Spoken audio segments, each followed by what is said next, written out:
Alright, let's go ahead and get started. Hello everyone! Welcome to another episode of the Warframe for Noobs! 100% walkthrough, free to play. I said that wrong. I'm never gonna get my own shit right. Anyways, yeah, welcome. I'm gonna start coughing again right away. So that's fantastic. My name is Psycho Max. For anybody who doesn't know, I am a long-time veteran of playing Warframe, and this project is something new I've started recently, where I have created a brand new account, and I am basically doing a step-by-step tutorial walkthrough of the entire game from start to finish from the perspective of a brand new player, in the hopes that maybe it helps new players kind of get an edge up on how to play the game, and maybe makes it a little bit easier for them to understand. And we're doing a very special Saturday broadcast because right now there is something going on in Warframe that only happens every other week, and it's for a very limited time, and I really wanted to get in and highlight it, so let's get in the game and let's talk about the Void Trader, Barrow Katir. And then we'll see about getting some quests done, hopefully. So I'm going to go ahead and log in, and then we will switch scenes here so everybody can see what's going on. Got some people in chat. Hi, welcome. Feel free to peruse. If you have any questions, feel free to ask them. If you have any insight. If you're a veteran of Warframe and would like to share your thoughts and ideas with everybody, please feel free to do that. If you need any assistance, I'm hopping on. Alright, sounds good. Right now, I'm just going to be heading to the relay so I can talk about Barrow-Katir for the walkthrough.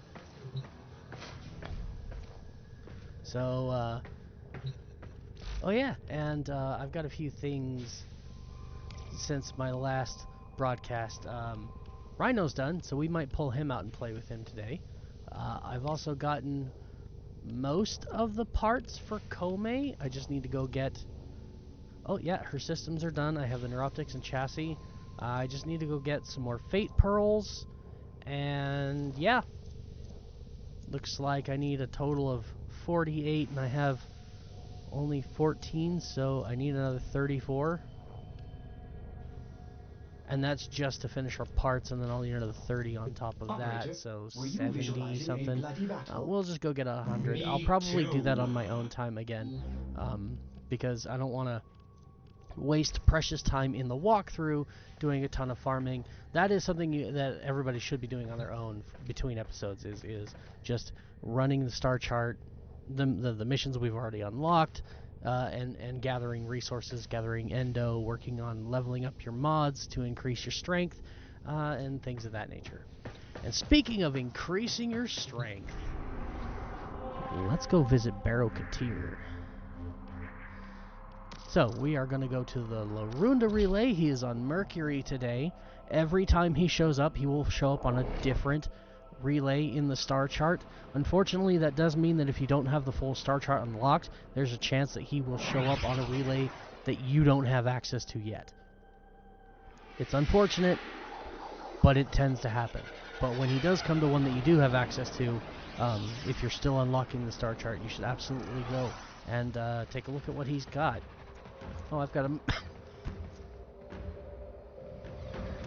I have an inbox message. It's probably just the one telling me that Barrow-Katir has arrived. Sure enough, Tenno, the wait is over. I, Barrow-Katir, have returned with more treasures from the void.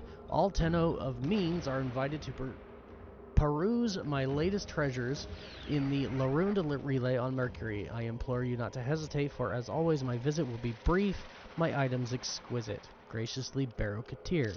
So yeah, you'll get a mail like that every time he shows up, so you don't really have to worry about it. But if you noticed, when we came in here on the star chart, there was a little symbol, and you can even see the symbol right here on our map. I wish I could use my arrow and point it at it, but you can see it there on the map, just at the bottom of the map. You can see that little white diamond-ish symbol. That was also on the star chart, and typically the week that he's about to arrive, the day before he's actually set to show up, which he comes every Friday, you will actually see that emblem on the star chart making its way up the line of the star chart to whatever relay he's going to be coming to. And then once he's here, obviously, he will be at the relay, and it will show that symbol on whatever relay he's available at. So all you have to do is pan out to the bigger map. If you don't read those messages and don't know exactly which relay he's at, you just got to pan out to the larger star chart map and look for that little emblem. And it's really easy. Safari in the void has yielded spectacular finds.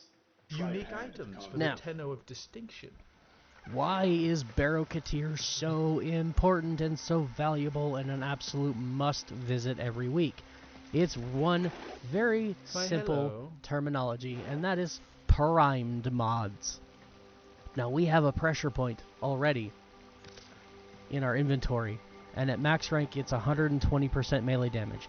As you can see, this version, primed pressure point, is a rank 10 mod rather than a rank 5, and it gives us 165%. That's why these are so important. They are variants of mods that we already have in the game that are more powerful than the ones that we can just get from farming regular enemies in the star chart.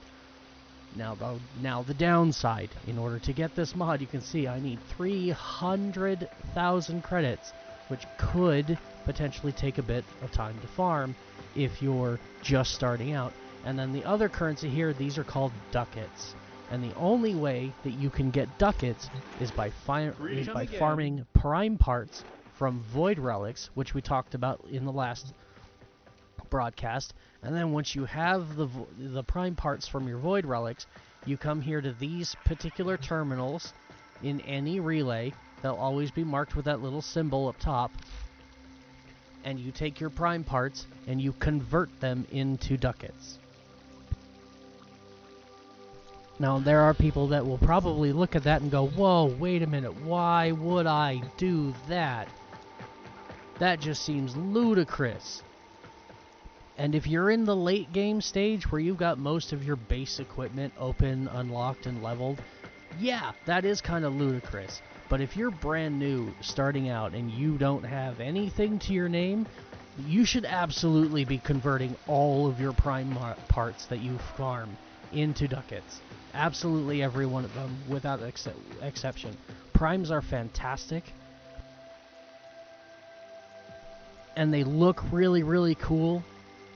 And yeah, you get bonus mastery points for leveling up primes, which helps you get to mastery rank 30. They're absolutely worth getting your hands on. But this early in the game, you're so low and you have so many other things that you can actually be using to gain that same mastery that primes really should not be a priority. Now, for some people, they are. And I will say this, if in your endeavors to just farm prime parts for getting ducats, if you happen to get all of the parts for a specific prime to go ahead and build it, then build it. You absolutely should build that. But if you don't, and you've only got like one or two, and you just keep getting the same one or two over and over and over again, and you can't, for the life of you, get the rest of the parts, then absolutely, right now, the most important thing you can be doing with those prime parts is converting them to the ducats and getting your primed mods from Barokatir. Because the prime mods are going to up your game in this game so much that it is just... it's just not worth not doing it. I don't know exactly where I was going with that train of thought, but yes, you should absolutely be focusing on getting prime mods if you can. And he's got some really, really good ones today. Every last one of these is an absolute must-have. Now, unfortunately, I don't know if we can get any of them today. I'm gonna try, though. I am gonna try. Probably my first one. The biggest priority, I think, should probably be either Prime Pressure Point or Prime Pistol Gambit.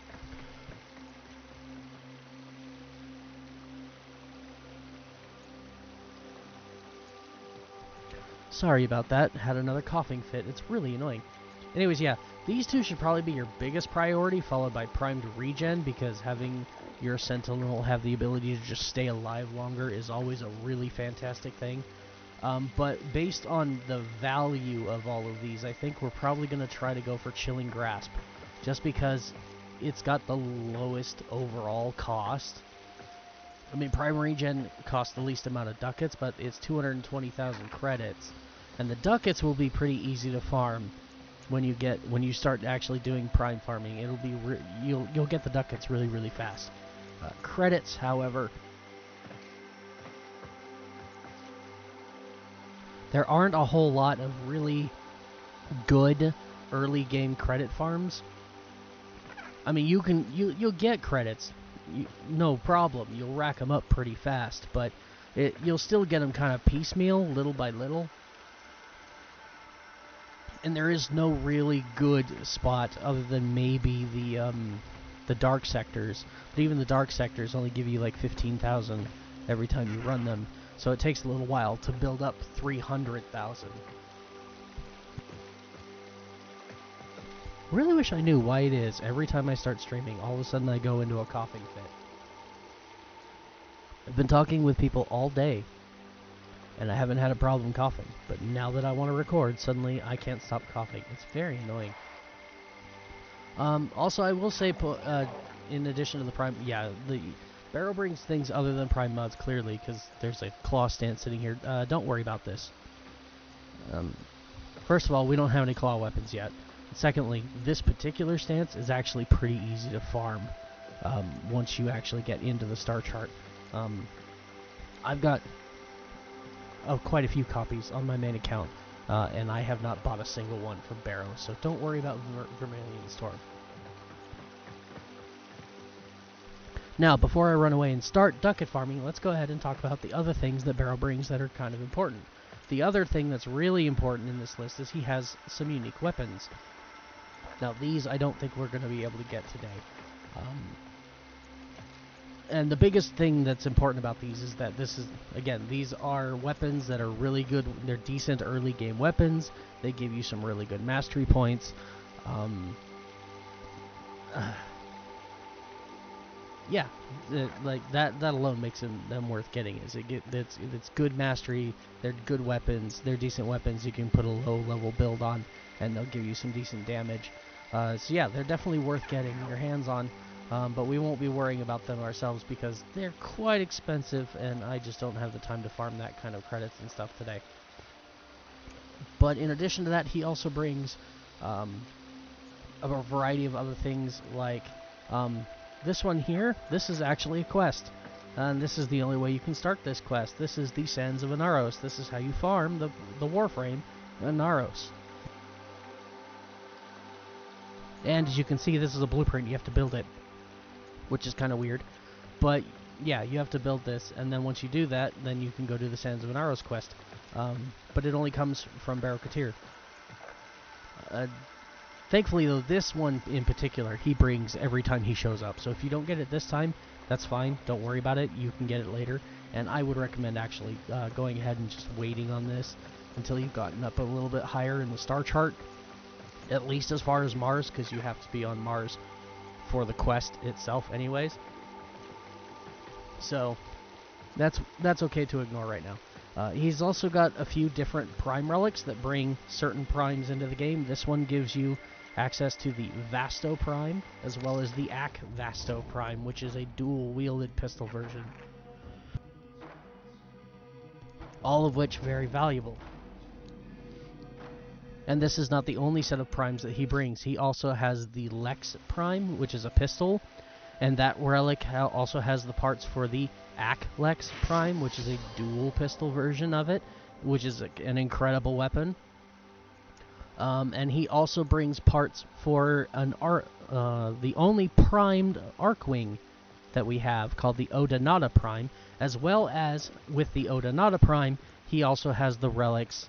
On the same relic as the Odonata Prime, you will also have the parts for Volt Prime. I was really kind of hoping he was going to bring those this week, but my luck didn't quite hold up, so we'll have to wait and try the next time he shows up. But yeah, I'm going to be doing some ducat farming in the near future and whatnot, and when the Volt Prime relics pop up, I will be getting as many as I can to farm Volt Prime, because I really want Volt Prime. So yeah, that's that. We've got more cosmetics here. These are this is a Captura scene. Later on in the game's campaign, you'll open up personal quarters on your spaceship. That's one of the locked doors in the back of the ship. And this is a decoration for your ship that you can buy. These beacons here, they summon, as you can see here, the Grustrag 3. This is a trio of Grineer assassins, similar to the Stalker, that when you piss off the Grineer enough, they will send the Grustrag 3 after you, and if you kill them enough times, they will drop the parts for an early game secondary shotgun called the Brack, which I'm told is a fairly decent shotgun, but believe it or not, in the 11 years I've been playing this game, I've never owned that shotgun. And then, of course, some other ship cosmetics, and then this, which is a glyph, and not the thing that I thought it was. There is something he brings if you come to him at this time, and you have Inaros Prime. There is a special thing that you can buy from him every time he shows up that gives you a special like survival mission to go and run, and if you do that, it gives you some extra cosmetics. And that's the last thing I'm going to highlight in here, is he brings some unique cosmetics that you can only get from him. It's the only place in the game. But the nice thing is these are all free cosmetics that you can just go play the game and earn the ducats and then go and get some free cosmetics. Ooh, he's got the Fey Path Ephemera here for 1,015 ducats. That's literally one common prime part and one mission. So we might just pick that up today, because that is way too cheap to not pick it up. But yeah, this will give me a chance to show you everything there is to show you about ducats. So instead of leaving and going back to my ship now, we're just going to go straight to the Relays Navigation Center and see what... Oh, we've got a lith capture, which is fantastic, because you do this, and the capture target in here will give you another lith relic, in addition to the one we're about to pop to try and get some ducats. And I think we'll go for this one, the H5, because there's only one of them here. It's got a couple of really nice primes here, the Fang Prime, the Lex Prime. I would absolutely like to have those pretty quick. What else do we have? Paris is good. Okina is fantastic. Honestly, the one prime I would love to farm right now and get my hands on without without delay is... Where is it? I have one mod here. Only one relic. There it is. Orthos Prime. Orthos Prime is my favorite weapon in the game. It's not the best weapon in the game, I'll admit that, it's not, but it is my personal favorite, and I would love nothing more than to own Orthos. But nah, we'll do the H5 right now. And this time we'll actually do a fissure mission with a relic equipped, so you can see exactly how this works, the way it's supposed to. Now, we have done this before, and I did it without a relic equipped, and so I'll reiterate that you can do fissure missions without a relic equipped, and it's, for me personally, I think it's a great recommendation if all you need to do is farm void traces, which are, again, the resource you use to upgrade relics, so that you have a better chance of getting the rare drops on them. Absolutely worth it. Go in here without a relic, farm void traces, so that you can get a bunch of radiant relics and go ahead and try to farm those really rare prime parts. But for the purposes of ducat farming, the enemies are dropping reactant. There we go. There's a reactant, our first one. We need 10 of those in total. Stay focused. There's a heavy unit approaching. And remember that you can only get your void traces, your reactant. You get void traces by collecting reactant. So I mix those two terminologies up all the time. I apologize. Down to let me hop in and help you out. Spawn rates will be better. I might be able to just straight up join. Right now you can't. I'm set to playing solo. Let me finish this mission and I'll switch to invite only, and then you can hop in. And we'll do some ducat farming. Yeah, that's perfectly fine. Heading your way. It's the Grenier. Ooh! Kill 3 ospreys with your melee weapon. Oh, okay. That's a thing that we can do really easily. That must be the today's daily Nightwave thing. Only gives you 1,000 points, but it's still worth it to do it, because those ones are really super easy. Never mind, I have to add you first. Oh, yeah. Well, my account name, I can pause real quick, is just as the, it's the same as yeah, my Twitch. It's the same as my Twitch name, PsychoMax. Don't forget the underscore. So, feel free to send me an ad. If it'll let you, I don't know, I might have actually turned off. I can change that. I can change that right here. Here, social, receive friend requests. Okay, yeah, okay, we'll just do all. What are my options? Friends of friends, nobody, and all. Well, I have no friends of friends, so we'll just set it to all. There we go. Oh, and then we'll set, right, squad invites. We'll set that to friends. So only friends for now. I'm not against playing with regular viewers, but if I'm going to do that, I prefer to do it with my main account. This one is a very special project that I'm doing with this account here, so I'm very focused on specific tasks. So yeah, I'm not against playing with viewers. I'm totally willing to do it. I would just prefer to do that with my main account, and not during the free-to-play through tutorial walkthrough, whatever. Yeah, I'll be using lower level stuff just so I'm not showing off too much. To the extraction point. Well done. Change of plans. All right. Ignore your original objective. Leave nothing alive. I'm actually holding my own pretty well. Alright, so we've got our 10 reactant. I got the capture target. So, and then... I want to use some explicit language here. Trying not to. She changed the mission on me. I can't stand that. I don't know why that's a thing. I mean, in a sense, it's really kind of cool. But when you're trying to do missions like this, and you're trying to just get in, get your objective, and get out, and then all of a sudden she's just like, hey, guess what? We're gonna change the mission type on you. Now it's an exterminate mission. Have fun. She did that to me the other day when I was trying to do the night wave and complete a capture in 90 seconds. I got the capture, I started flying for the exit, and she's like, change of plans, do the exterminate, and I'm like, no! I had to quit the mission and do it again. I was really mad. There's a heavy unit approaching. Another job well Alright, and we got a Strun Prime Barrel. Worth 45. Excellent. And that's from an unranked relic. That's really good.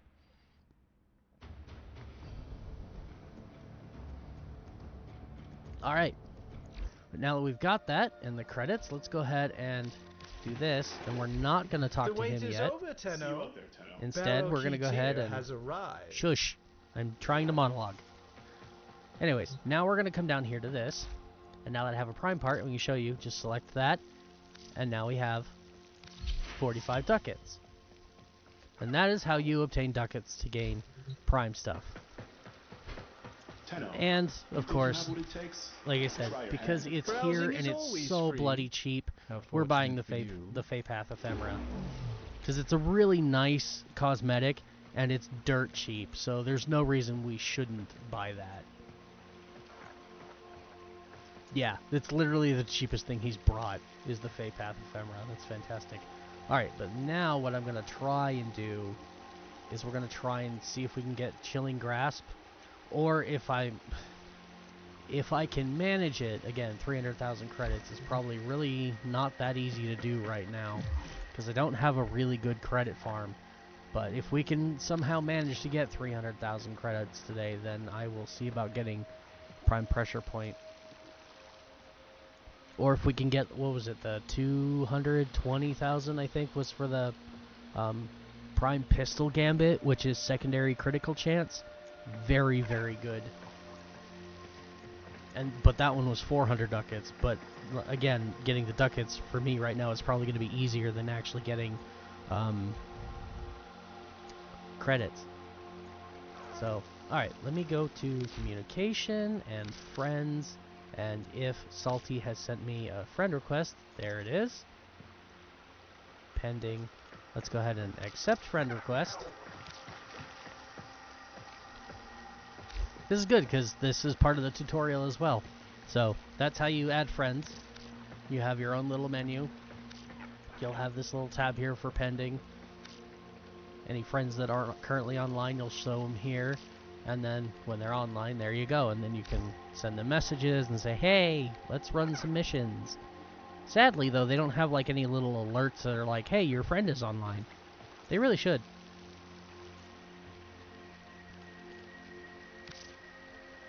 No messages, we've got clan.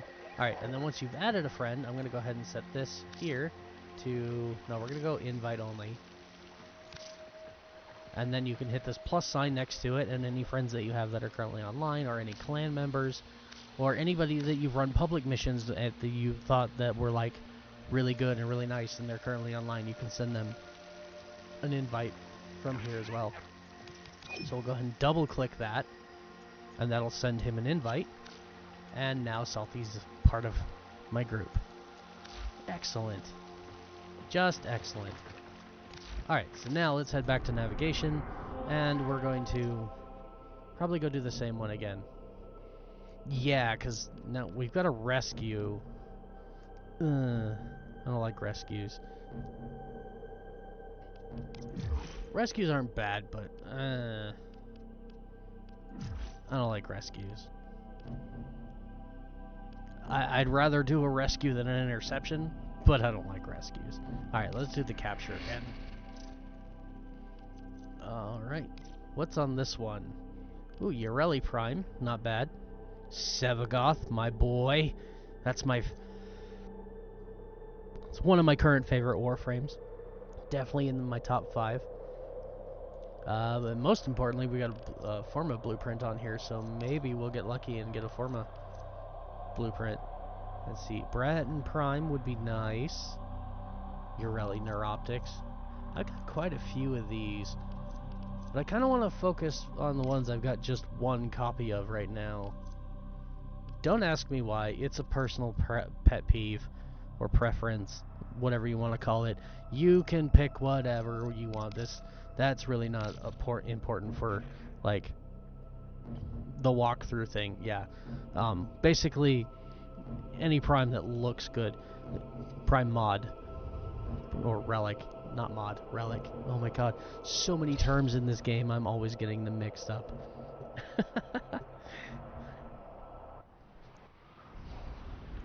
But yeah, just pick whichever relic looks the most fun for you, or if you're trying to get a specific prime, pick one that has that part on it. But for ducat farming purposes, just kind of pick whichever one you want. So yay! There are void fissures in the area.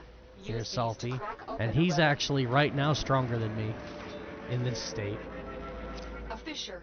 Defend yourself and use reactive to open relics. I love that the broadcast is actually looking so much cleaner. I did some settings testings before I started the actual thing, so I don't know. Maybe some of you caught that. But I was just doing some testing earlier. I did exactly what I said I was going to do in the last broadcast, and I looked up some videos on just how do I make my Twitch chat not look like crap, or Twitch stream look like utter dog doo-doo. Vital information that we will need to extract. We need our subject brought back alive. And pretty much every video I looked up and watched told me the exact same information, so I was like, alright, I'll give it a shot. And it seems to have worked. Oh, hey, there's 2 more reactant. What's he doing over there? Probably just farming enemies. Keep moving. None of the scanners have detected you. I do have, Salty, I do have Discord open if you want to actually, if you'd like to talk and be heard and communicate with me. I do have Discord open. We could probably just jump into the Warframe chat room. Is that going to show up? No. Okay, good. I've still got streamer mode active. Okay. Yep, I'm just going to jump into the Warframe voice chat room. And if you want to talk with me, you can do the same.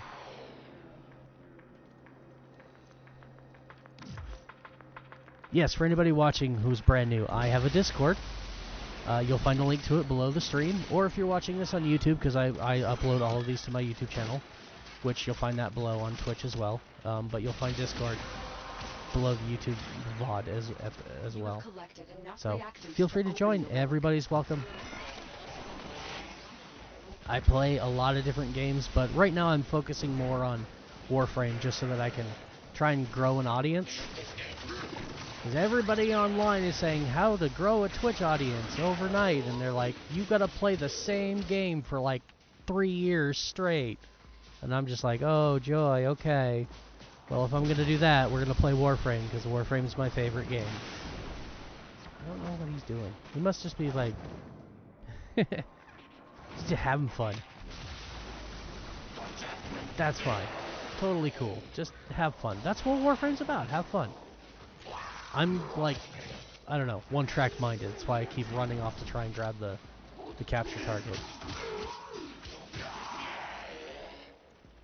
But absolutely, these missions, hell, this capture mission specifically, it's because all the enemies keep spawning in with the void fissures. It's really good for farming levels. Hello, somebody's got the stalker. Is it? Nope, it's not me. Salty, you've got the stalker showing up. That's actually really good because I already killed my stalker when I was not streaming, so having yours pop up is kind of nice. Everybody can see what he looks like if you've never seen him before. Again, if you're new to my broadcast, please feel free to ask questions. And if you're not new to Warframe and you're a veteran and would like to add some input, feel free to leave that in the comments. All suggestions and opinions and thoughts and whatnot are appreciated, because this is one of those games that there is no right or wrong way to play it. You play it however you want, whatever way that you find makes it more fun.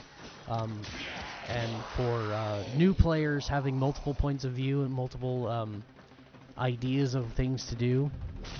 Mic is busted, need to get a new one. Oh, bummer. But yeah, having those different points of view is very, very valuable for new players. So please, if you're a long-time player of Warframe and you would like to add some input, feel free.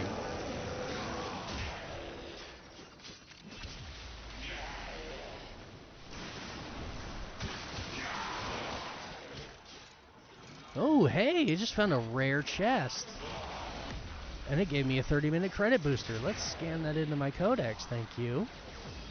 Beautiful. Love it. How am I doing for levels? Oh my god. These Mark 1 kunai are taking me forever to max rank because they're just so weak. I just don't want to use them, so I never do, and they take longer to level. You Hello. found the target. Oh, we did? Capture them quickly before they escape. We found the capture target. There he is. And there he goes. Bye-bye. Give us a little crowd control here. No, Mr. Nullifier. You are not allowed to play with us. Change of plans. Ignore your original objective.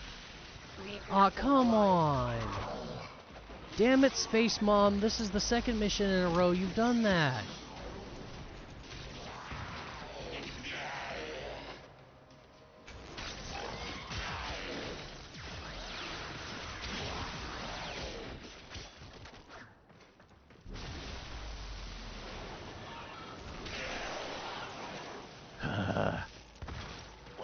Stay focused. I don't know why it makes me so angry when this happens, because it's actually a really cool concept.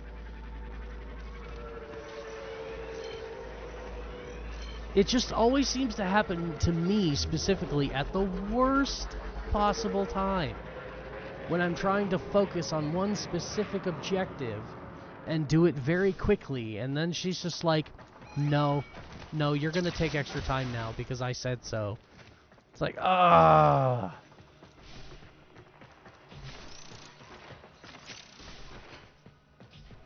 It's incredibly frustrating.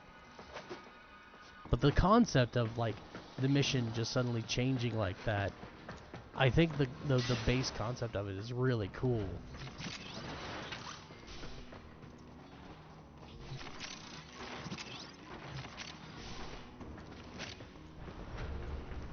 The only downside to it is I know, from my personal experience at least, it only ever happens in capture missions.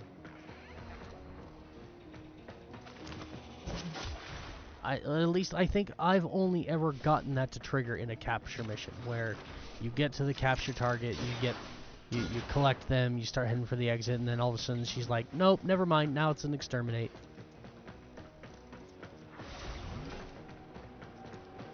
But I still like the idea. I think it'd be cool to have that in other modes, like you're doing a sabotage, and so you get in and sabotage the ship, and then she's like, nope, now it's a capture mission. we have an important target on this ship. We need you to grab them really quick before the ship explodes. Like, it might suck, but again, like the concept of having missions just kind of change on you mid-battle and become something completely different. I don't know, it's fascinating. Ooh, Iatan. Got me a blue Iatan star. Now I just need some more Iatan sculptures. Ooh, we're definitely doing that today. I have Mars unlocked, because we did the Mars Junction at the end of the last broadcast, which means I should have access to Maru's Bazaar, so maybe when we're done getting the one mod that I really want, which is Chilling Grasp. Find extraction. Well, maybe Chilling Grasp. Again, it's really going to depend on how fast I can get the credits I need for either Prime Pressure Point or Prime Pistol Gambit. Because they're very expensive. And I'm only sitting at 100k. And I need 300k. Could I get it today if I spent the whole day farming? Absolutely, I could. But by whole day, I mean it's 4 p.m. where I am right now, and it would take me till probably take me 4 to 6 hours to get another 200,000 credits just running these basic missions or going and doing dark sectors. Because every time you do a dark sector for 3 waves of like defense, which is the one I definitely recommend because it's the fastest, you'll get 15,000 credits. Which is a good chunk of change. And they are both common. So what we're going to do is we're going to swap like that. And what that does is it gives that player, when you take their relic, it gives them bonus void traces. Mission complete. Excellent work, Tenno. So definitely do that when you're not actually farming a specific prime and everything in the drop table is all the same value. You should absolutely do that swap around and get yourself some extra void traces. It is totally worth it. But there we go. There's another Nautilus Prime Carapace. Will give me another 15 ducats. And I think I have 30 right now, so that'll give me a total of 45. Ooh, an Affinity Blessing. Finally! Finally! That goes off at a time when I'm not sitting in a menu and can't press the thank you button. Man!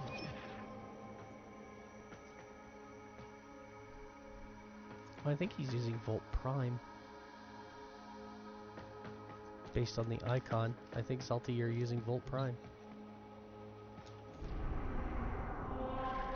Anyways, repeat mission. And continuing with my silly little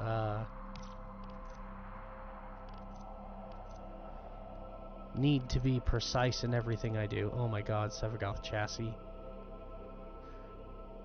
I am going to lose my shit if I manage to roll Sevagoth chassis on my alt account.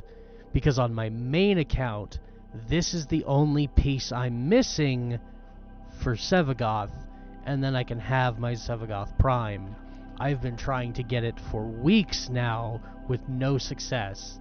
So if I get it on this roll, because yeah, we're using this relic, because part of me wants to lose my shit, but I am going to. I'm absolutely, if I roll Sevagoth Prime chassis on this, I'm gonna lose my shit, because I can't trade it to myself. I can't. I literally can't do that. That violates TOS. I cannot trade it to myself. I cannot even trade it to Salty and then have Salty give it to my main. I can't do it. It violates TOS.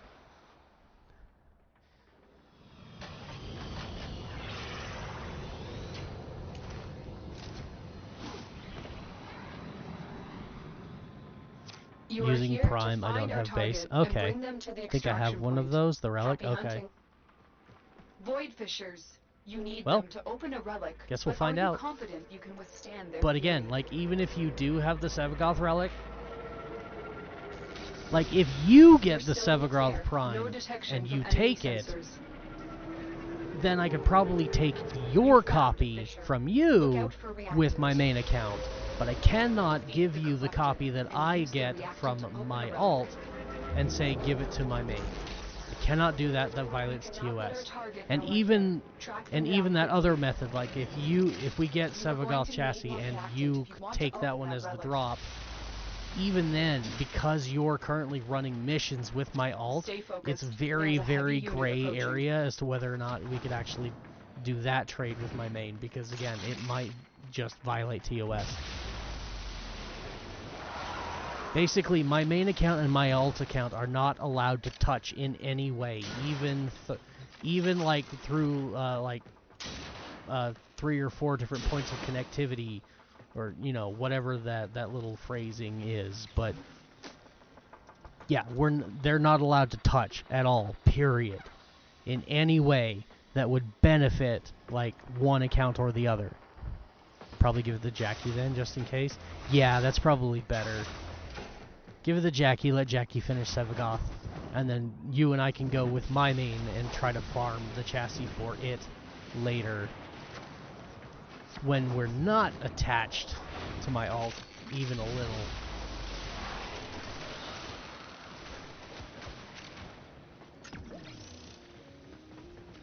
Then it should be okay. Boom goes the loot room.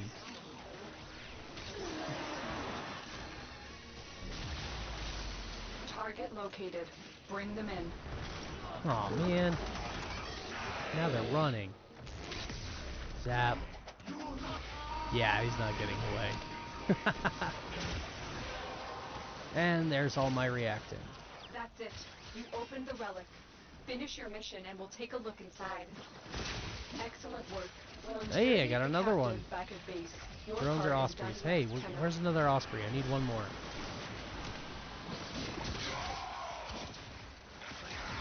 I need to kill one more osprey with a melee weapon. Zap, everybody die. Come on, give me one more osprey. Got some Eximus units, that's always nice. There, Taxon! Come on, man. Why you gotta do me dirty like that, little buddy?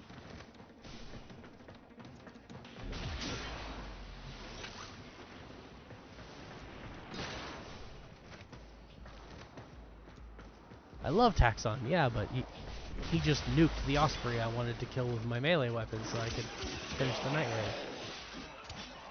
That was dirty.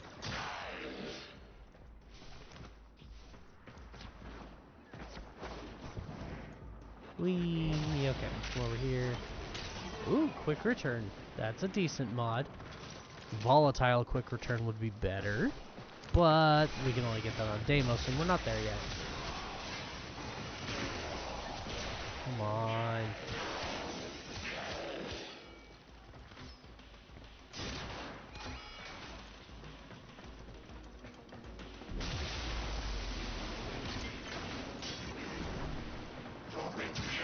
Ooh, there we go, there we go, there we go. Don't. Yay, I got it. Many things have been taken from us. And it got promptly thrown off the... But fortune favors the bold. Everybody stop moving, so bold please. As people with nothing to lose. There we go. Alright. I got my Night Wave objective. Yay! Stay focused. There's an extra 1,000 points. Approaching. Don't know if that's enough yet to get me to the next rank. I mean, I can find out real quick. No, not even close. Not even close, and I still can't do these. Because I don't have any Forma, and I don't have access... Ooh, I might actually have access to a disruption mission soon. Because the first disruption mission's on Mars.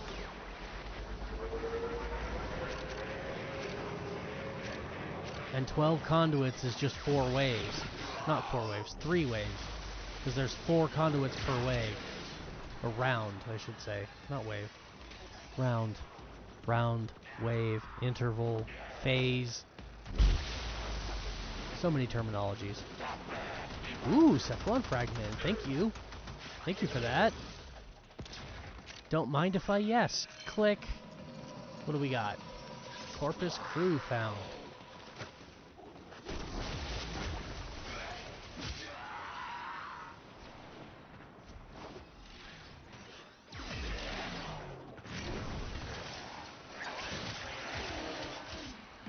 Hey, another mod. Spare parts for robotic.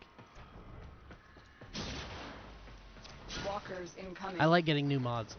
I don't care whether it's a mod that I'm going to use or not. Getting new mod is nice because every new mod you get is one less you have to find.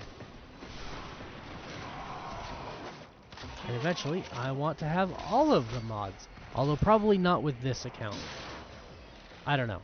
Maybe.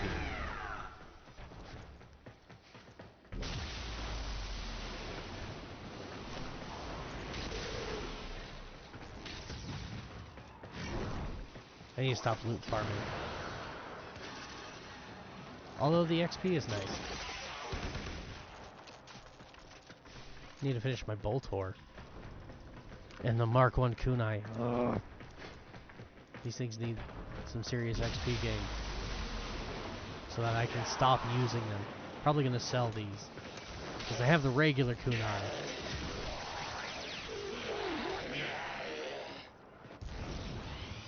Whoa. There we go. Ooh, dual Zorin are worth 45. There we go.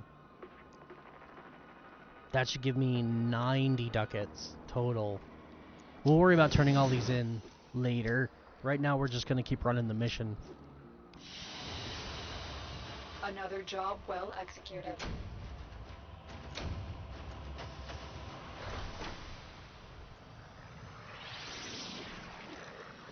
Spare parts. Companion marks the target every 15 seconds. For 15 seconds, target becomes 34% something something. Let me read the rest of the mod, please. Target becomes 34% more likely to drop an item when killed. That could be really useful, actually. Surprise, surprise. I'm doing pretty well on my void traces so far. 63 out of a max capacity of 250, I think it is. I should just be hitting repeat mission, honestly, doing this over and over again. Thankfully we did not get the Sevagoth Prime chassis, so I didn't have to freak out. Oh, that makes me happy. Okay. But yeah, void traces, I just want to see, because doing this, it'll tell me, yeah, how many I have and my max capacity, which is only 25. We're not actually going to upgrade that. We're just going to equip it. Yeah, don't waste your void traces. If all you're doing is ducat farming, do not waste your void traces. Use ducat farming as a chance to collect void traces. Very valuable.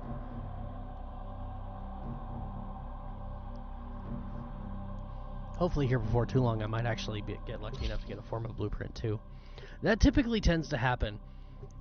Like on my main account, I have hundreds, if not thousands, of relics, and I'll try to go ducat farming, and I'll grab a relic that has form of blueprints on it, and all I will get is the form of blueprints. You need them to open a relic, but are you confident you can withstand their fury? It's really annoying. You're near a fissure. Corrupted foes are dropping reactant. Use it to crack open a relic. But they're not. I killed one. I didn't get anything. Zap! Aw, I missed. Oh, there's a reactant. Scans indicate our target is in the vicinity. Find them. Don't forget the reactant. You need more to open that relic. A couple of quick zappy zaps. I should probably use my shield Stay too. focused. There's a heavy unit approaching. I don't think I need it though. Honestly, they're not doing enough damage to warrant it. Keep going. Nobody knows you're here. Nice. They're dropping fast. Already up to 6 and we just barely started the mission. Everybody stop moving now. Jeez, 8. It's been what, 30 seconds? Oh, a minute. I've been in here 1 minute. There's 9, and there's 10. Primary weapon has increased damage and unlimited ammo. Oh! Oh, I should be using my Boltor for a little while, because I can just do this. Infinite pew pew. Target located. Bring them in.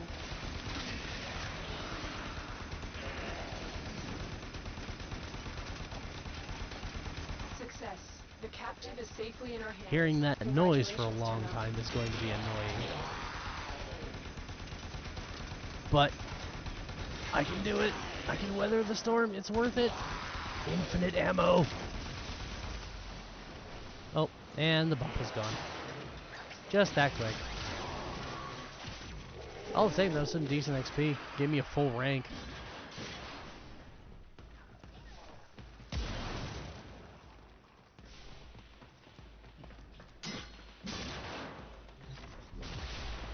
I have 2 more Lith S16s. Alright, cool. I mean, we could farm for the relic later. Ammo case, ooh, very nice. Although I need carrier first, and that's going to be challenging. Not super challenging. You just got to go buy his blueprint from the market, but I think his blueprint is 100,000 credits.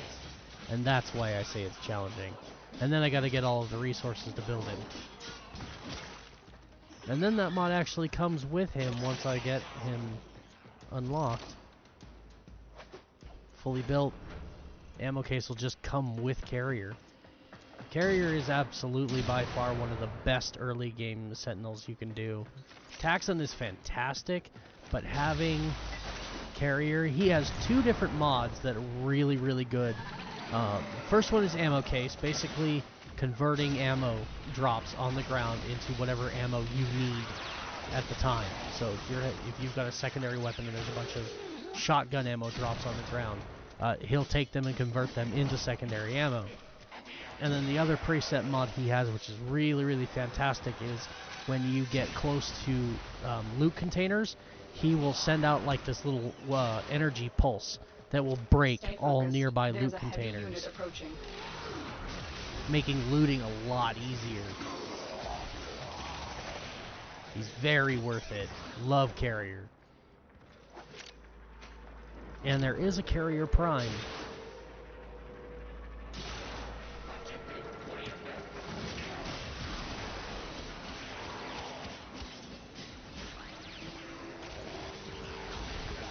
Ooh, intruder. Hey, that's my second Parazon mod.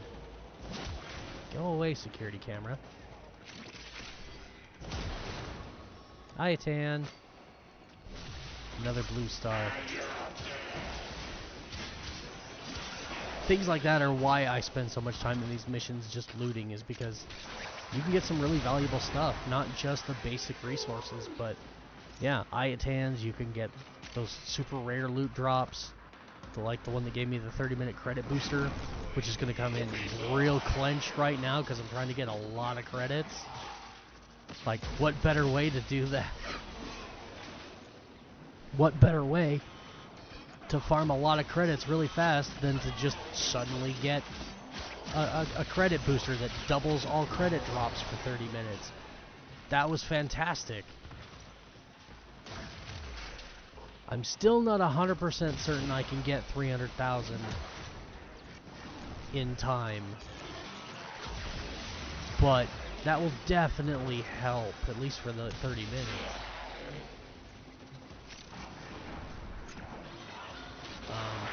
Okay, yep. Exit's in this direction. I got turned around.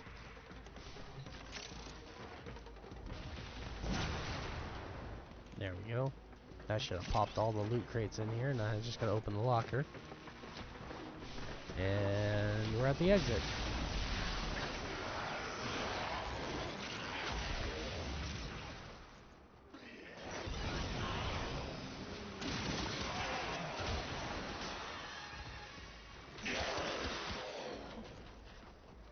Alright. Whee! I'm about to fall off the map. Ah, there it is. Forma blueprint. Ah.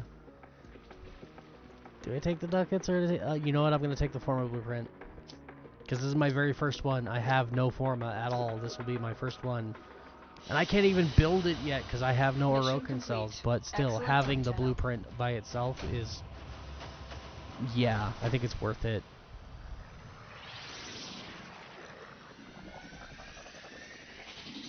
That'll let me put a new rank into, or a new polarity into Taxon or his gun, and then I can upgrade that, and they can do more damage. Alright, let's just click repeat mission this time. Oh, I did kind of want to see, how are my credits doing? Can I see? I'm 140, wow, I'm already at 146,000. Almost 150. That quick. Yeah, credit boosters. Credit boosters are goated. Oh, I don't have that relic. Alright, so I'm down to these. And then, if I can't get enough ducats by the time I'm done with all these, well then, I'm probably not gonna worry too much. If I can't get those mods right now, it's not a big loss. It's a disappointment for sure, but they will come around again. Eventually. Sadly, I cannot buy a TennoCon ticket with this account. Very unfortunate, because this account is completely free to play, and, well, I can't be free to play if I buy a TennoCon ticket, because that's using real money. But if I was able to get a TennoCon digital ticket, then you are here on a when mission. TennoCon happens next month, and extract our target. I could have access to Watch his out. entire I'm inventory. Nearby. So the fun, unique thing, have a matching relic? if you are really interested in Warframe and like the game, there is on Warframe Market, I believe in the actual marketplace, or you can go to warframe.com and buy it for $25. You can get what's called the TennoCon digital ticket. And when TennoCon happens next month, it gives you, first of all, by buying the ticket, it gives you a bunch of really fun, fancy, one-time option cosmetics. They are cosmetics that only come when TennoCon is here, and when TennoCon leaves, those cosmetics leave as well, and they don't come back. They will never come back. Every TennoCon that comes around, they drop new cosmetics, so this is your only chance to get them. And for $25, what it gives you, it's actually a decent thing. But the most valuable thing that you get with the TennoCon digital ticket is a key to the TennoCon relay that shows up during TennoCon. It's around for a week, and the unique thing about that relay is that Barrow-Katir is there for the entire week. And while he is there, he has absolutely every item from his inventory available for purchase all at once. Every last one of them. So if you love Warframe and you want some goodies and you've got a spare $25, I absolutely recommend you get the TennoCon digital ticket. I have already bought mine for my main account, and during TennoCon we will be streaming. I will be doing a live reaction of TennoCon. I do it every year. And we will be using my main account, and we will be doing some ducat farming and taking full advantage of the TennoCon relay to get some of the things that I'm still missing for my main account. Because Barrow still has a whole lot of stuff, mostly cosmetics, that I don't have yet. And it'll be an opportunity for me to go and get them. Target located. Bring them in.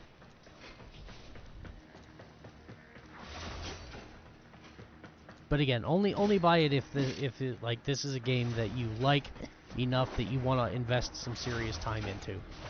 Mission complete. The captain has been escorted to the extraction point. Me personally, Warframe is my favorite game. I have been playing Warframe longer than literally any other game in existence.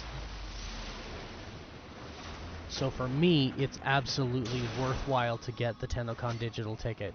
But if for you, if it's something that, yeah, it's fun, but you don't really play it all that often unless you've got buddies that are online, and then you only play it for like an hour once in a while.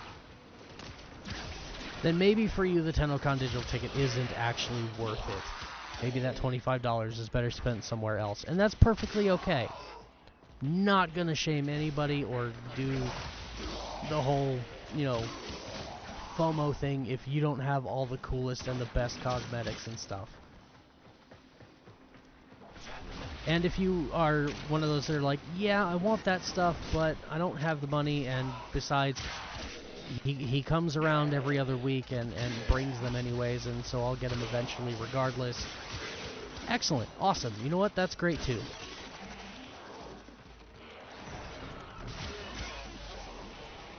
Definitely, if you don't have the money or you just don't really feel like the expense is going to give you the value that you want out of it, then by all means, don't spend the money. Only do it if this game is something you truly love and you want to support the company itself so that the game can stick around longer and continue to improve. And yeah, if it's something that you're going to be putting a lot of hours in because you really enjoy it, then yeah. Spend that money. Go for it. This game is absolutely worth it. But if you don't feel that way, then don't, and that's perfectly fine too.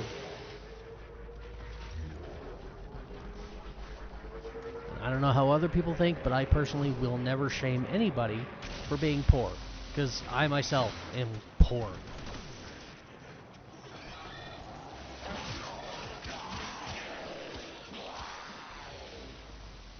There are so many games out right now that I wish I could just go buy on Steam and start playing them, but I can't because I don't have the funds. I have to kind of decide for myself what's more important.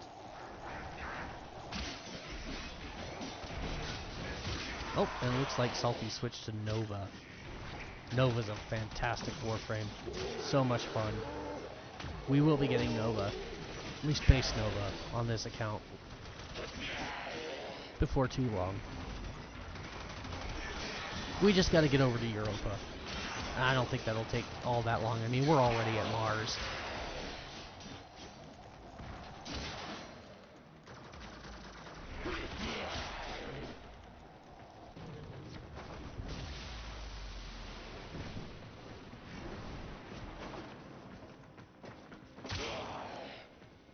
Hey, Cephalon fragment. Nice. Grab that while it's here. I'm not actively looking for those things, but when they show up, I'm gonna scan it. At least until I don't have to anymore.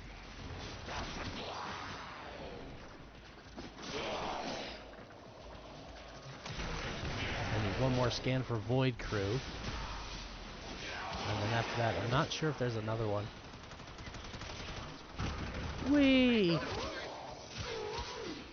Nova's portal can be fun sometimes.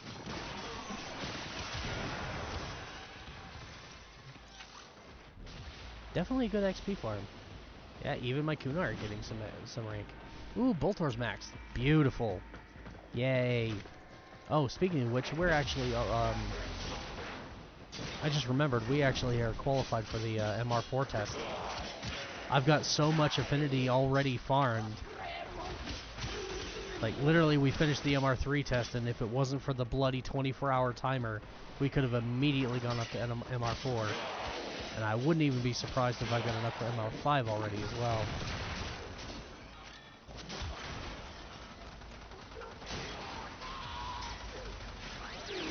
You're annoying. Alright. Let's get out of here. I've spent a lot of time just kind of horsing around and talking and doing some hacky slash, and that is time I could be spending to get more ducats. Where's my melee? Thank you. Ow. Dang it. Oh, I missed Prime Sure-Footed already so much.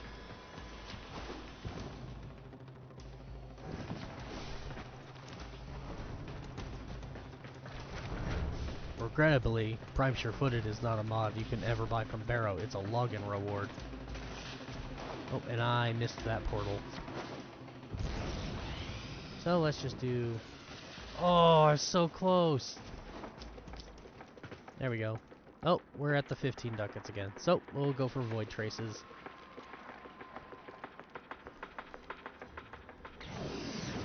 I think with that 15, it brings me up to 105. Great work. I am pleased with your performance. So yeah, getting I think the most expensive prime mod that he's got right now is 400 ducats. And outside of one specific mod, I believe the most expensive items he brings are like 550 ducats. There is one single mod that Barrow brings that is almost 3,000 ducats. We're not going to bother wasting our time with that. But everything else, I think the maximum that you'll ever spend is 550 for one item. And getting 550 ducats, even if you're getting crappy rolls and you're only getting the common drops that are worth 15, it still won't take you very long to get 500 ducats. 550. It doesn't take that long at all. Especially if you can get I wish I had a survival mission here on a capture mission. active, you must find, capture, but honestly, if I don't have a survival mission where I can go in and farm multiple relics in a single mission, then I would much rather have like something really fast like a capture or an exterminate that I can just go in, knock it out in less than 5 minutes, get what I need, and get out, and then rinse and repeat. It's really nice. Don't forget the reactant. You need more to open that relic.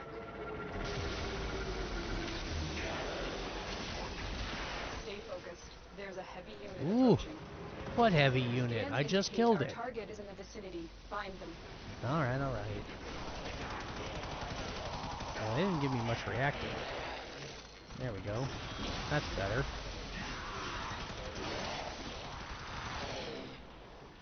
I'm forgetting my own rules. Well, it's the game's rules, but yeah. You shouldn't be killing enemies before they have a chance to get corrupted. Because otherwise they won't drop reactant. Whoa! That was a portal. Bring them in.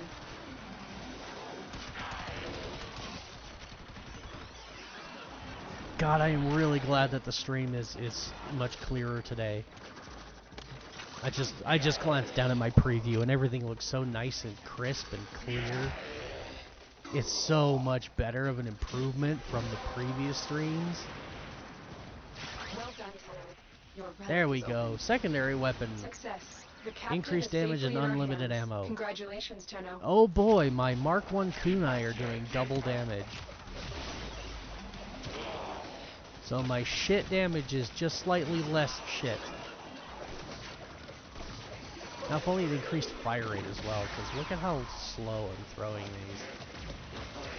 But I'm not going to bother improving it because it's the Mark 1 kunai.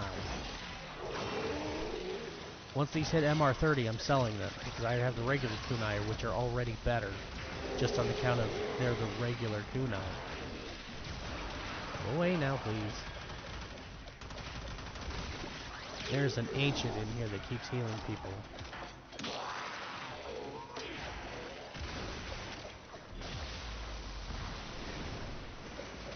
Alright, we've got our capture target, we've got our 10 reactant. I really should be leaving. You know what? Screw you all and the horse you rode in on. Can't believe a jaw sword is doing. Whoa, hey! That was another portal. Whee! I believe I can teleport. Whom! Oh yeah.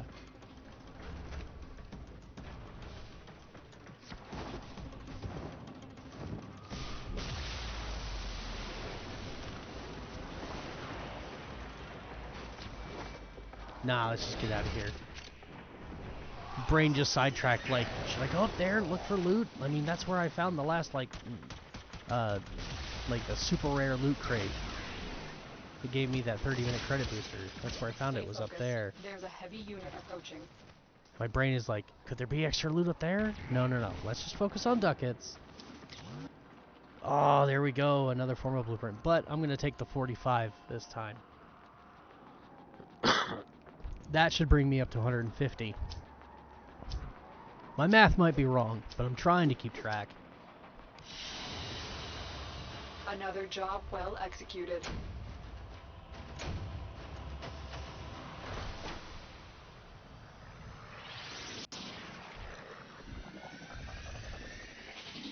Yeah, this would be going even faster if I could get like a survival mission. Survival missions are probably my favorite to do ducat farming because, again, they're endless missions. So every 5 minutes you get to pop another relic and you just stay in the mission and you just keep going and going and going until you can't anymore. Either because you run out of relics or because the enemies get too hard for you to fight. Which I know. Some veteran's gonna sit there and say, what do you mean enemies too hard to fight? I've been to level cap. Okay, yes, that is true. It is possible to go all the way to the end of this game and never actually get to a point where the enemies are too difficult. However, this is a brand new account.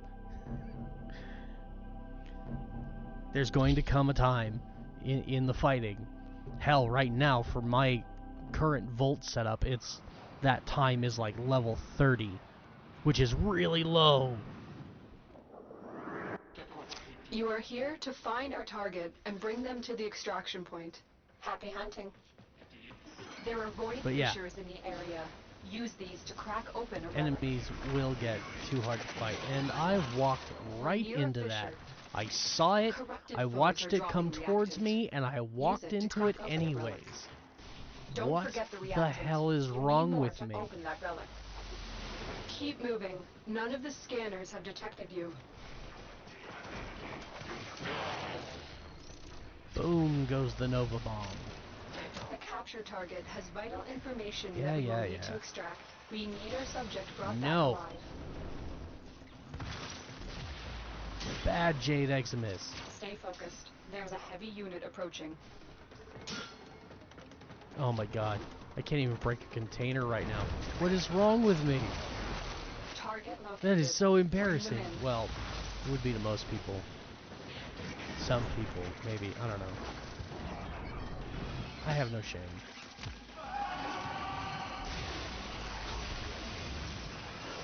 One more. There we go. And again with the secondary damage. Enough reactant to open the relic. Success. The captive is safely in our How hands. are my Congratulations, 24? Tenor. Oh god, it's so painful.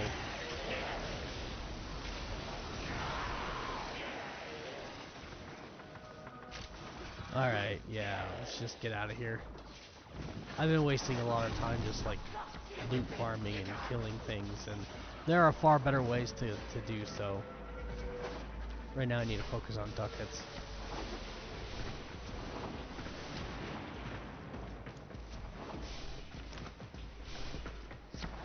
Yeah, once I run out of relics, we'll be done, and then if I don't have enough by then, I should have enough to buy at least one Prime mod, depending on my credits. But if I can't, by the end of my relics, get some credits or anything, or get at least one Prime mod, then we'll just move on, because I have a lot of other things. Oh, there we go. Just get some extra void traces. The Exceltra Prime. That's a really good weapon.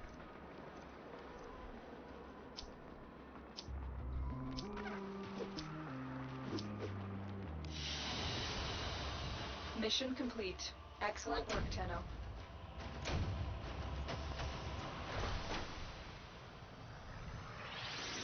Bunch of extra stuff.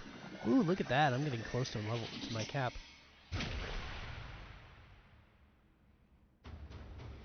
That 18 should put me at, what was that, 160, I think? Out of 250? Oh man, it is... it's kind of painful to think about the fact that my maximum void trace cap is 250.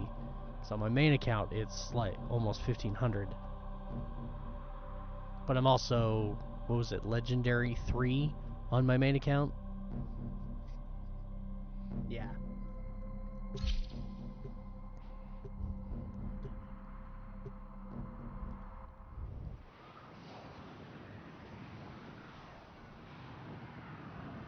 What is wrong with the ship? You are here on a capture mission. You must find, capture, and extract our target. Oh crap, I fell off. There are void fissures in the area. Use these to crack open a relic. I fell down.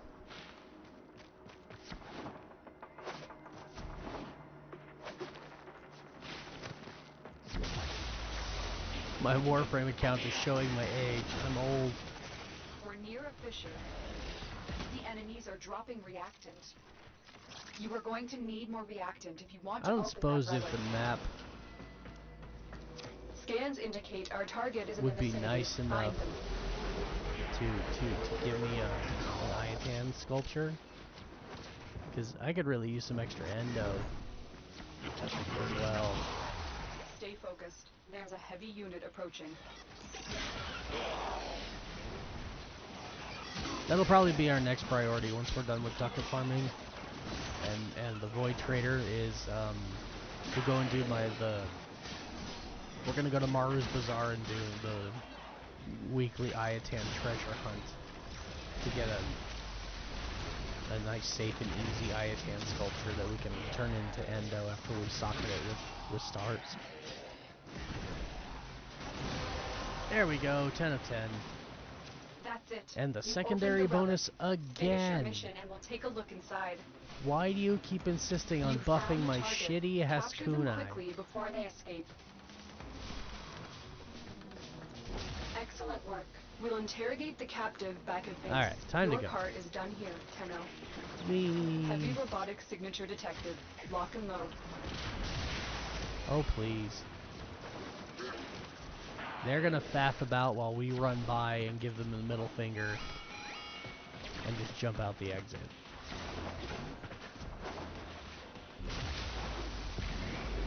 Whoops.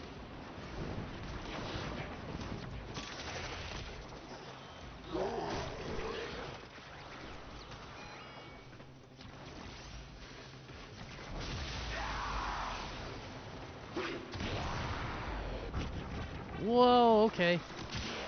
Oh, that always catches me off guard.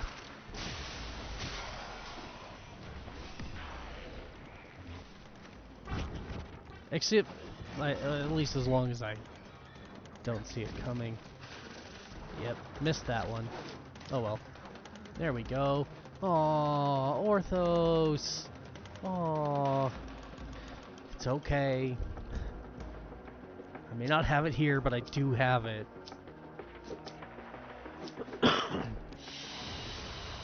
Orthos Prime was one of the very first primes I ever got on my main account. And it's a polearm. It's one of the longest range polearms in the game. In fact, I think it is the longest range polearm in the game. It's got the highest range of any polearm, and even to this day, with the changing of all the different metas of damage and stuff, it still remains one of the strongest melee weapons there is.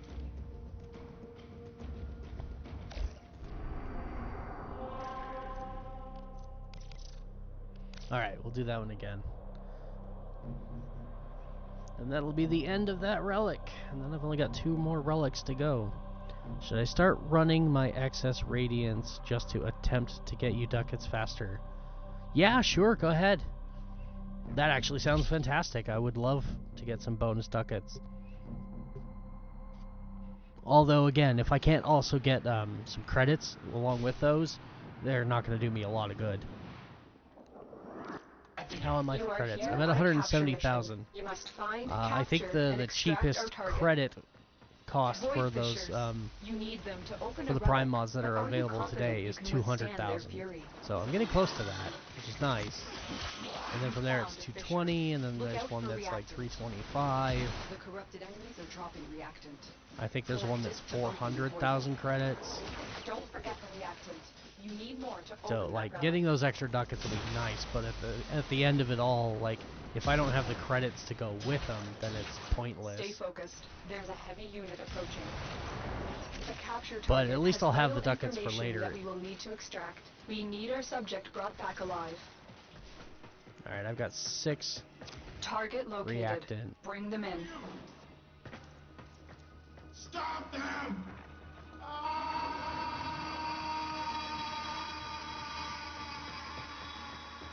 Mission complete. The captive has been escorted to the extraction point. Well done. I heard the zappy zap. Okay, Walkers good. He's incoming. corrupted. Come on, game. I still need 4 more. Oh, correction. I need 1 more. Hey, look, there's 1 more. There we go. All done. And a Harrow chassis to boot. That's it. You Yay! opened the relic. Credit frame Finish your mission activate. and we'll take a look inside.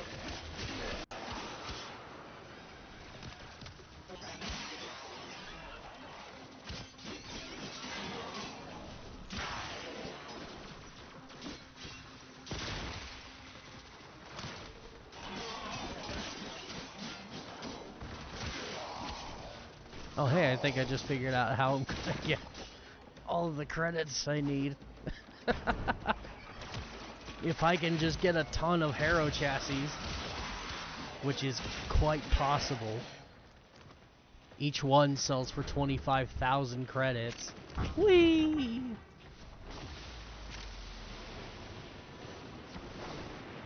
So 4 Harrow chassis at 100k credits. I mean, you can't beat that. Maybe I can go see what other things in my inventory I have available for just to sell for credits. Can I hit this one? Yeah, didn't take me very far though.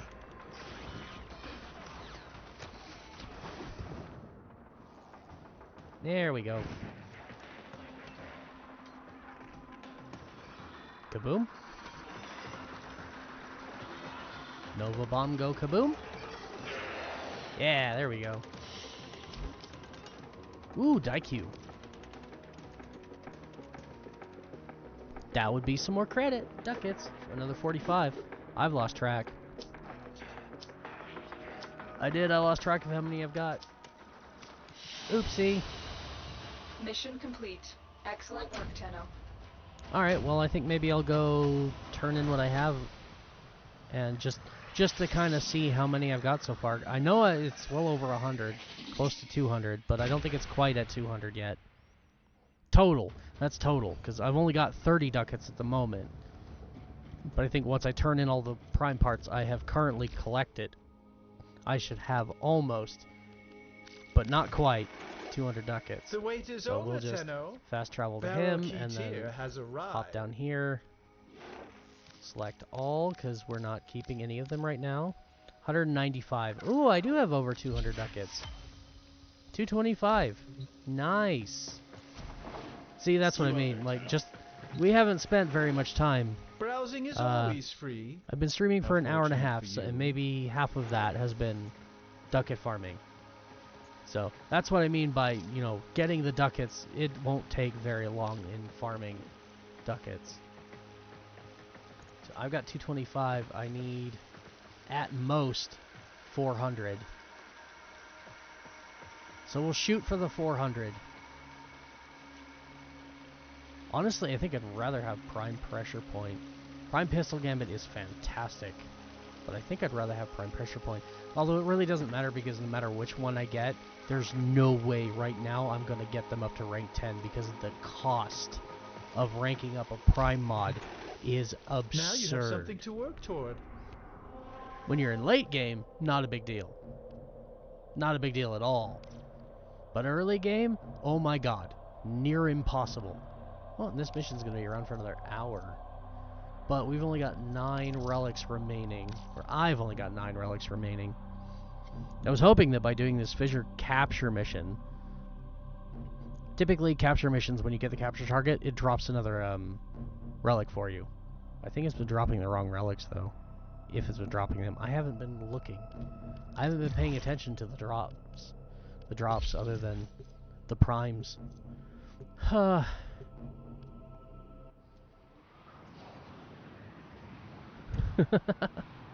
Maybe I should be doing that. You are here on a capture mission. You must find, capture, and extract our target. Alright. There are void fissures in the area. Use these to crack open a relic. A fissure. Going through that portal is pretty fun when you actually see it coming. Collect reactants reactant to open your relic. It's very disorienting when you don't. Only Hey, corrupted another enemies blue will drop star.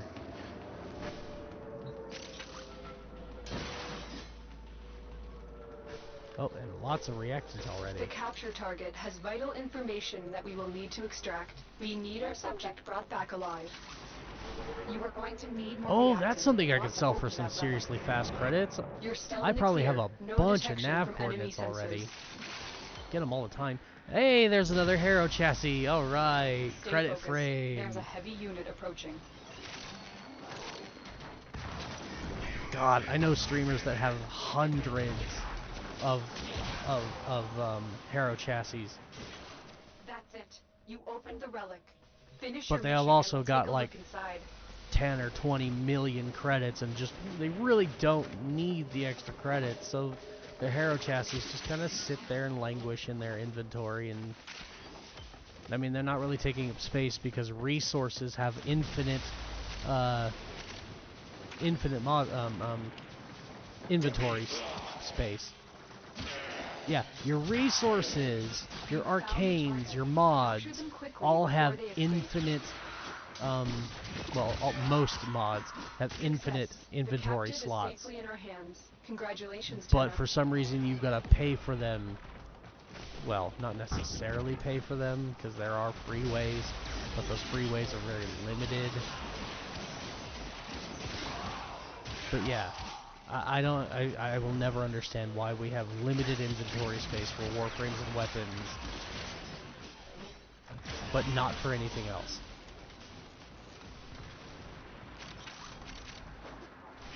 It's one of the few things that, one of my few big grievances with this game, and always will be, until they finally get rid of it, but I don't think they ever will, is the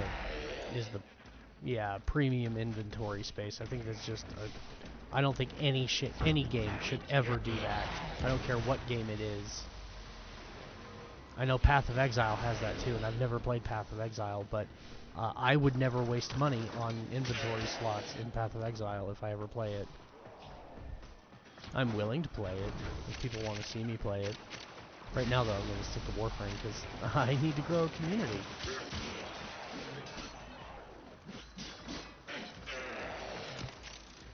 I don't suppose there's a... Nope. Not hearing that fun chiming sound that says there's an ultra rare chest nearby, so... Yep. Head to the exit. Provided I can get past this... Oh god. I detonated a cold barrel and got hit with a cold proc, and it slowed me down a lot. Whee! Ooh. Hey! 100 ducats! Nice! We got a rare drop! The Icarius Prime. I don't remember what the Icarius is. All the same, 100 ducats. That is fantastic. And that was my relic, too. Oh, yeah, no, and we're not getting any relic drops from the capture target. We're not getting any new relic drops. That's unfortunate.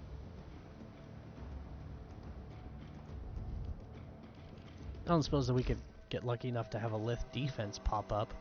That would give us some more Lith relics. We've got... Nope, still just the capture and the rescue. Ah... Bummer. See, I had... What was it? 200 something? I should be able to go to my inventory and see... DUC. No, sort by name. Really? You don't keep ducats in my inventory. That's a bummer. Ooh. Okay, so I can... Let's try... Since I'm already here, let's click the only sellable button. I can sell some of those.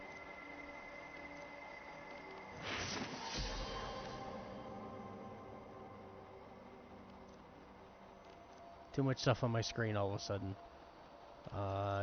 Pretty sure I only need one of these. I only need one piece left for that, and then I'll have everything for the Higasa. Ivara will keep. Kome we're definitely keeping. Where is... There's Harrow. Oh, they nerfed it. Oh, 3,500. Bummer. They nerfed the credit amount for the Harrow chassis. It used to be 25,000.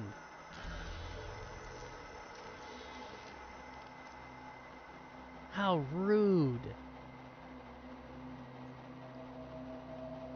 Alright, I don't see anything else right now that I can safely sell. No, I can't sell those. Mantis, no, not from this page at least.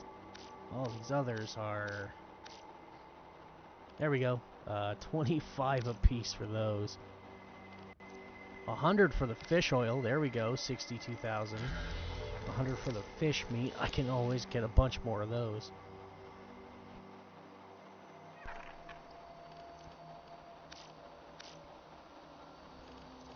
Spectre blueprints I don't care about.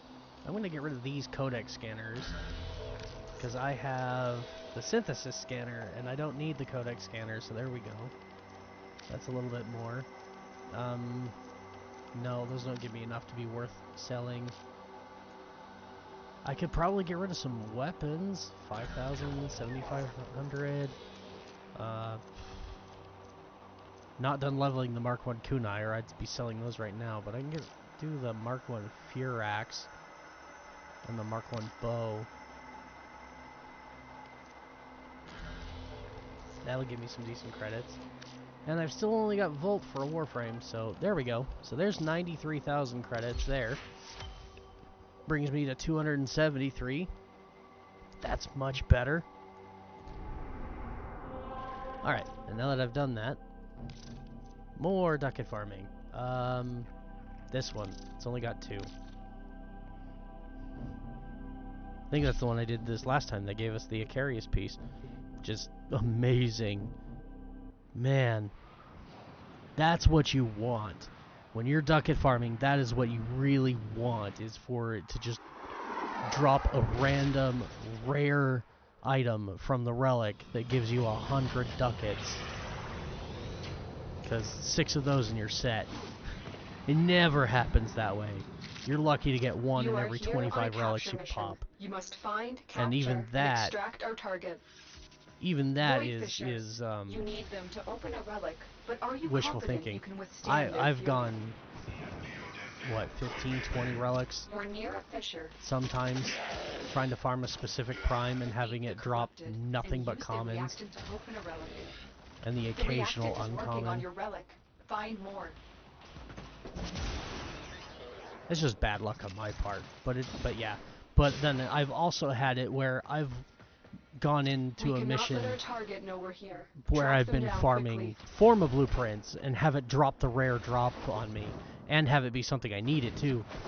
Grendel Prime was one of those that happened to me most recently. I was farming Forma blueprints, but I didn't have Grendel Prime, and his blueprint, I think, was the rarest of the rare drops. And I think one of the last pieces I needed for him. So I equipped a relic that had a Grendel Prime blueprint and also a Forma blueprint on there as well. And I was trying to get the Forma, and I was like, you know what? The hell with it. What's the worst that can happen? I fail again. And it dropped the blueprint for me, and I was able to build Grendel Prime.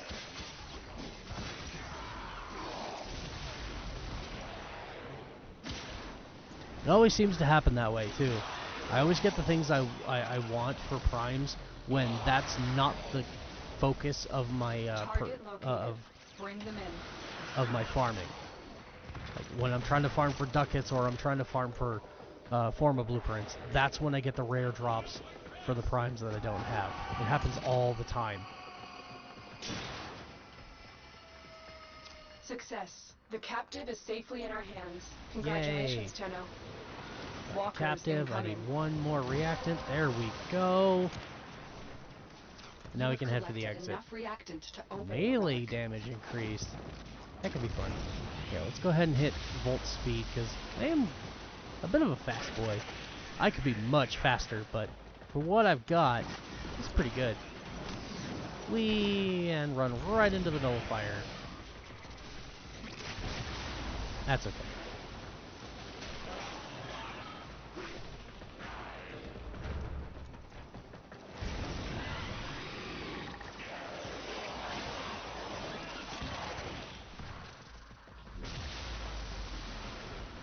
Yeah, I don't have any really good movement speed mods yet other than Rush, and it's unranked. So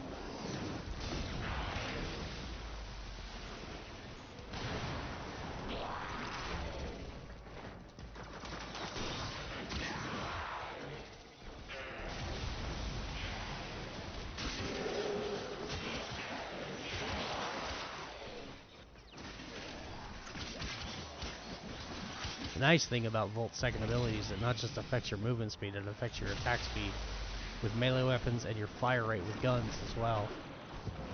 Sadly, it doesn't really seem to affect parkour velocity all that much. There we go, there's another 45.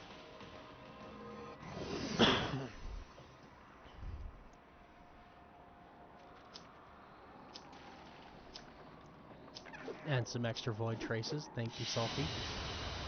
Much appreciated. Although I'm about at the end of what I can actually get for void traces, because I can only hold 250 right now. Yep, that gave me 13 for a total of 226. So I can only hold another 24 void traces, and I'll be at maximum. Another 5,000 creds, always good. I'm at 280 now. That's good. We're actually really close to the 300,000 I need for the mod I want.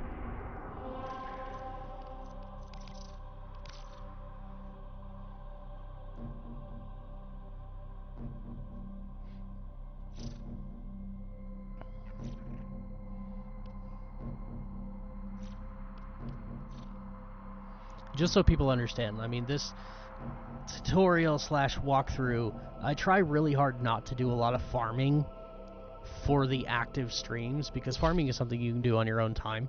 And so I try really hard to do most of my farming on my own time.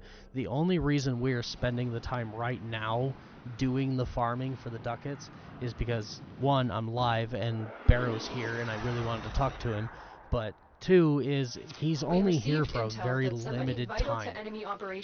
Like, he shows up on Fridays, I think around 5 a.m. my time, which is Pacific time, which I think is like 8 o'clock DE time, 8 a.m. DE time on Friday. Today is Saturday, and he leaves at the same time Sunday morning, which I think is really disappointing. It's kind of annoying. I wish that he would like leave like at midnight. Midnight DE time on Sunday would be really nice, but for some reason he leaves in the morning, meaning you've literally only got about 48 hours of him being here to get what you want. And if you don't already have all of the ducats and the credits needed to just go see him and buy what you want, then you have to farm them. Which is why we're doing it now, because this is my one and only opportunity for this week to actually do this with this particular account. And the Prime mods he brought are so good.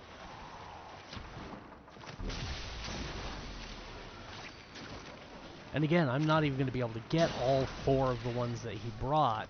I'm only going to be able to get 1 at best. But that one mod, regardless of which one I get, is going to up my game so much that it's worth the time taken to farm the ducats. So I apologize if this is kind of boring to watch, but that's why we're doing it, and I hope you can forgive me for it. But hopefully we're not going to spend the entire stream today farming ducats. I promise you that. I've only got a few relics left that I can actually crack. I only have access to lith fissures, So once all of my Lith relics are gone, I've got a few Mizo, but I can't run any missions to actually open them. So once all my Lith fissures are gone, then we will be done with the ducat farming. And if by the time they're done, I still don't have enough to get any of the prime mods, then so be it. We're gonna move on to something else, and then we've got several quests to go ahead and do for the walkthrough, as well as again, my next priority is probably going to be running Maru's weekly IA-10 mission to get some extra endo so that we can upgrade our mods a bit more and get stronger.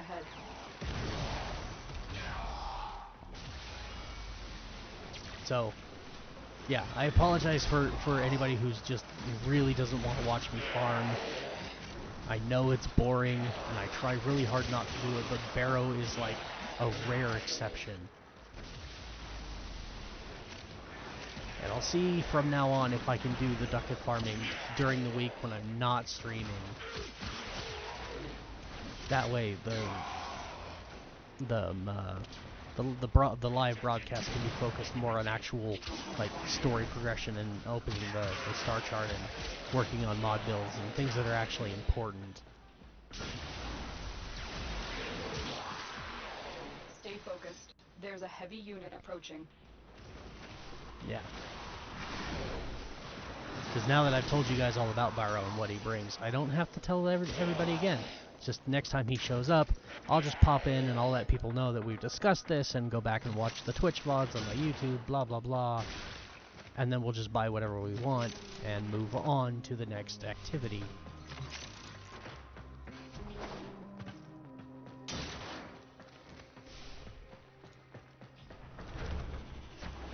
Alright, yeah, I have everything. Salty's got the right idea. He's just headed straight for the exit.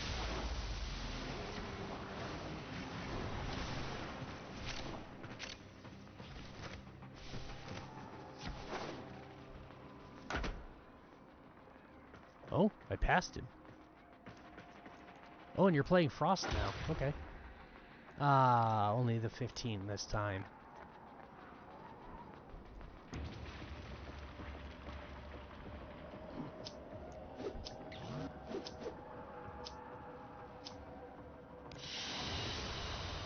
Great work. I am pleased with your performance.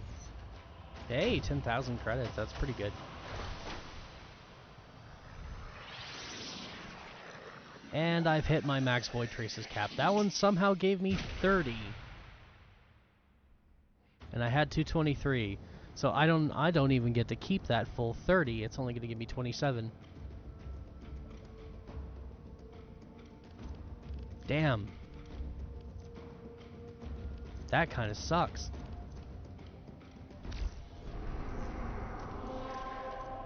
Alright. I have 6 Lith Y1 relics, and when those are gone, that's it. No more ducat farming. We'll turn in everything, and if I've got everything I need to buy a mod, great, we'll buy a mod. If not, better luck next time he shows up. I need to finish leveling Frost. Okay, cool. I don't mind. Yeah, do whatever you need to do.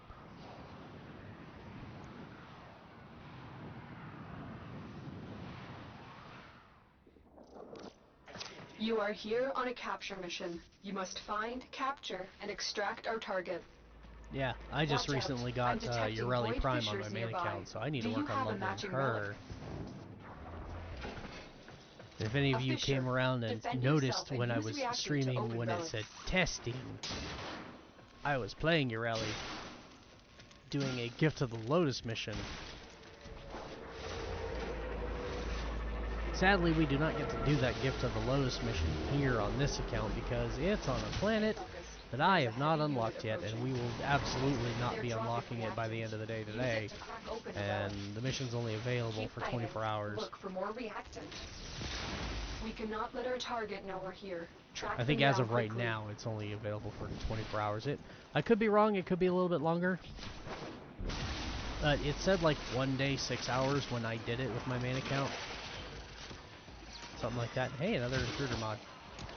Thanks. There's reactant this way too. There we go. Full on reactant. You have collected enough reactant to open your relic. Yes, I have. Thank you, Lotus, for pointing out the obvious. She is so good at doing that. What a good Lotus. Always telling me exactly what I already know. Target located. Bring them in. Oh, and I am falling behind again because I am too focused on killing enemies. Success. The captain is safely in our hands. Can't help it. I love just doing some basic hacky slash and just kind of... My favorite thing to do is play Warframe and do like all my farming runs and stuff while watching YouTube videos of some of my other favorite streamers. People like Luality or Josh Strife Hayes or Oxhorn or Gopher. Some of those I'm sure you've heard of. Others I'm sure you haven't. Co-Carnage is a good one, although I don't really watch his VODs and stuff. Mostly I just watch his shorts.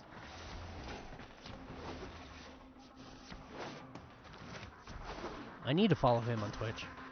I would like to catch some of his streams. I like Co. Co's great. Cool guy. Ooh, suppress for pistol. Hello, hello, hello. I like that mod. Come on, quit getting stuck on terrain and just go.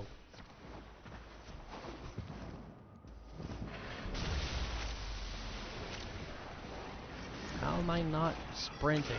I must accidentally hit the button. Another ammo case. Another round of coughing fits. Gotta love it. Wee slam. Oh! Oh! I almost fell off. Whoa! Ooh, that was close. And another Orthos handle. Yay! Another Orthos handle I don't get to keep. Sad. Complete. Excellent work, Tenno. Potato is sad. Yep, look at that. 30 more void traces, 250 owned. So all 34 of those are going in the dumpster. Because I don't get to keep them. It's so sad. Alright.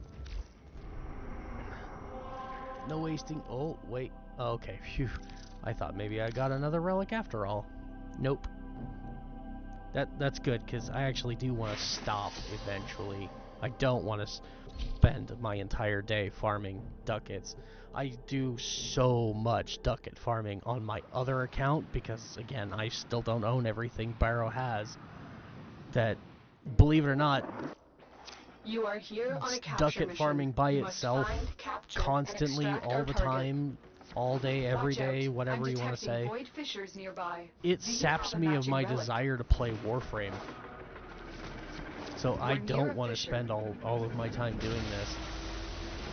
I want to move on to doing other stuff like quests and unlocking my star chart. You are going to need more reactant if you want to open that relic. A couple of quests specifically I really want to do today if we can, and that is Howl the Gubro and the Arcwing. There's a heavy unit approaching.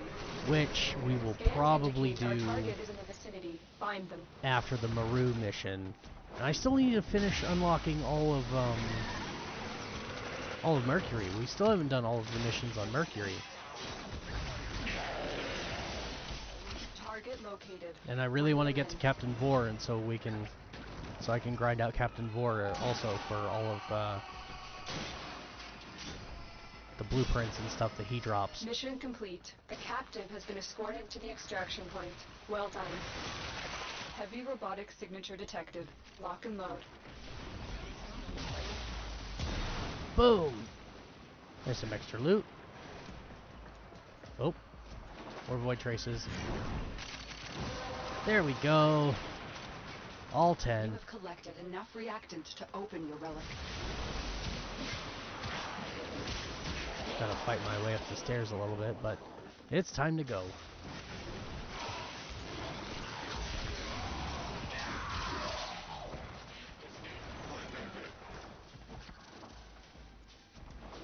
Also, this whole time I've been, if you guys remember the last broadcast, the last stream we did, part 4, we opened the syndicates, and I spent pretty much an entire stream just talking about the syndicates. But we aligned ourselves with the parent sequence before the end of the broadcast. And so this entire time we've been doing these missions, we've been farming syndicate standing. In fact, it's probably about time to rank it up. Provided I have the materials for the rank up cost. Which, I don't know.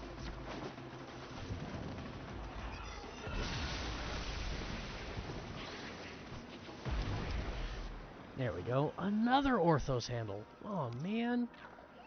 If I have enough ducats, if I can get to the 400 ducats without using all of my parts, I might just have to keep an Orthos handle. Just because I really want Orthos Prime. Another job well executed. Like of any other Prime that's in the game, even my boy Sevagoth, which I would love to get, but even beyond him. Oh, Steel Meridian Arbiters dying. Yeah, but I think Parent Sequence is ready for a rank up. So yeah, but as I was saying, even beyond like Sevagoth Prime or Rhino Prime was my very first Prime Warframe. But even beyond that, more than any other Prime, I would love to get Orthos. Orthos is my favorite. Always has been, always will be. Oh, the Guandao Prime is a very close second, I must say. But it too is a pole arm. Alright, I've got 4 more relics, so 4 more capture missions and we're done with ducat farming. We're moving on.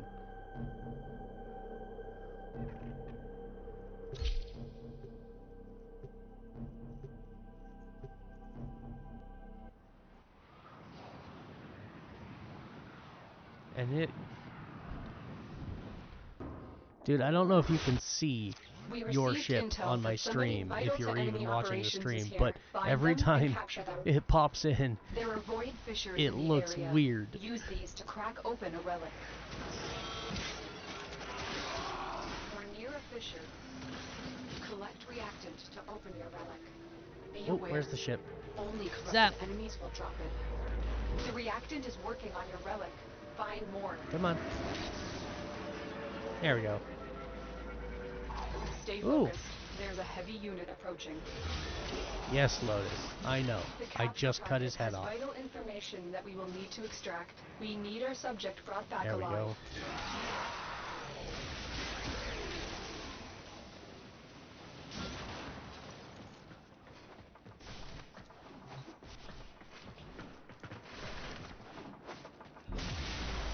Keep going. Nobody knows you're here. Bummer. Only 6 so far.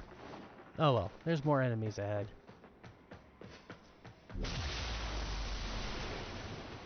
Holy crap, I think I've finally actually run out of things to talk about. For now. Give me like 5 minutes. I'll find something else to gab about for an hour. Target located. Bring them in.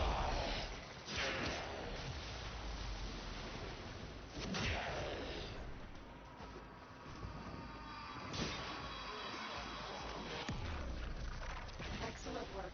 We'll interrogate the captain back at base. Come on, just one more. There it is. One more. Got it. That's it. You opened the relic. Finish your mission and we'll take a look inside.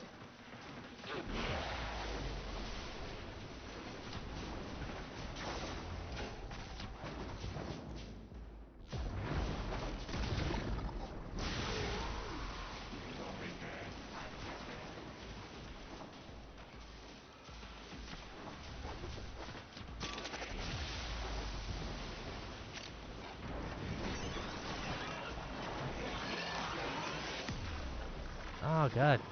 Getting stuck on everything. Again.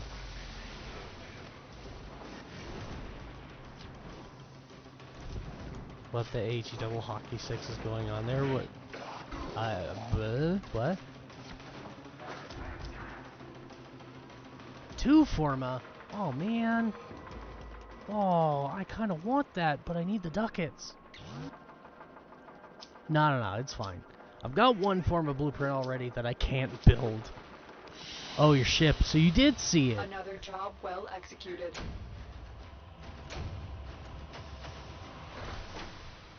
That's absolutely nuts. I don't know what's going on. It's kind of funny, though. Oh my god, all this time and my kunai are only at 27. It's gone up 3 levels. I'm actually going to be, like, elated when I can finally sell the Mark 1 kunai. I'm so tired of having them.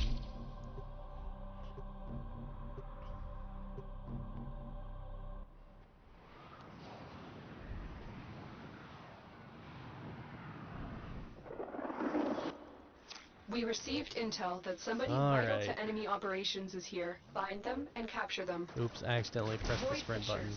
You need them to open a relic, but are you confident you can withstand their fury?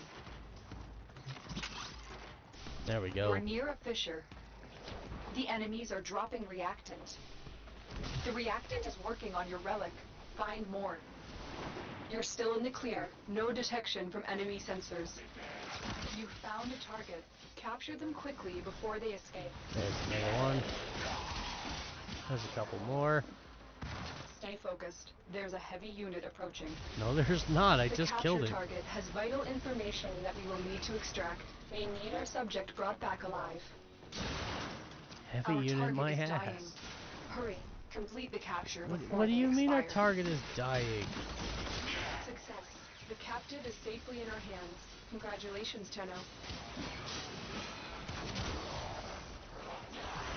I suppose I've never actually talked about, you know, failure sequence in a capture mission, but honestly, nobody should ever be failing a capture mission. The only way to fail is if you don't pick up your target in time. You've got a limited amount of time once he goes down to grab it. There we go, I've got all 10. As I proc another cold proc. But yeah, like, capture missions are so easy and they take so little damage to actually, like, take out your target. You should never be failing a capture mission. Oh, like, unless you're just like, you selected it by mistake and so you abort mission. Because every time you abort mission, it tells you mission failed. It's like, no, mission didn't fail. I didn't fail the mission. I quit the mission. There's a difference.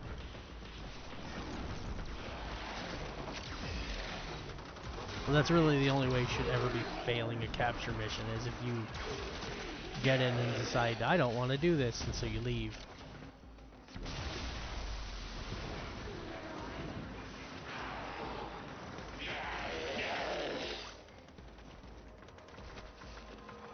He just had to spawn in and die. There we go.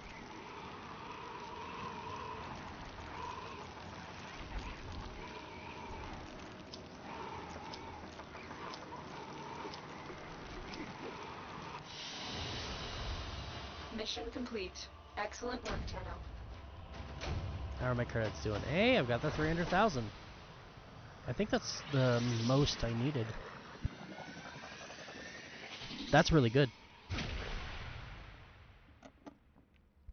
And I know we've got the 300 ducats at least. Because we got that one prime part that was 100 by itself. And I've already got 200. So, I think we might be able to actually do this to get one of these prime mods. Now, which one is the big question. I still think I would prefer right now to get prime pressure point over anything else, but I don't know. That prime pistol gambit is so much better than its base counterpart. Maybe that one would be the better option for now. I don't know. What do you think, Salty? You need them to open a relic, but are you confident you can withstand their fury? Well, there's also primed regen for sentinels. And then there was the prime chilling grasp, which is cold damage for either primary or secondary. Those are the 4 that he brought this week. What do you think would be the most valuable one to grab, like, right away?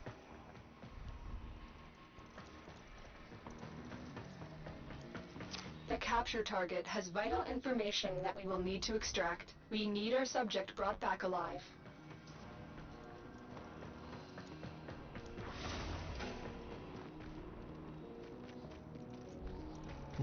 He's typing. Probably the secondary crit. Already forgot the name, but remember the effect. Yeah. Prime Pistol Gambit. Yeah. A fissure. Defend yourself and use reactant to open relics. Yeah, I think you may be right there. Collect reactant to open your relic. Because, like, especially in, like, the newer endgame builds, I find myself not using pressure points at all in some of my newer endgame builds. So, but Prime Pistol Gambit, at least until I get the dual stat, that gives me the 200%. I think you're right. Prime Pistol Gambit might be the more valuable one.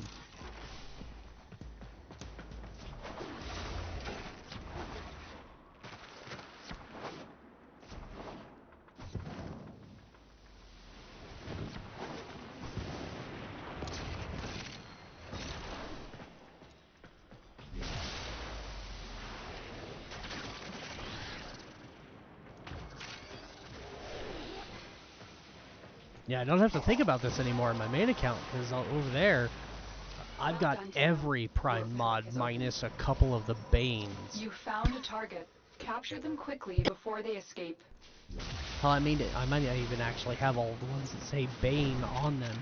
But, yeah, faction damage mods. Ones that give bonus damage for fighting specific faction. That's it. That's all I'm farming over there is the last of those. Like, every time they bring a new one out that's really, really good, like the last one was Primed Redirection, I got that shit immediately. And that's kind of what I'm trying to do with Barrow over there, is get to the point where I have every Prime mod and I can start focusing on just getting all of his cosmetics, and then anytime he brings a new Prime mod, I just grab that shit immediately and don't even have to worry about it anymore.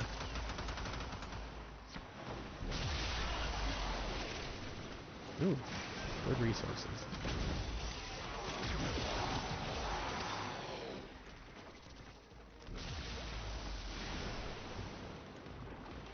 It's one of the things I'm hoping that I can actually accomplish with this upcoming TennoCon, is that I can finally just buy the last couple of Prime mods that he has that I still don't own, and then I'm done, and then from then on I can just kind of focus on getting cosmetics, because I already have all the weapons. Absolutely every last weapon that Barrow brings on my main account, I have it, and I've leveled it.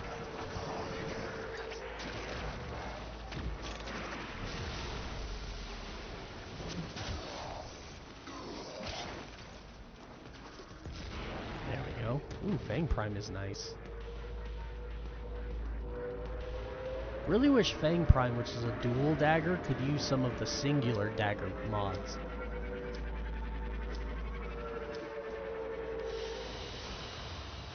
Because some of those singular dagger mods are really powerful.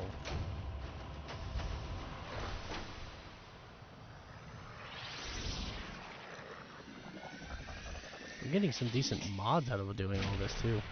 The Bratton Prime blueprint is 25 ducats. Oh, wow, I didn't know that. I did not know that. I should have grabbed it. Wow. Leave it to DE.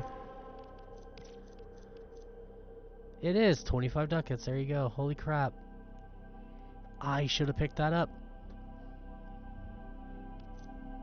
Damn. Well, maybe I'll have a chance this time. Who knows, maybe it'll drop again. This is my last relic, though. So, after this, we're going to go turn in all of our primes, get all of the ducats we can, and go see about getting a prime mod. Again, I can only buy one this week, so if I could, I'd buy all four. I absolutely would, but I just don't have the time to farm the ducats and the credits necessary to get all four. It's sad, but oh well. And again, it's not a big loss, because eventually he will bring them again. That somebody vital to enemy operations is here. He comes around every other week. Watch out. I'm detecting void fissures nearby. I'm saying that more for the tutorial's sake than anything else. You found a fissure. Look Did out I? for reactant. Did I really find a Corrupted fissure? foes are dropping reactant. Or did the fissure Use it find to me? crack open a relic. There we go. Now you're corrupted. Stay focused. There's a heavy unit approaching. The reactant is working on your relic. Find more. 3 already. We cannot let our target know we're here. Track them down quickly. There's 4.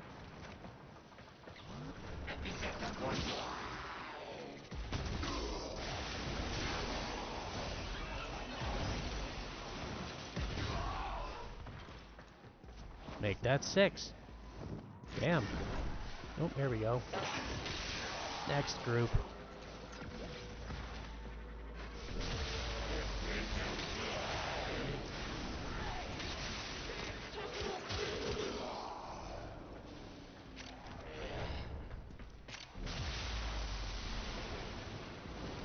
Come on, just one more. Target located. Bring them in. There we go. Ability range and strength doubled. Oh Well done, my Tenno. god. Your relic is open. Boom! Work. Watch We'll them all interrogate the captive disintegrate. back at base. Your part is done here, Tenno. Hell yeah.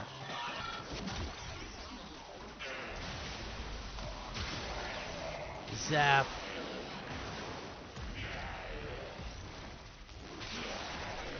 I love getting that bonus. That bonus is especially good if you're using a Warframe with channeled abilities, because once you get that buff, if you turn on your channeled ability, that buff will stay on. Even after the buff itself has expired, it will stay on you for as long as your channeled ability is active. It's so good.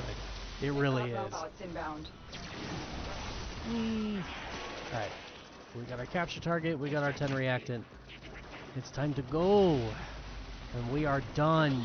This was my last relic, so we are done with ducat farming. It's time to move on to something more entertaining.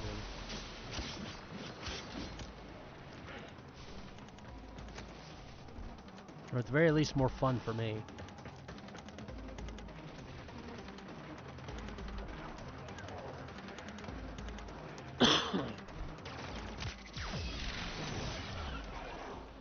And another forma. Yep, okay, there it is. Bratton Prime. Let's do that.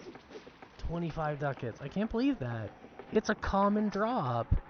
It's the only common drop, I think, that is worth 25 ducats. The rest are all 15. Another That is job well really, executed. like, kind of sucks, honestly. Like, it's nice, because it gives you an incentive to go farm any relics that you might have with a Bratton Prime blueprint, just because when you get the common drop, it'll give you that bonus 10 ducats, but it makes you wonder, like, if this one can be 25 ducats, why can't the rest of them be 25 ducats? A small handful of them, like less than 7? Oh, geez. Huh, I wonder what the other ones are. I'll have to... The wait is over, Tenno. I just might have to do some research and find out. Unless, of course, you feel like doing it. But for me right now, let's see. I have 2 Orthos Prime handles. I am going to try and save one. Yep, that's going to be another 275. We have hit 500 ducats. And we've been farming for an hour and a half. That's how quick you can get ducats in this game. So yeah, I'm keeping that Orthos Prime handle, because I now have more than enough ducats to get any of the Prime mods that are here. But again, I can only get one. So the question is, I have 326,000 credits. 125, 220, 300, 220. Okay, I can buy literally any of these. Not getting Vermilion Storm, to hell with that. Great stance mod, but it's really easy to farm. So, no. So, and, yeah, you know, Salty, you're right. Not only is that crit chance far better than the base mod, but that's also the most expensive one here. which I think kind of adds more emphasis or more credence, whatever word you want to use. Yeah, again, it makes it more worth it to grab this one because I've got enough. It's the most expensive one here, and you should probably always try and get the most expensive ones first. That way, again, yeah, like, because they're going to be the harder ones to get because you need more ducats for them. So, like, it'll make ducat farming easier later on down the road if you prioritize the most expensive mods first.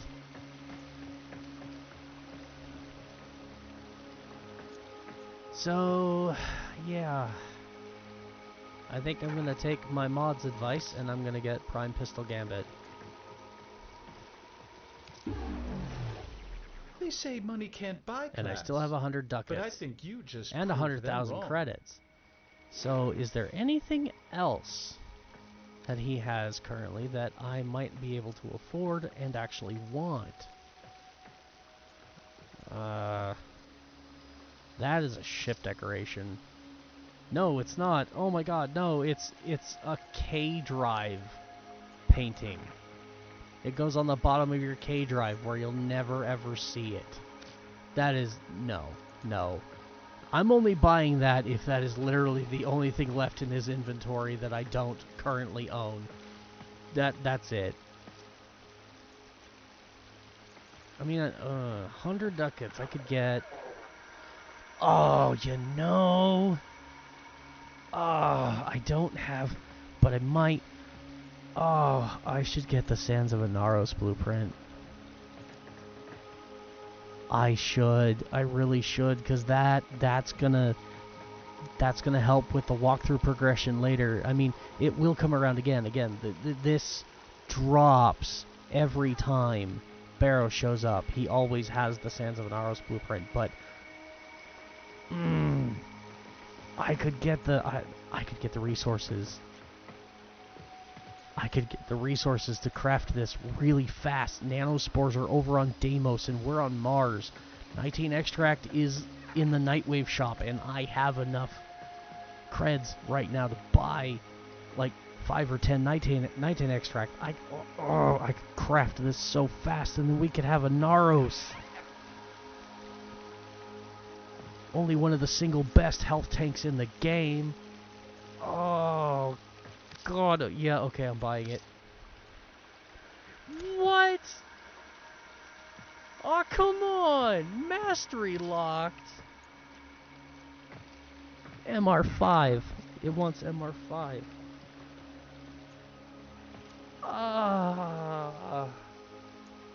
You know how bad that hurts right now? I'm MR3. I have enough affinity to get to MR5. But because of that stupid 24-hour timer, I could do the test today and I would have to wait till tomorrow after he's already left to get MR5. Oh, that's a pain in the ass. RIP. Daily reset less than an hour ago. Yeah, oh, you're right. Daily reset happened.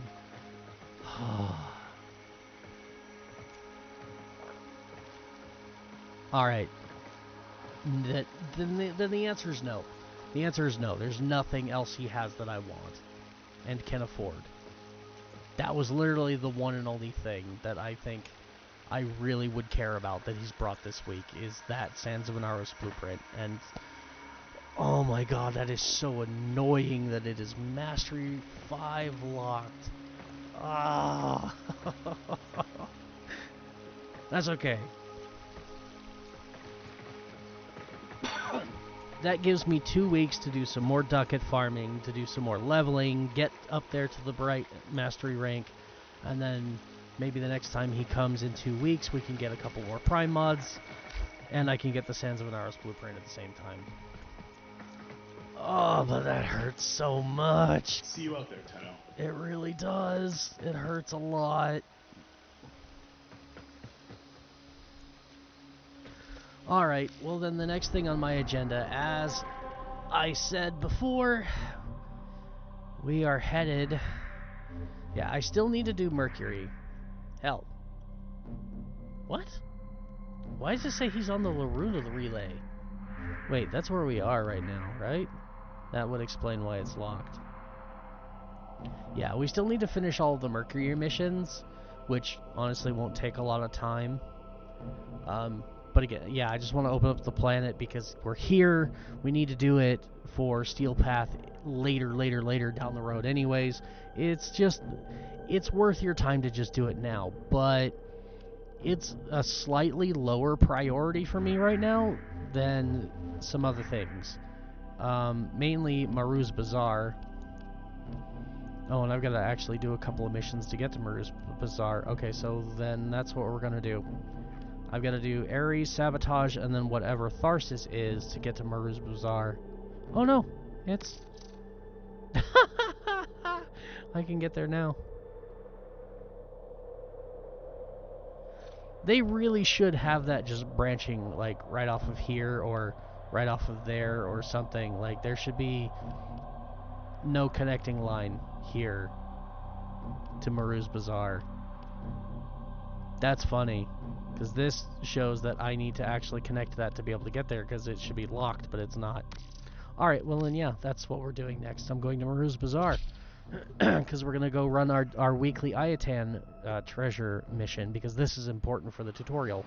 Because this is, at this point in the game, this low in leveling, is the single best endo farm that you can do, aside from doing Cephalon Samaris scans. Because again, with Samaris, right now I've got his like little lore mission going, but once that's complete, he has a daily mission that he gives you to go scan targets, and when you complete all of your scans for that day, it's a daily reset. Then he rewards you with a certain amount of endo. If you're looking for it. Maru's Bazaar, you've come to the right place. Ayatan treasures is what we want. I want to sell my wares. That's you can see Maru's Bazaar is a player hub where people can come to do trading, and that's what you see. People like they're holding their hand up, and this person's got a full set of Bratton Prime and Paris Prime. I'm guessing you can only set like 6 items at a time, but I'm guessing they have the full set for both of those. So you can come in here and you can interact with these people. That person's got a full set of Mirage Prime. This is a good way to get primes if you've got some extra platinum.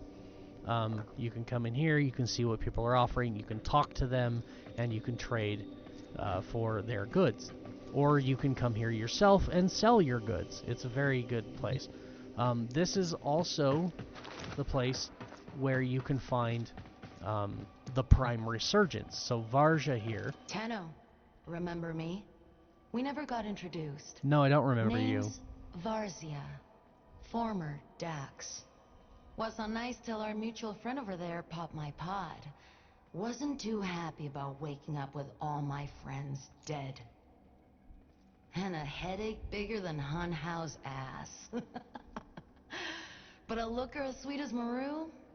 Yeah, can help you forget anything. She's very thirsty.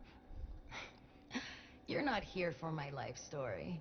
You're hunting antiquities, right? Primes? I can make that happen.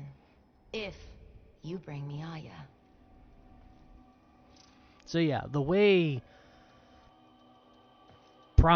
primes work in the game is every time there's a new one released, the oldest prime that's currently available in the game to farm gets vaulted, and then every so often they come back out of the prime vault in a form called Prime Resurgence, and then you have the opportunity to come here to Varja, and you can use a special resource, which we have some, called Aya, to go ahead and buy those relics, or you can buy Regal Aya and just buy the prime parts themselves. My girlfriend's calling. Hold on a sec.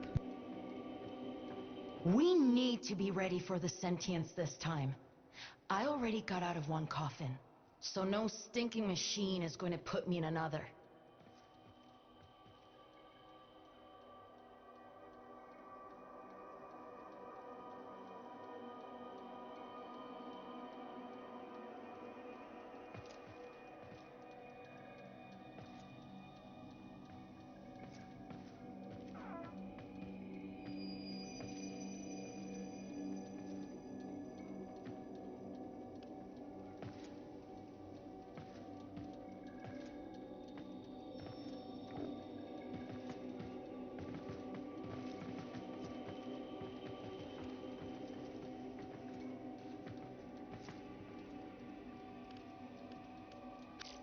Orokin sequencing medium. Pricks used it to archive everything. Memories, evidence, warframes. The Orokin can rot in their own filth. But those prime frames, they deserve to live again. Regal Aya can make that happen. Oops. With Regal Aya, this foundry can reconstruct you a prime warframe yanked straight from my time. As real as my pretty face in front of yours. No guesswork.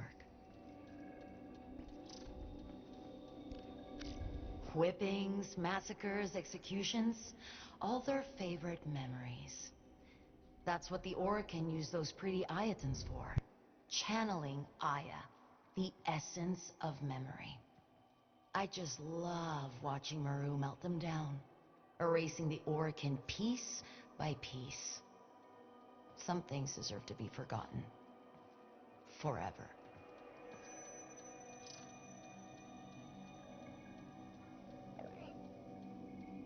When your life's on the line and you're staring down that raging Eidolon, nothing will keep you in one piece. No guarantees with void relics. Just like life.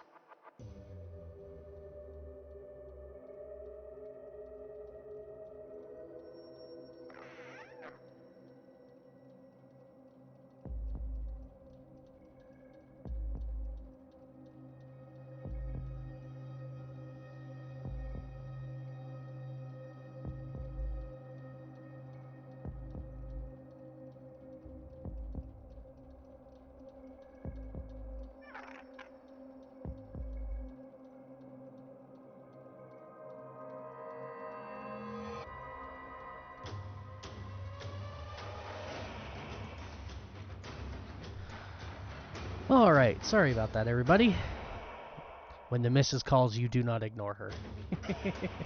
Alright, so, what she was talking about with the Aya and whatnot, what I was getting at, so you see the little blue symbol up here, this is regular Aya. You can actually farm this in-game, it's the free currency, and then once you get that, when you get enough of it, you can come down here and you can buy these relics. These are primes that have come before, and they are now back, and you can farm them again for a limited amount of time. You can see the timer here. These ones are available for another 18 days. So you have that. Here, the fun part about this is you have that 18 days. If you don't want to just grab Regal Aya, which you have to buy, it's the premium one. If you don't want to do that and you'd rather farm it with relics, then you have 18 days to farm all the Aya you can get your hands on and use that to buy as many prime relics as possible. And once you have these relics in your inventory, they don't go away. Ever. Meaning you can have them forever. You can pop them whenever you feel like to try and get these primes.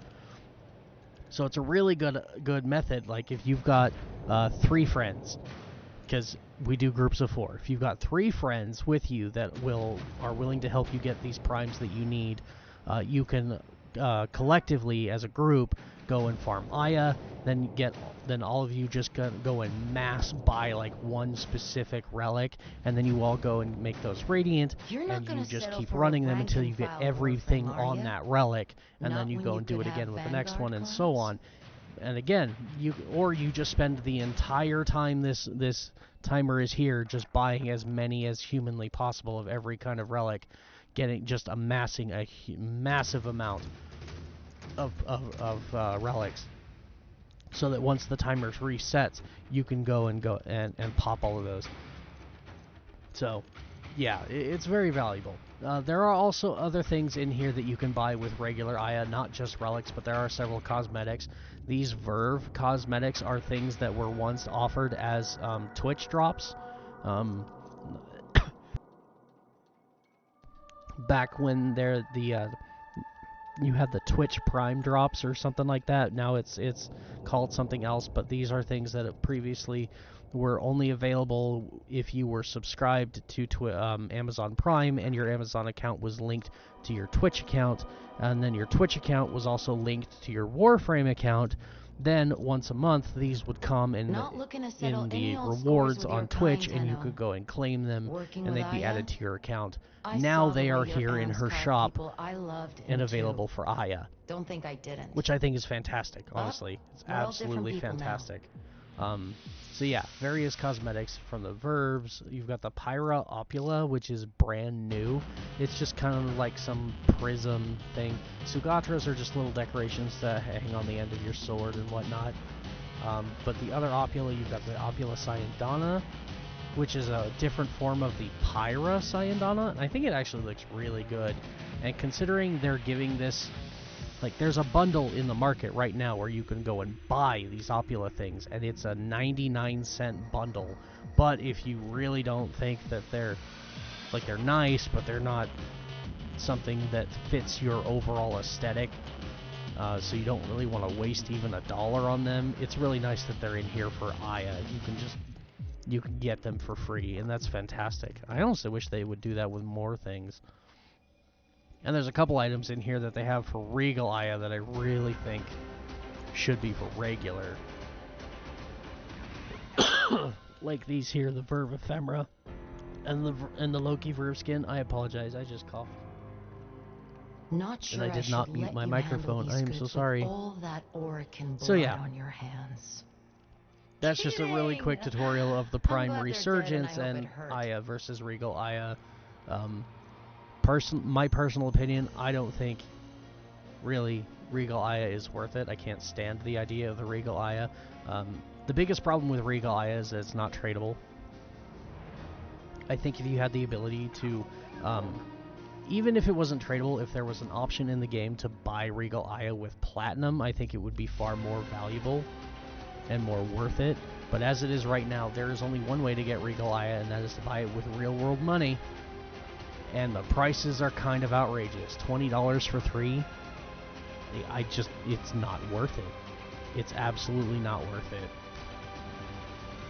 And that comes as that, and I say that knowing full well that I've actually bought Regal Aya. I have, because there are primes that I really want, and I'm sick of farming primes via the relics and having them just outright fail. You know how it is to that serve is in a silence. ship decoration. We saw Damn, I was hoping that was the actual resource. The Navarus Revels. But yeah. The circling hawk made you. Don't go leaving anything unsaid. Yeah, I've I've bought Regal Aya just because I'm sick and tired of farming primes. And even when you farm primes, like, there are certain things like the prime cosmetics that you can't farm. Those are not available in relics. You have no choice. If you want those cosmetics, you have to either get them as part of the Prime Access, or you have to get them with Regal Aya during the Prime Resurgence. There are no other options. So yes, I've bought Regal Aya, but I don't like having to buy Regal Aya. I don't like that it's required, and I wish... Welcome to my bazaar. Again, if it would be so much more valuable and worth it if I could just have an option to buy Regal Aya with Platinum. Because Platinum has so many various ways that you can actually obtain Platinum that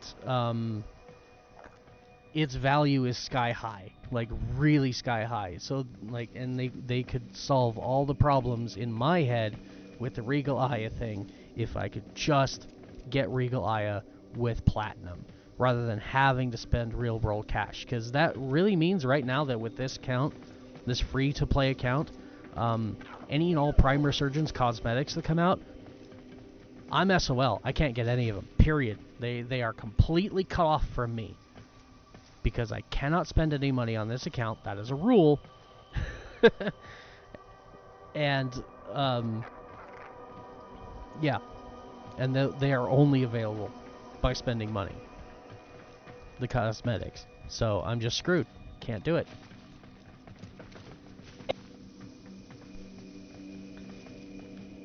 But that's also why I don't think this is going to ever end up becoming my main account. Alright, so now, okay, that's enough with Prime Resurgence and the Aya and stuff and the headache. So go ahead and do the thing that I actually came here for. Hey, Shiny, you know about Endo, right? Those particles you use to boost your mods? Well, the Orokin must have shared your fascination with it. Keep a lookout for their Iatan sculptures. Those things run on endo. If you don't want the ornaments for your ship, I can extract the endo from them. The more complete the sculpture, the more endo I can extract. Just keep in mind, I keep the leftovers, okay?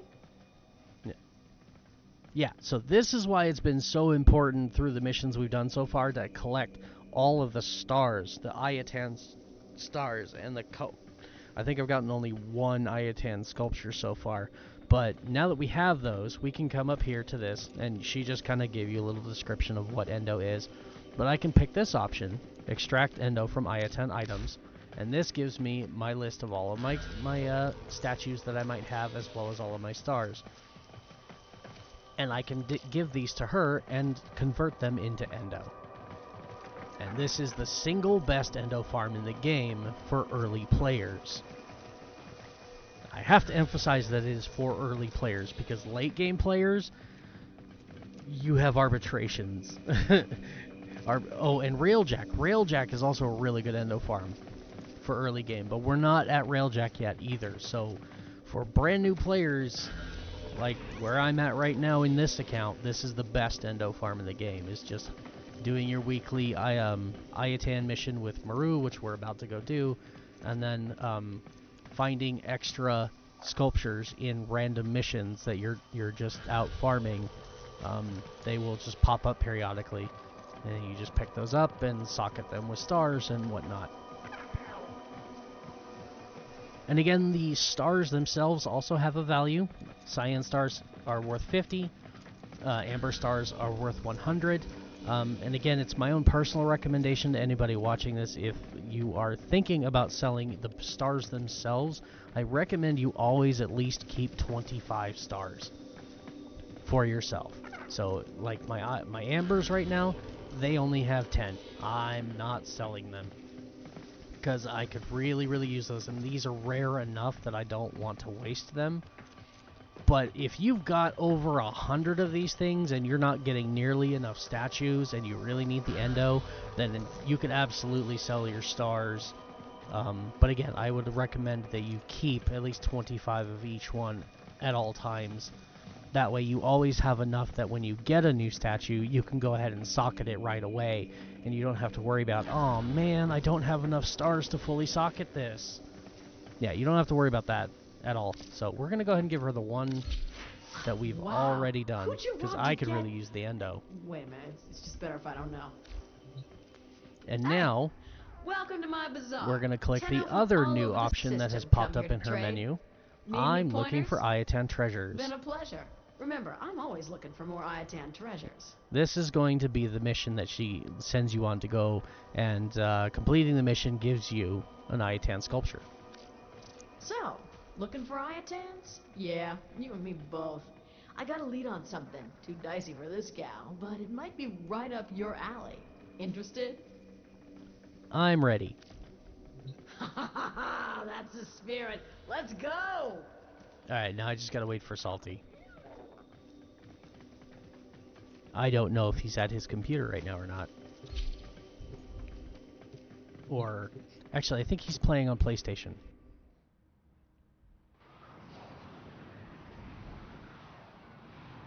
For anybody who's curious, Salty is... Oh, Mom called, and yes, I'm on PlayStation. Okay. Yeah, I figured as much. Here we go. Let's find some antiquities. Yeah, Mom calling is definitely important. Alright, and we are in the void. Oh my god, this is a luck of the fucking draw. Apologies if you have a problem with strong language. You're gonna hear me use it from time to time. I try not to, because I know people want things to be family friendly, so I try to keep it as clean as I can. But it's gonna slip out every now and then. But this is a massive boon, because I need Orokin cells to craft. Unfortunately for you, it was also known for its deadly security apparatus. Would you please be quiet, Maru? I'm trying to monologue. She's telling me just random stuff that I really don't need to know. But yeah, we're in the void, and I can get Orokin cells from the void, and I need Orokin cells in order to craft my Forma blueprint that I have. So this might actually be a serious luck of the draw. Okay. Ugh, hands are busy. Can't grab the mic and mute it. I'm so sorry. I wish I could just stop coughing. Ooh, another quick return.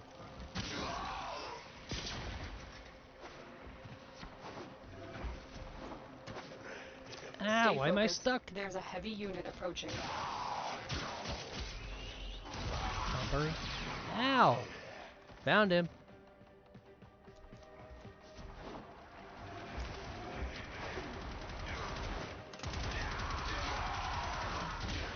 Suppress. I love seeing suppress. I think it's the third one I've gotten though. Which is funny because it's like when the first one I got came up, I was like, oh yay, that's amazing, yeah, woohoo! And now I'm like, oh yay, it's that one again, woohoo!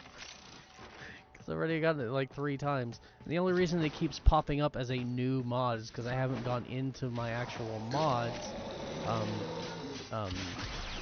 database, whatever you want to call it. Yeah, I haven't gone into my actual full mods list and looked at it. Until I do that, every time I collect it, it's going to show up as a brand new mod. Control modules! Oh, those are almost as good. Control modules are almost just as good as getting Orokin cells. Please give me some Orokin cells. Okay, I think we got all the loot out of here. I'm going to probably loot quite a bit in this mission just because this is like solid gold. This is my first time in the Void with this account. And we don't even have the Void unlocked yet. Not even close. Well, kind of close. We're on Mars. But to get the first branch of the Void unlocked, we have to finish Mars, get to Phobos, the next planet, and get all the way through all the missions in Phobos, well, at least along the path towards the Void. So we've still got quite a bit of time before we actually get to the Void.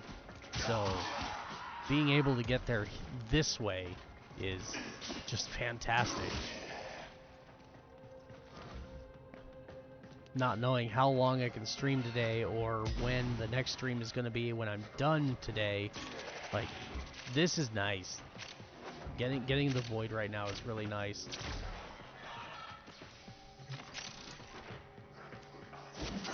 Now, if I get some Argon crystals, I'm going to cry. Because right now, I don't have anything to build with Argon crystals, but I want Argon crystals. The problem with Argon crystals is they are the only resource in the game that have a flippin' time limit on them.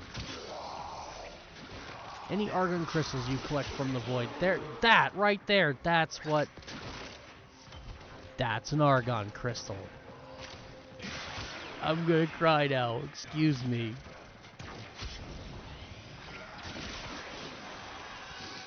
Oh. Argon crystals only stay in your inventory for 48 hours. It's 48 real world hours, not in-game hours. So when you log out, that timer keeps going. It would be better if it was 48 in-game hours.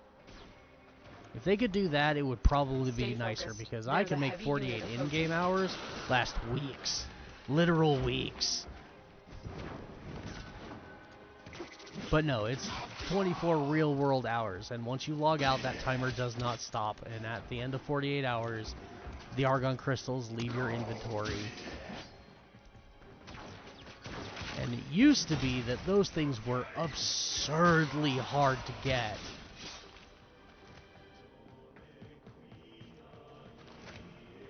I remember a time when they were, like, so rare. They were Salty will understand this reference. There was a time when Argon crystals were legendary core levels of rare.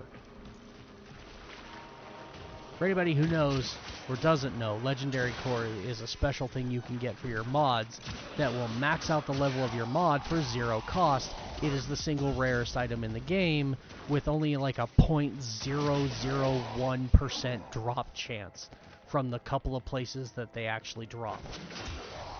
Argon crystals used to be that hard to farm. Mom will be home in less than 10? She just got off the phone with me and said 30. She must be hauling ass. Ooh, burning wasp. That's an okay stance mod. Oh, she's home. I can hear her voice. So he must have sent me that 10-minute thing like 10 minutes ago, because I've not been looking at chat. I have that problem a lot. I'll get so invested in what I'm doing, especially in Warframe, that I'll forget to look at chat. So anybody watching, if you post messages in chat, please be patient with me. I will get to them eventually. I will look over and see what people have said, but it may take me a minute. I'm not actively ignoring your chat. I literally just haven't seen it yet.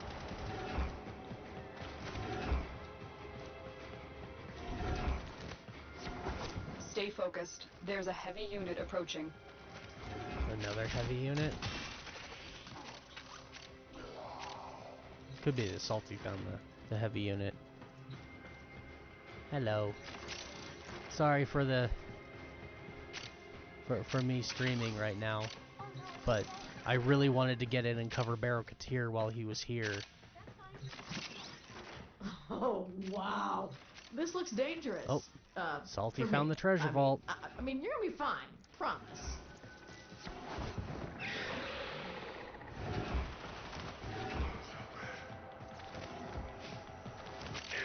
Means I need to haul balls and actually get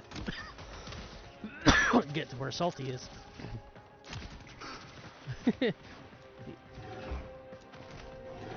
There we go. Okay. I'm inside. So this is... I don't know if this has...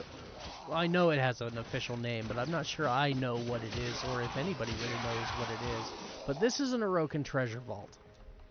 They only appear in the void. And the treasure that they hold, this one specifically has the Iatan because it's an Iatan mission, but typically the treasure in the treasure vaults is things like rare mods, rare minerals, nothing like super out of the ordinary or super duper special, but it is fun to actually do these vaults and figure them out. And there are several different types.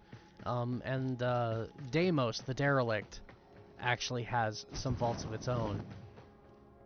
So, the best way to figure out which vault you're going to be running is to come in here and look through this window and see what you can see.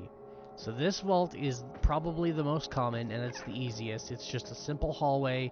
There's a few laser grids in there, and at the end there's these things called cold pads. They're like little patches of ice on the ground, and then when you step on them, they'll slow you down. So this one literally is just a simple, we're going to open the door, we're going to go smash our face against the door, and then once it opens, we're going to bullet jump to the other side, and we've got to get through that big open door at the end that you can kind of see here. We got to get through there before the time limit ends. So the time limit is usually pretty generous with these. I think this one's like 45 seconds, and we can complete it in less than 10. So if you mess up, it's not a big deal. You've got plenty of time. And if you fail it, it's okay too, because especially with the Maru mission, if you fail it, it'll kick you out, you'll go back to Maru's Bazaar, and you can just run it again. The mission does not disappear until you actually complete it. So don't fret if you actually fail because you don't know the vaults.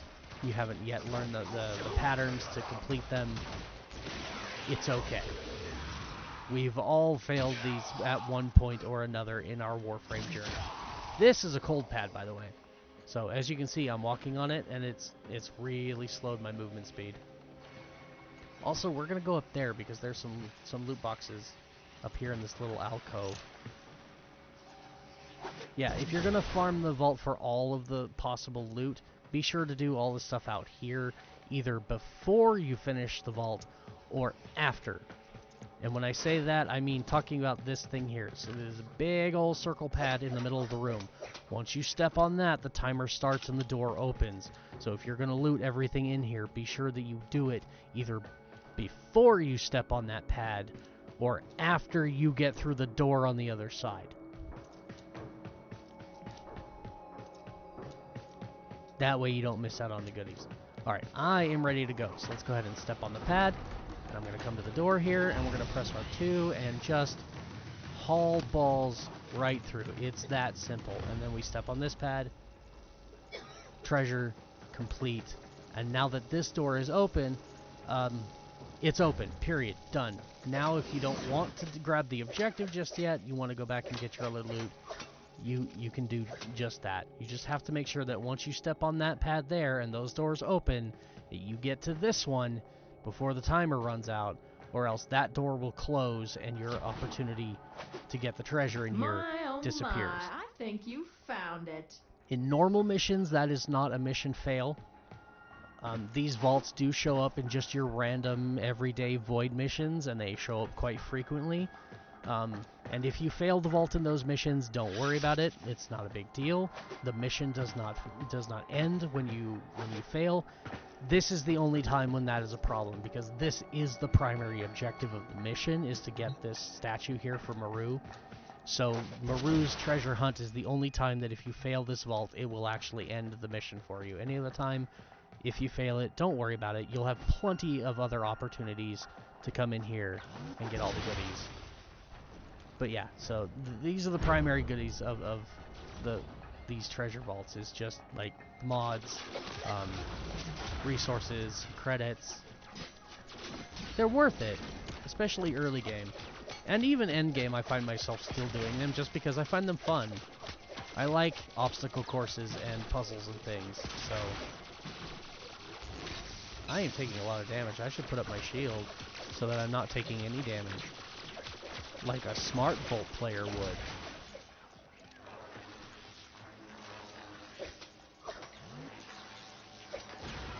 There we go. And I like to do this too just because. I don't think actually destroying these laser plates gets you any, like, XP or anything. That's what we came here for. I'm pretty sure it doesn't. Done. You don't get any affinity for killing those. The turrets, on the other hand, yes. The turrets you get affinity for killing. But the laser pads on the walls and whatnot, I don't think you do. I just do it because it's fun. Alright, so we've looted everything inside the vault. Now this one, if you look up on the side, or up here, you'll see this little spinning laser thing. We can go ahead and destroy those. And there are some more loot crates and lockers up here that you can get that are behind these. And you can go ahead and destroy these too if you want. I usually do, again, just because it's fun. I'm not certain if you get any affinity for killing these or not. Pretty sure you don't. Yeah, you don't. It's just fun to do. Because if you get hit by these lasers, you can take a lot of damage. And so killing them is kind of satisfying. Another ammo case. Oh boy, it's my 5th one today. The ammo case is a great mod for a great Sentinel, but I don't have the Sentinel yet, so there's like no point in getting the mod. Honestly, I'm surprised it drops in the open world like that at all, because again, once it's a carrier precept mod, and once you actually build carrier, they'll give you another copy. So it's kind of silly that it's an actual open world drop for that mod. Oh, let's blow ourselves up. Whee! Blast Brox. And now I'll share my electricity with you guys. Two 2 more argon crystals? Oh, man. Oh, hey, this room. I like this room. This is another treasure room. Oh, it looks like Salty's already opened it. So the way this works, this treasure room specifically, is you can see the pressure pad here on the floor. This pressure pad opens that door over there. And there's another pressure pad over there, just like this one, that opens this door here. And just like the treasure room we just completed, once you hit this pad, this will open up, and you've got a limited amount of time to fly your ass across the map to the other side and activate the pressure pad here inside the treasure room to keep it from opening up. It can be a little bit tricky, but it's not super hard. And again, the loot that you can get from these rooms is definitely worth it, especially if you're a newer player, because you can get some very unique mods from these void treasure rooms.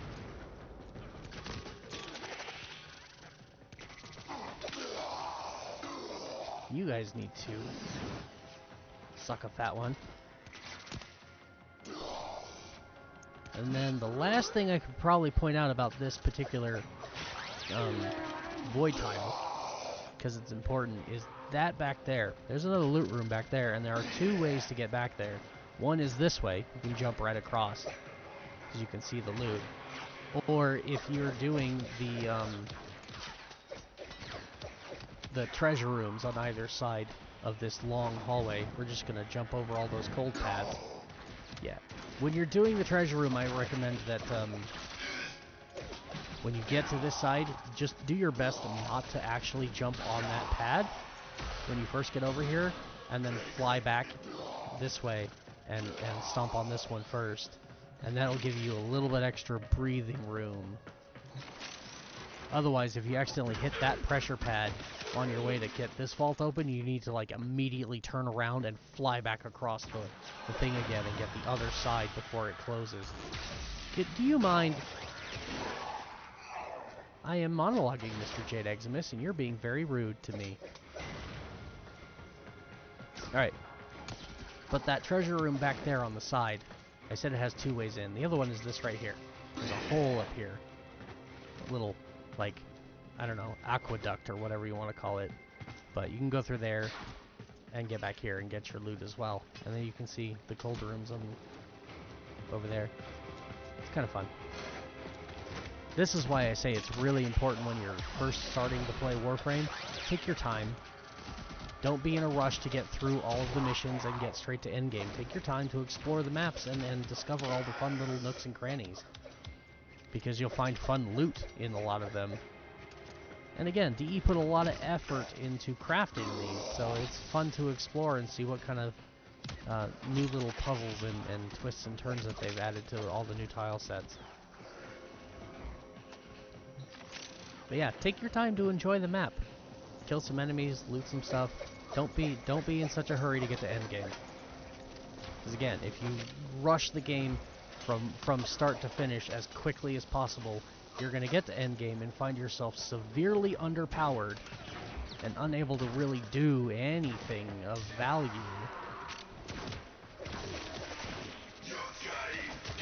And you'll be a detriment to other players if you're playing public or anything. What was that? Oh, the Grimoire. I've never seen the Grimoire from someone else's perspective.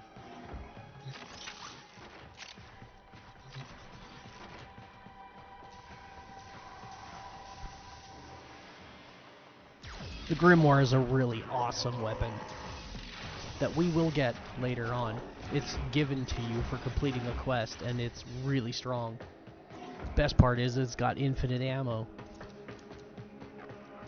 Like, anytime you get a weapon that gives you infinite ammo, and there are a couple, hell, if you build kit guns, there's an arcane, a PAX arcane that you can put on kit guns that gives every kit gun infinite ammo.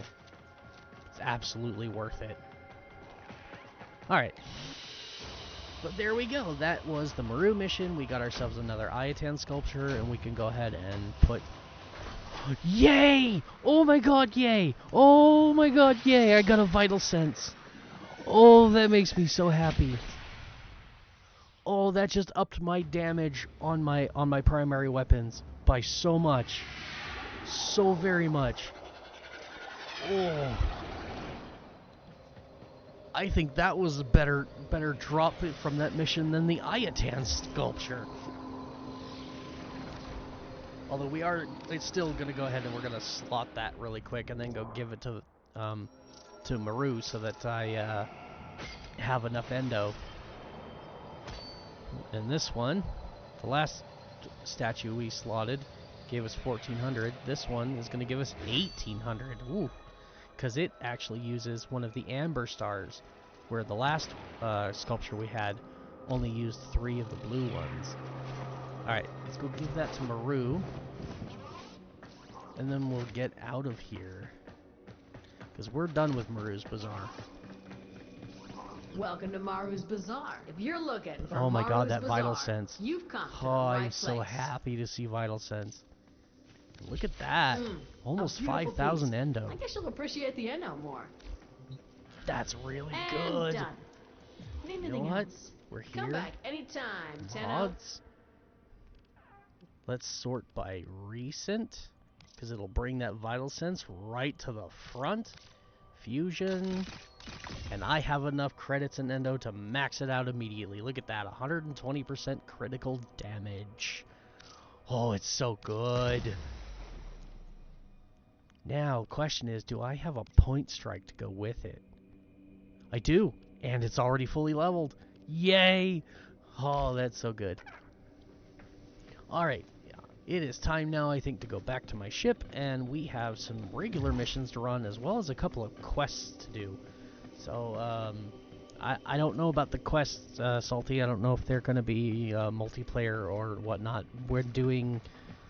specifically, I'm doing Howl of the Kubro and the Arcwing quest.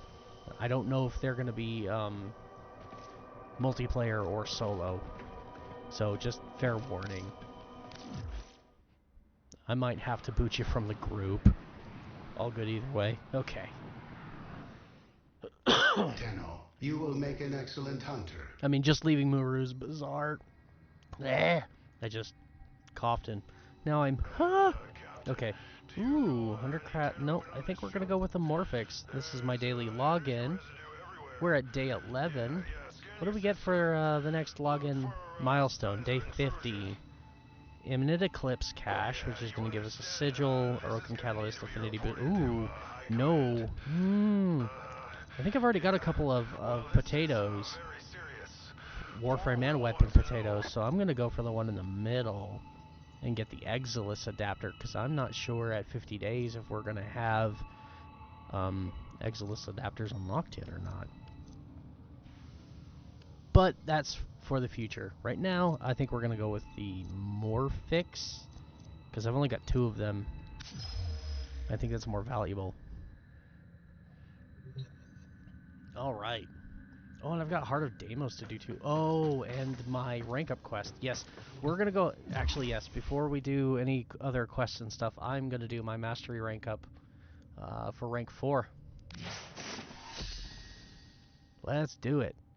Oh, man, I should have started my day with this. This would have given me an extra 50 Void Traces. You know how many Void Traces I wasted because we kept doing missions after I hit my maximum cap? And granted, this wouldn't have given me a much more. Only it means I would have only kept 300 instead of 250, but still. I probably wasted close to 100 Void Traces just because I hit cap and it said, no, you can't have these now. But anyways, okay, so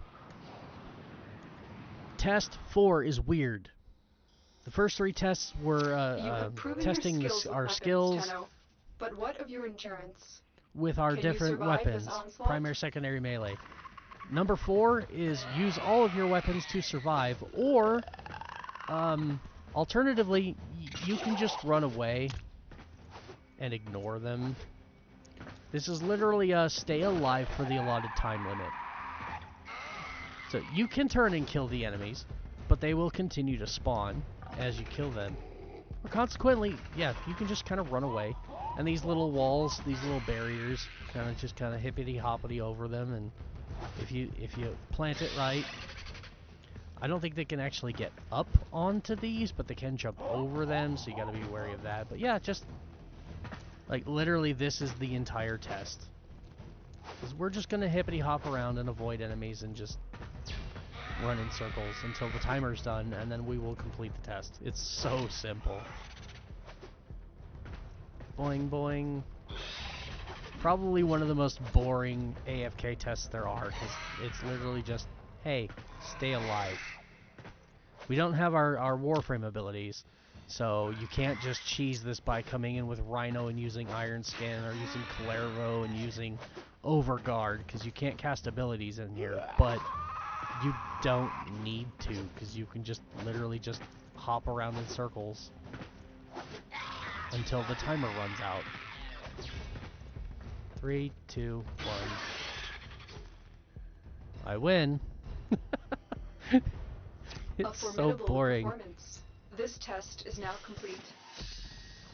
Another And the next job well test isn't much executed. better, because if I remember correctly, new loadout slot. Yay. Oh boy. A loadout slot. You know what would be better than a loadout slot? How about a Warframe slot or a couple of weapon slots? How about every time I rank up, I get extra Warframe slots? If you're going to insist on limiting my inventory.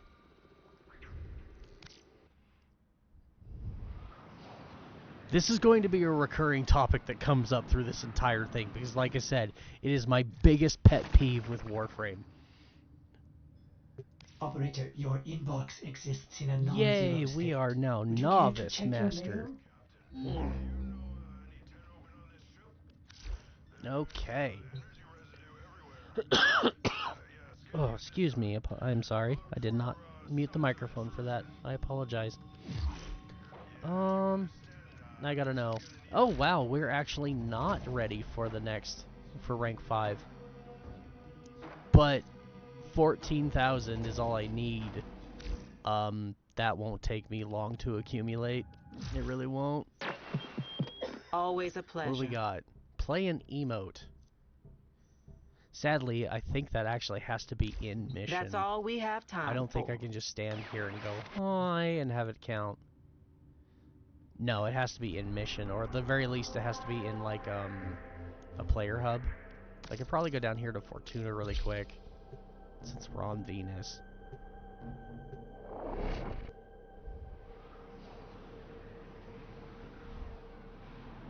I need to farm my daily rep with, Fortuna and the planes as well. Fortuna and Cetus. But yeah, now that I'm down here, I can probably just go sit down. Hey, look! There we go. 1,000 Nightwave standing, just like that. Now we can go home. I love ones that are that simple. There's another one, I think, that is like... There's one that's... I don't remember if it's 4,500 or not, but there's another one that's like, transmute a mod. Okay. By transmute, they mean this. So you just... you click this, and then I click this because I've got multiples of those, and then I click that one, and we'll get one of these two, and then I go, okay, transmute. And it's like, great, awesome. Here's some standing. Here's some Nightwave standing. There's another one that I think that one's definitely a daily, is if you have like a Kubro or a Kavat researched, it just says pet your companion. And so you just walk over and go, okay, and you press the activate button in front of your companion and give them scritches, and it gives you 1,000 standing. I love those because it's like so simple and so easy. Speaking of our companions, I would very much like to have one. So we're doing the Howl of the Kubra quest now. So the Corpus have recovered an incubator segment. This is an excellent opportunity. Every Tenno deserves to have a Kubra by their side.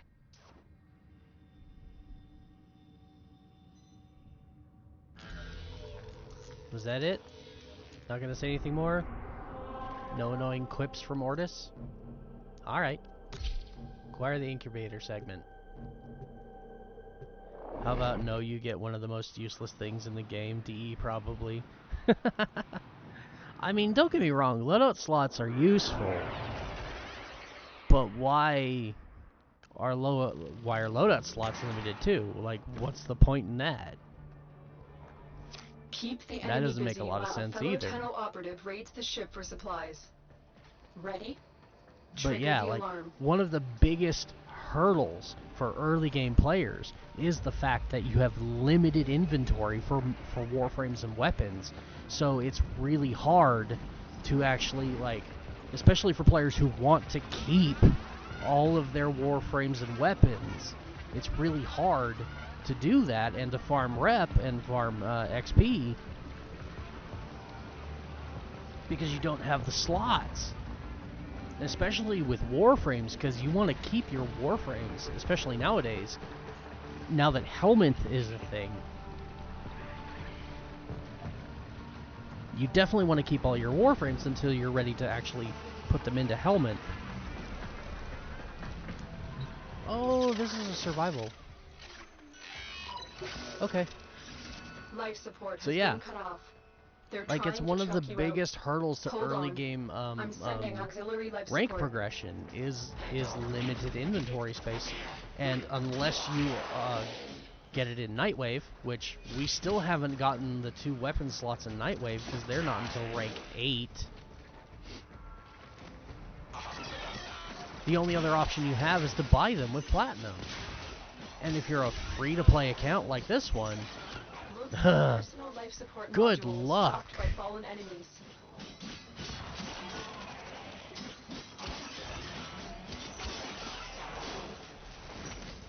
Like, I have no choice other than to go and do trading.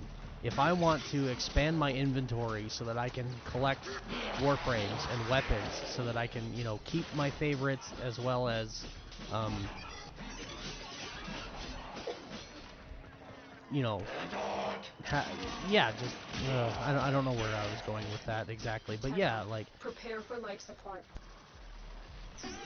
I'm a hoarder when it comes to video games. I want to keep everything. I want to have every weapon. As much as I hate the Mark I kunai, I actually don't want to have to sell them, because that means that later, once I have the extra inventory space, I'll have to go and get the damn things again and level them again and go through that headache a second time. I don't want to have to do that. Life support capsule to the area. And they could Activating eliminate at least part of that problem if, when you do your rank up tests, they would give you like 1 warframe slot and 2 weapon slots.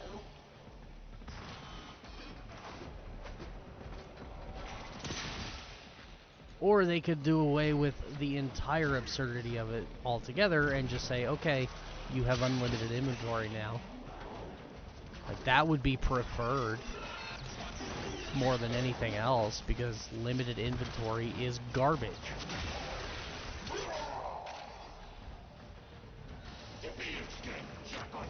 It is a freemium tactic that people use in their free-to-play games, specifically like low-budget free-to-play games, things that don't have a lot of hype around them. Like, for instance, again, I referenced Path of Exile earlier. Path of Exile 1 had premium inventory in it. Okay. For a game that's making no money, has no reputation, has no real player base, I can understand that maybe in the very beginning of the game's lifespan, that's a useful tool that can be used by the devs to go ahead and make some early cash, because, again, gamers are hoarders at heart. Like, I may not like having a lot of collectibles and things in my real world life, but in game, I'm a hoarder. I am a loot whore to the 10th degree. I want to keep everything. And so for a brand new early game that has no reputation, having paid inventory, okay, fine. I can kind of justify it. I don't like it, but I can kind of excuse it because they need to make money somehow. and selling inventory space is almost guaranteed to be profitable. But a game like Warframe that has been around for 12 years now and has enough money coming in on the regular that they can throw a full freaking convention every year and donate a ton of stuff to charity at the same time, you're making enough money that you do not need to keep the paid inventory in your damn game. That is money that I could be spending on so many other things, like extra Tenogen, or extra Warframes, or extra... Like, I typically, when I have bonus platinum, I go and buy a ton of Forma, so that I can work on my new Warframe builds every time they change the meta. I can't do that if I'm spending all my platinum on inventory slots. So yeah, that's why it's always been such a big pet peeve for me. It's like, that's one of those early game tactics for freemium games, mostly gotchas and scam games. And Warframe is so far beyond that, it's not even funny. So I really, really wish they would get rid of paid inventory slots altogether. But if they're not going to get rid of paid inventory slots, then the next best thing they could do, especially for new players, is give them some inventory slots as rank up rewards for mastery. When you are ready, go to extraction. Look at that, I spent the entire length of this mission ranting about inventory. Told you, this is going to be a recurring thing. It's going to come up with me frequently, because extraction is ready. I absolutely can't stand it. Another job well executed. Like, I was talking earlier about how I don't like Regal Aya because of the way that it's set up. I hate paid inventory slots even more than the Regal Aya crap. And Regal Aya is that, it's crap. Primarily because there's only one method of obtaining Regal Aya. Joy. An incubator. But yeah, I hate the paid inventory slots even more. Those savages looted. I would be happy to help you install it. Orders awaits incubator segment installation, operator. No need to rush. Ordis doesn't like having pets on his ship. Alright, and it said I got an inbox message. Oh, intercepted Corpus message. Where is my Kubro? Dr. Inteb, you have had the Orokin incubator segment for months, and still you've produced nothing but genetic rejects. You promised me a Kubro worthy of an Orokin prince, not a misshapen ball of hair and teeth. At great expense, I have procured another batch of eggs from the forests of Earth. They will reach your facility on Alara shortly. Do not waste these as you did the last ones. I will have a Kubro of my own. If you are not up to the task, I will find someone who is. Frodbeck. Frodbeck, that's a new name that we've been introduced to now, but he's another one of the Corpus bigwigs. Just like Nefanyo. And we will be seeing more of him later. Good. Now you just need a Kubro egg to start the process. There we go. Would be a good place to start looking. You found a Kubro egg. Yes, I did. Ordis will guide you through the hatching process. I don't need that. You will have to wait until the Kubro matures before you can take it on any missions. Wait, did you just start automatically? It's been ages since a Kubro spread filth all graced this ship. Operator, drop the egg into the system to begin breeding. Drop it on the floor. You don't have to do that. Once you collect an egg, which we've already collected a couple from Earth. Again, they come from Kubro dens. They're an uncommon resource, so they won't drop all the time, but they are fairly frequent. And then in addition to the Kubro egg, you need to craft an incubator segment, which I should now have a blueprint for. Because that's how you'll get them typically. I don't know. No, it won't be in modular. I don't actually have one. I think it'll be in miscellaneous once I finally have it. Maybe I need to finish the quest to get it. Doing the, what was it, the Venus to Mercury junction already gave us a fully built incubator, so... Oh, we have two. So we can just go ahead and start if we want. Incubate and mature a Kubrow using the incubator. How long is that going to take? We've actually already skipped a few parts in the mission, because if we hadn't already gotten an egg, now we would have to go to Earth and get one, and then it would want us to craft the incubator segment, so we would have to go farm resources for that, and that'd be the next step. So we can literally just push this button. Okay, so once you have your Kubrow egg, you can also do cats, cavats. We'll get to them later, because the cavats, the cavats are on Deimos. So, and they're invisible, and you have to scan them to get genetic imprints for your cavat. But even before that, we have to get a cavat segment. So just like we just got the incubator segment up here, the little thing he put in the slot, he slotted there. There's two different ways to get the cavat one. You have to, you gotta find it, and then you've gotta build it, and then you've gotta slot it in before we can even do cavats. But there's two different ways to get it. Typically the easiest is in the dojo. It's a research in the dojo that you can do, but because our dojo is non-existent at the moment, more or less, we've got one room. And just one room. So, won't be getting it from that anytime soon. The other way is, I believe, it drops from a special enemy on Mars called the Hyeka Master. You'll know them when you see them, because they usually summon two cavats to fight at their side, and they carry a flamethrower, and they like to drop napalm on the ground, and yeah, they're a bit annoying. But if you kill them, they have a chance to drop the blueprint for the cavat incubator segment. So once you have that, these are slots if you happen to already have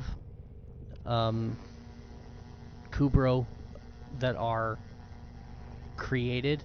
I think there's like 4 or 5 different breeds of Kubrow that you can do from doing this method. Once you have one, you can go ahead and use them to create a genetic imprint of your dog, all of its facets, and then that imprint, you can either set 2 of them here, and by putting 2 of them here like this, you are pretty much guaranteed to make a duplicate of that Kubrow, or alternatively, you can make these imprints of your Kubrow and you can actually sell them for platinum to other players. So that they can go ahead and make copies of your Kubrow. And in fact, there is one specific Kubrow genetic imprint that you can do, which is incredibly valuable. I don't remember the name of it specifically, because Kubrows have unique fur patterns whenever you breed them, and it's randomized as to what it looks like anytime you breed a Kubrow. And there's one specific fur pattern that they are all one color on their body, and then on their face, across their eyes, they have the lotus symbol on their face in lines. That is, I don't remember the name of that fur pattern, but it is the rarest fur pattern you can breed, and if you get that on your Kubrow and you make imprints and you sell that, they go for a lot. I think you can almost get a full, like, 50 platinum for one of those imprints, because they're that rare. So, yeah. But since we don't have any imprints that we've made, because we don't own any Kubrows, we don't know anybody who owns any Kubrows, then our only option is to pick the begin random, and it will give us one of the different breeds as well as a random fur pattern once it is done. Hopefully this doesn't take long.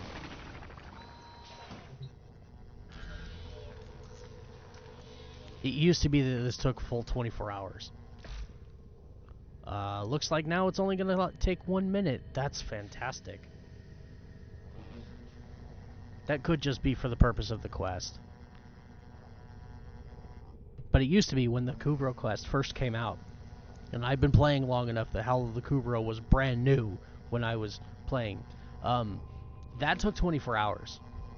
So it literally took you like almost 2 full days. Because again, you had to go and farm the egg. Then you had to get the incubator blueprint. Then you had to build the incubator blueprint. So you had to go farm the resources for it. Then you had to actually do the incubation, and the incubation took 24 hours. So it could take you a good several days to do this quest originally. Claim your pet. Oh, he's so cute. A Sahasa. Oh my god. Oh my god. Of all the breeds I could have gotten for my first Kubrow, it was a Sahasa. Sahasa Kubrows are unique because they have a precept mod. Just like your companions, your sentinels, all of your Kubrows and Kvats have precepts. The Sahasa Kubrow has a precept called Dig. It is a mod that you put on him, and while you're running missions with your Kubrow, he will just periodically go digging in the ground, and he will dig up energy, he will dig up ammo, he will dig up health orbs, he will dig up loose credits for you. Just at random. It's so good. Like, the Sahasa is one of your best Kubrows you can get early on.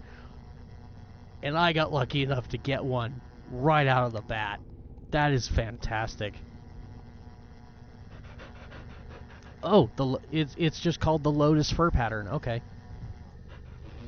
You have it.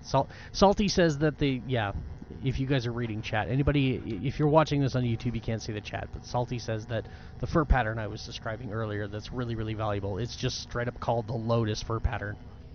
And apparently he has it on one of his Kubrow. I know my girlfriend does too. I don't think I have it though. Just because I haven't bred enough Kubrow.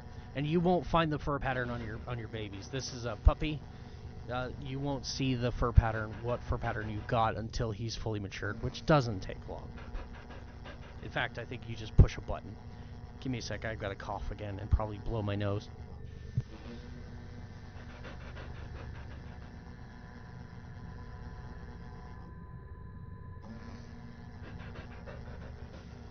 Okay. And that cough that I just did told me I need to actually get up and use the bathroom. So we are going to go ahead and take a quick intermission, and I'm going to go relieve myself. So I will be right back.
Alright, I'm back.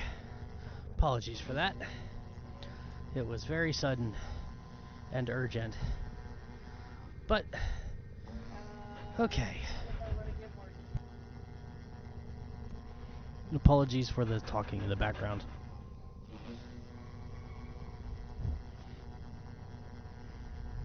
Sweet, I died.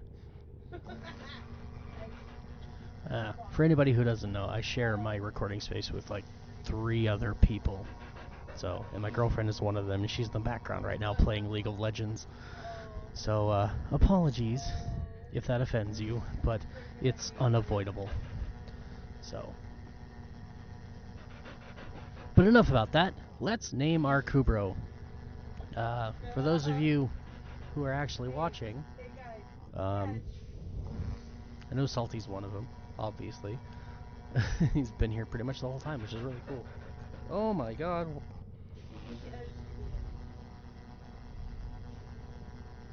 The DPI on my mouse was suddenly very, very slow. Hi.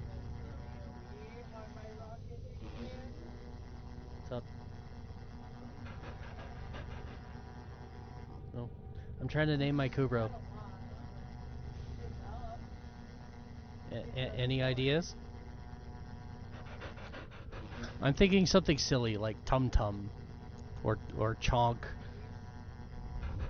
Like, no, I don't want to use Chonk because Brozyme has a Kubro named Chonk, so I don't want to copy him. But Tum Tum sounds kind of funny.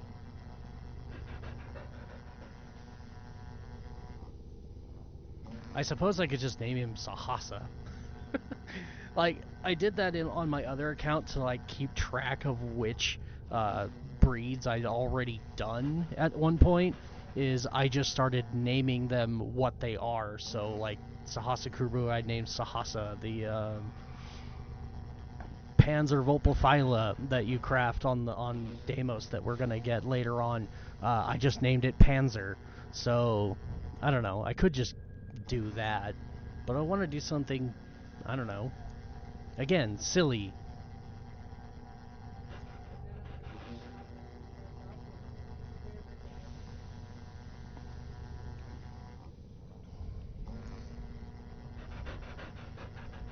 I mean, hell, the Sahasa is known for digging things up out of the ground, so what's a good dwarf name? Gimli? Let's go Lord of the Rings, we'll name him Gimli.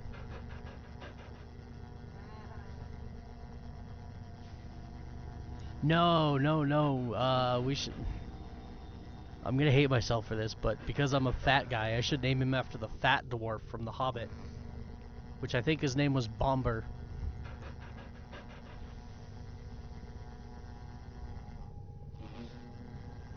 Trying to remember. I'm pretty sure it was Bomber. Alright. We're gonna go with Bomber. And I think it was spelled like that. I don't know. I've never actually read a hardcover of The Lord of the Rings or The Hobbit. I've only ever listened to the audiobooks. So I don't know for sure, but something tells me that that's kind of how Tolkien would have spelled Bomber. So I think that's what we're going to go for. There we go. I named him after the fat dwarf from The Hobbit. Now I need to get Grendel so it fits. Alright. So, now that we've got our first Kubro, the next thing we have is we can rename him if you ever want to for 15 platinum. If you want to learn about, obviously, your breed of Kubro and what he does. Yep. Reliable partner locates supplies for their Tenno master and while thinning enemy herds. So yeah, he attacks and whatnot. Mature for combat. This is something we absolutely have to do to continue the quest.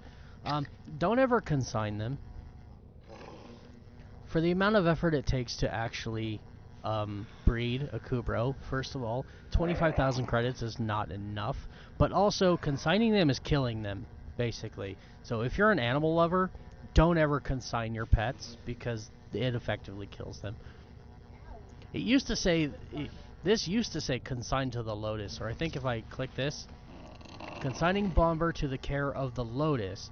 So they try to make it more bearable to you. Cost 25,000 in transfer. Oh, no, sorry, you don't gain 25,000 credits. You have to spend 25,000 to consign them. And it says you're giving it to the Lotus. You're not. You're not giving it to the Lotus. Yeah. You will no longer own Bomber. Yeah, because he'll be dead. So just don't ever do that. Unless you're truly heartless or truly trying to do like a dark side edgelord persona. Just don't ever consign your pets, because yeah, you're effectively killing them. So, but now we've got our pet. We don't.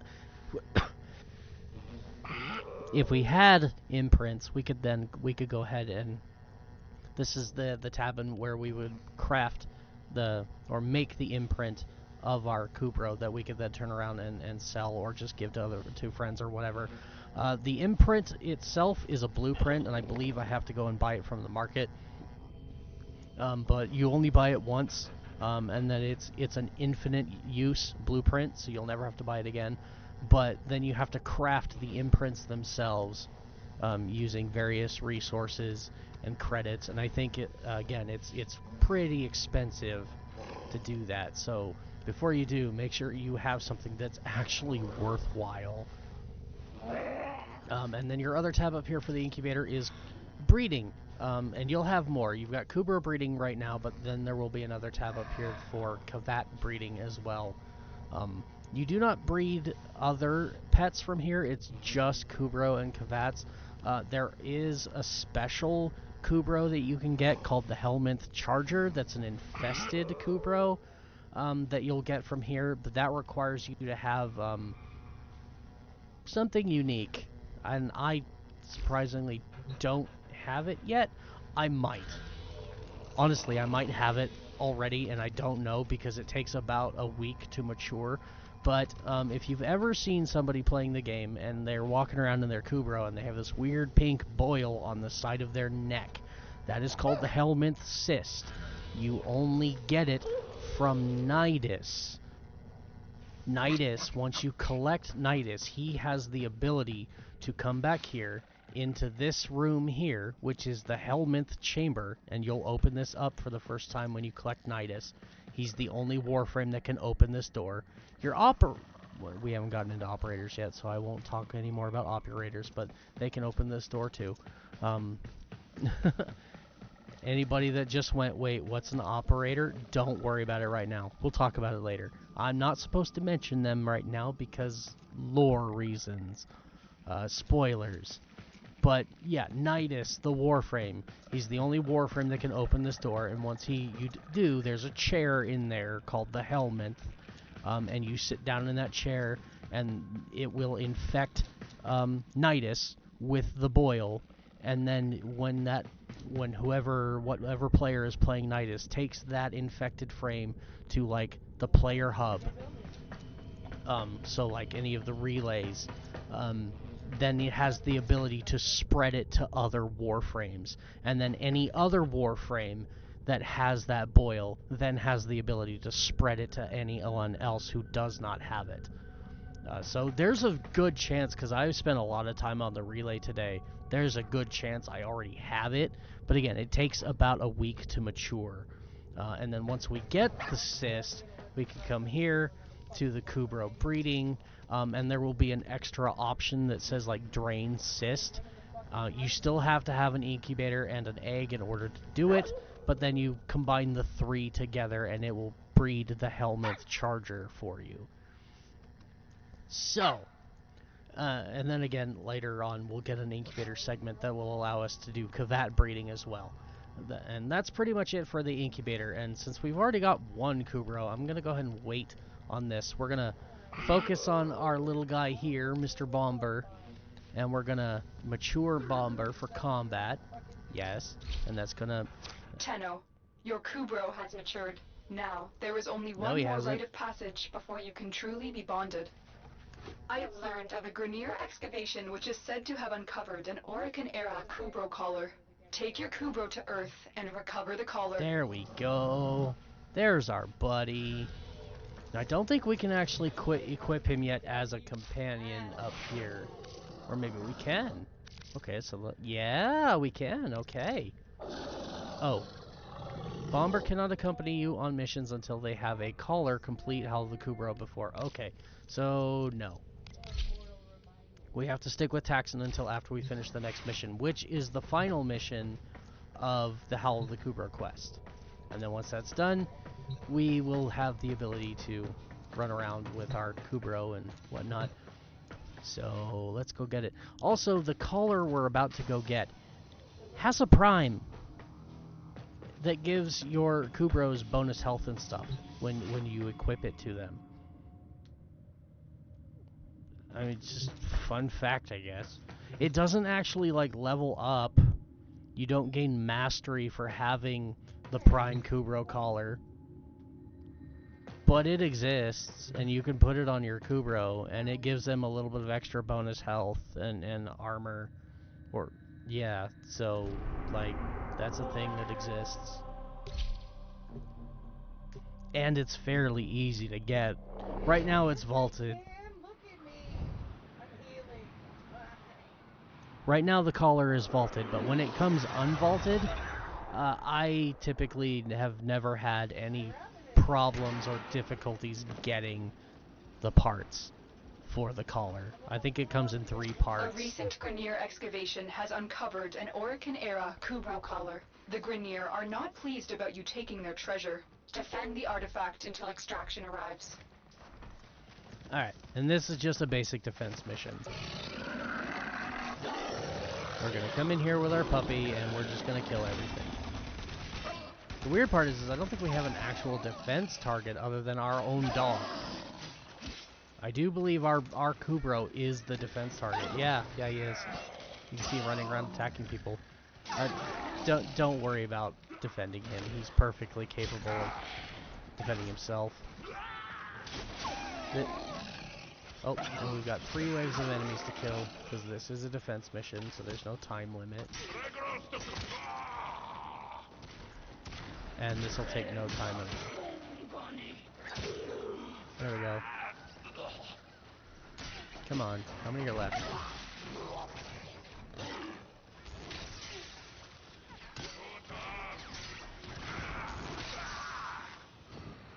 Good grief, they just keep coming. How long is this wave? Oh, there we go. Can I just leave? I mean, kinda, yeah. I'm defending my dog, and my dog is wherever I go, so I can just leave the arena and make them chase me. That's kind of funny.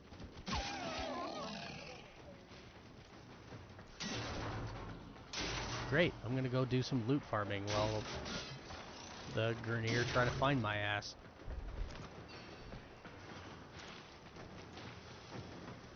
Slide, slide. Slippity slide. Hi, guys.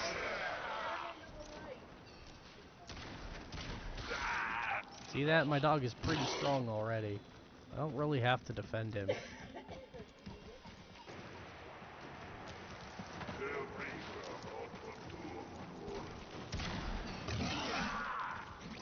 Good dog.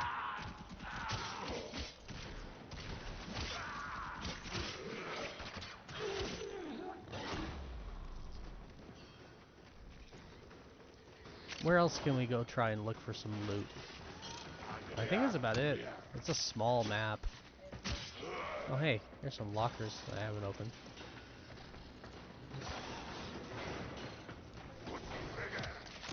It would have been really funny in the midst of doing this mission if I'd actually gotten another Kubro egg to drop.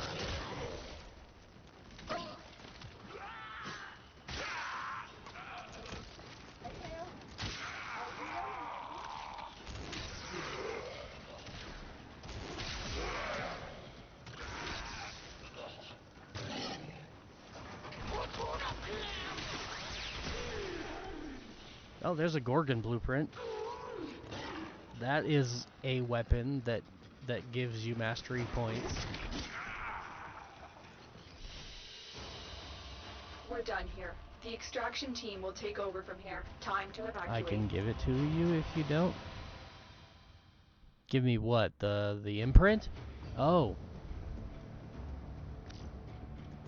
I mean, sure. I'll use it for my next one. The collar has been attached, and the bond between Tenno and Kubro Balanced has been posture. Cemented. Companion acts freely as they see fit, staggers enemies within 0.5 meters while moving. You know Cool. she does. But There, Naigen Kubro collar. Sometimes you be standing there, soaked And to the that's it for skin, Hala Kubro. It was and really some fast and idiot easy. wants to talk about the I can weather. give you the cyst. Oh, the cyst. Yeah, you probably, well,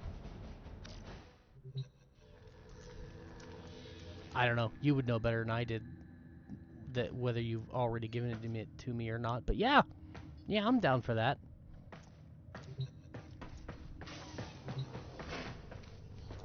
I mean, that's part of this 100% walkthrough anyways, is I'm going to have to get myself a Helmuth charger. So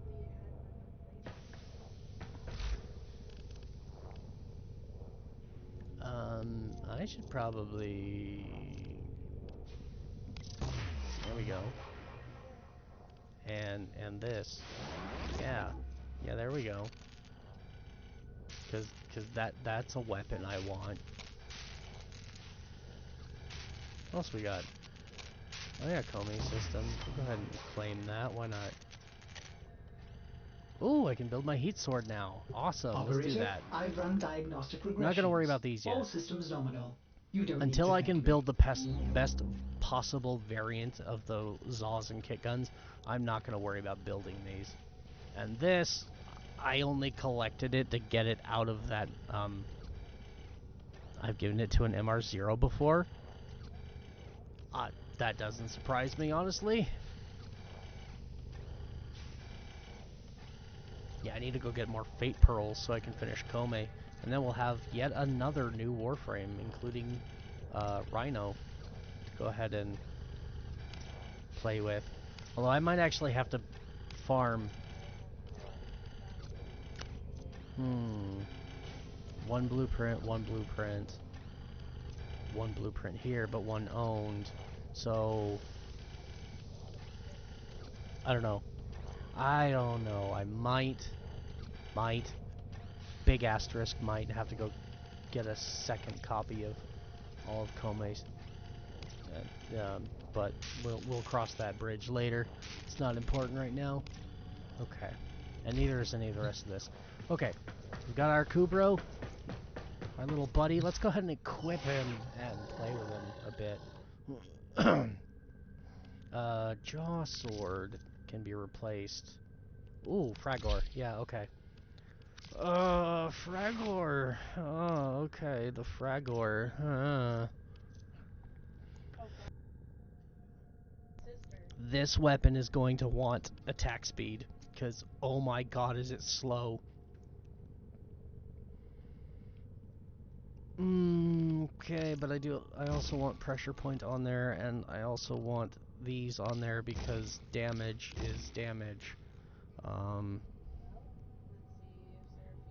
But beyond that, I think I should put in a copy of Fury and max it out if I can. Yep, I can. Yay! Fusion conflict installed would exceed capacity of Skana. I don't care. There we go. Now I've got a max rank Fury. That makes me feel better. And I have no. I've only got 2 points now. Okay, so that's all I can do for now. But that is going to be so much better because this weapon is so bloody slow otherwise. And we'll go ahead and do that. Ooh, that actually looks really good in those colors. I like that. Honestly, there's not really all that many good hammer skins, and the Fragor has this unique spiked one, which that's probably honestly the best of all of these. Oh, I do really like that one. That one's pretty cool. It's just, I don't know. Maybe it's just because I'm not a hammer person, but I definitely don't like ones like this that, like, make the hammer look really small. I like the big ones. I like the big ones that make it look like you're actually wielding something, some kind of large two-handed weapon, because it is a large two-handed weapon. Do I have... I don't have any Sugatras, do I? Yeah. No, I don't, and I can't buy any Sugatras because they're all for platinum. Well, okay, I do have 50 platinum. That's my starter platinum. And I could use that for some cosmetics if I wanted to, but it's not a good idea. Honestly, I'm saving this 50 platinum for when I need to start buying inventory slots. If I'm being completely brutally honest. There we go again, round and round we go, back to fucking talking about inventory slots. I won't go into another long-ass rant about them again, I promise. Let's go ahead and purchase the Mark 1 Bratton.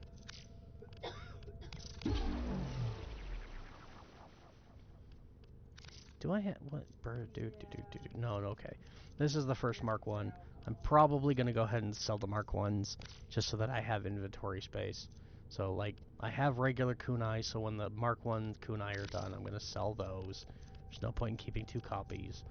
I have a Furus here, so later on, when I get the Mark 1 Furus down here, that I will sell when it's done. There's quite a few guns in secondary that I still have that I can buy for credits.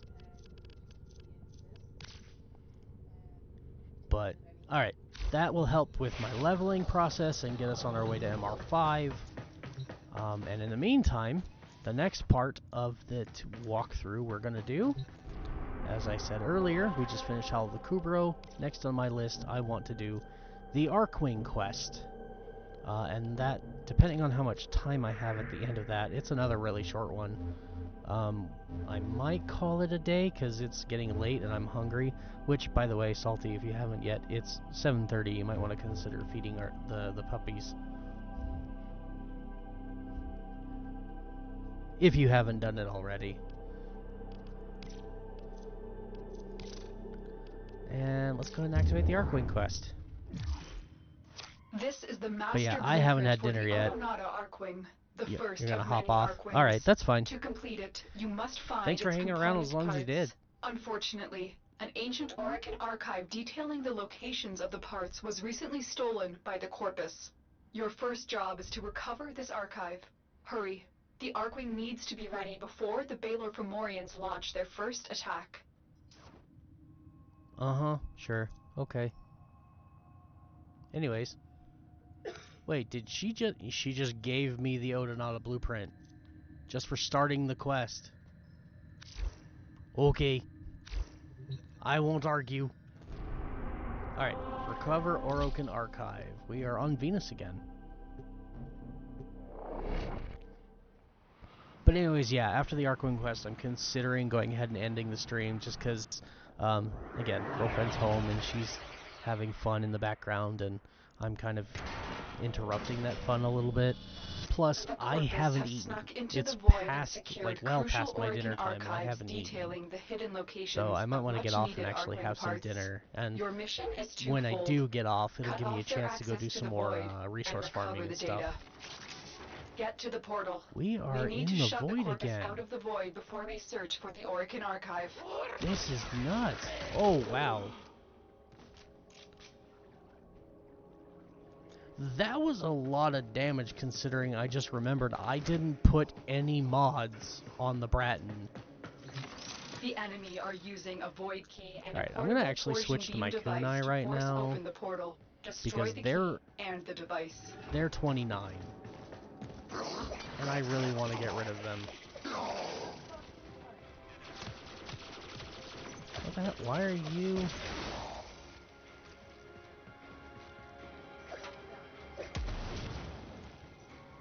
Okay, that should have activated another...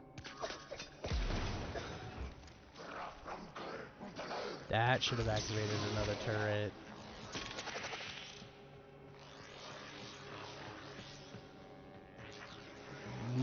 wow, it didn't... Yeah, oh my god. Yeah, see, this is why I needed the Fury. This is with the, like, 30% attack speed. It's so slow. And if you think that's not that bad, right, it's not, because I just enhanced the speed. But even that is still slow. I can, however, enhance it even more, because I'm playing Volt. And Volt 2 increases movement speed, attack speed, and fire rate.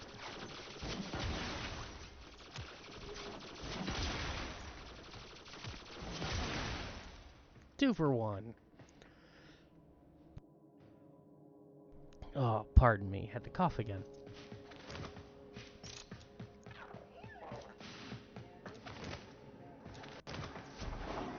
Right then, what's on the other side? I don't want to go down to our objective just yet. I want to see what other rooms have spawned. Because again, we're in the void. We're early. We're in the void early. Oh, that's locked. Rude. There's also not a lot of enemies, which is surprising. Okay.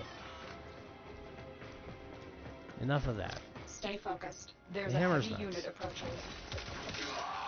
But I really want to finish the kunai. I am so sick of these kunai. But yeah, I'm really surprised there's not more enemies around right now. And they are spawning in, but... Level 10... I suppose that kind of explains. Like, one of the ways the difficulty goes up with Warframe is number. So, like, the higher in level your enemies get, yeah, sure, they increase their health, and they increase the amount of damage they deal to you, but more than anything that could potentially cause you problems is they increase the number of enemy spawns as the level increases. Alright, so here's that treasure room again. And now I actually have a chance to show it to you. So let's hit that switch. And we're just gonna come over here, jump up high to avoid that one. We're gonna drop in here and grab this. Now we have these loot boxes. Go and grab all the loot. Get rid of that annoying thing. Ammo case mod again. Now we're gonna step on that one and go back to the other side. We can hit this one now because it doesn't matter, it's already been triggered. There we go. The Void has a lot of fun little puzzles like that. Ooh, Ayatan. I just got a flow mod. Ooh. That's a rare mod drop. We already had one. But that means I could probably sell it for platinum. Not a lot of platinum. I think I was on the Warframe market the other day. Stay focused. Just kind of There's a looking heavy at unit prices. approaching. Especially for like our intensify mods. I have 6 of them right now. 6 extra intensify mods. Because I've been farming plains bounties, and so they keep showing up in the plains rewards.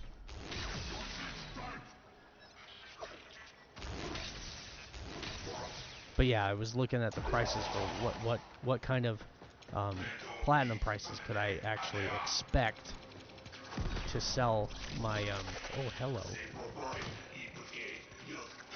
Codex entry complete. Okay, it must be registering as a Venus codex then. What about down here? Oh, whoops. Nah, that can't be all. Come on. Ah! I made it in there once. Don't do this. Oh, I see. It just goes to the other side. I've probably discovered that before and just forgot. I've discovered pretty much everything there is to discover about the Void nooks and crannies. Hell, not just the Void, but most tile sets I know all of the little nooks and crannies, just because I've spent a lot of time thumbing through most of them. I think the one I haven't... Oh, there's two. I haven't spent a ton of time in Duviri, and I also don't really like going to the Kuba Fortress. One of those names will probably be familiar even to newer players, because it's pretty new, and it's something that veteran players talk about a lot, is Duviri, because there's a lot of good rewards in Duviri. Duviri is another open world, much like the Plains of Eidolon or Orb Valis.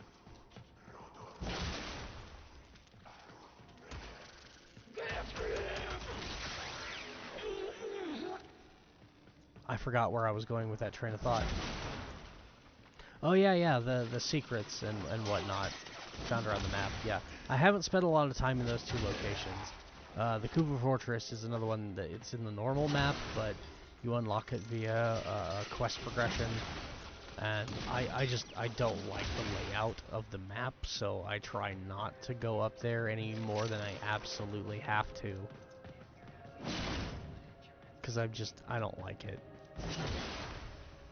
The Kuba Fortress is also the one place with the spy missions where you really ought to have Ivara with you as your Warframe. You should really just run the Kuba Fortress with Ivara. It's the only set of spy missions in the game that I'm aware of, or at least in my own playtesting, that I could not unlock with any frame I wanted. All the others, yeah, I've found a way to go all the way through them with just about any Warframe and not trigger the alarms and been just fine. Kuba Fortress, I can't do that. I have tried. It is nearly impossible. Nothing is completely impossible, but nearly impossible to complete the Kuba Spy Vaults on the Kuba Fortress without triggering the alarms with any other Warframe but Ivara. There are a couple of others that you can run.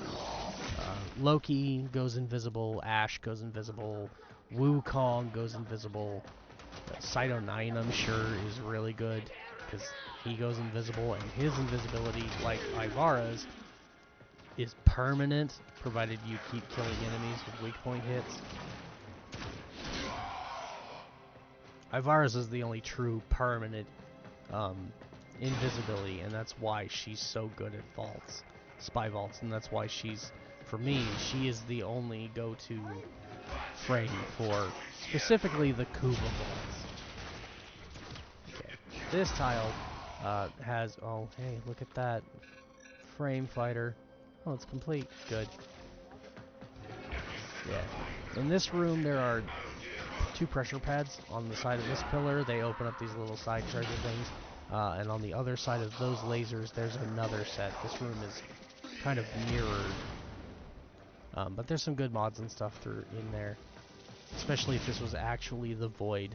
I think right now, it's, even though we're in the Void, it's technically considering it being Venus, because we started the mission on Venus. So we're not getting, doesn't look like we're getting any actual Void rewards, which is unfortunate.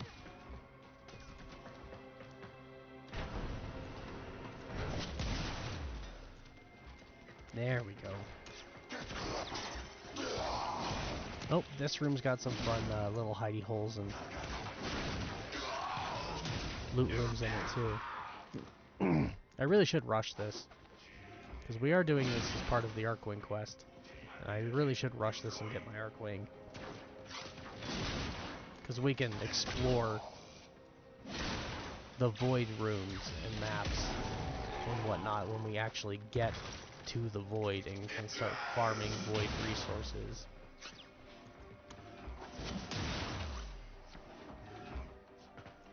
Oh, there's this one up here.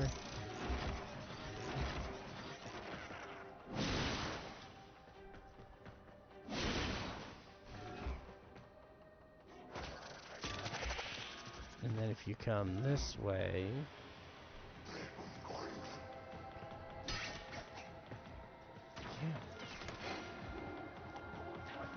No, I think that's the only secret area in this one. Yeah. For some reason, my brain was telling me that there was like an under the stairs hidey hole in here, but nah. That loot room we were just in, I think, is the only real hidey hole type one, because you can fly through here and miss it real easy. Gregor's already rank 3. I keep wanting to level the kunai, but as you can see, this is why it's so hard to level them, because they're doing so little damage that I don't want to use them. The reason we've really leveled them at all today is because anytime that we were running missions with Salty for the ducats, anytime he killed enemies, any and all affinity we gained off of his kills was divided evenly among everything in our loadout. And considering, well, these are really the only thing that needed actually any... Okay. Yeah, it's taking too long. And we gotta go this way.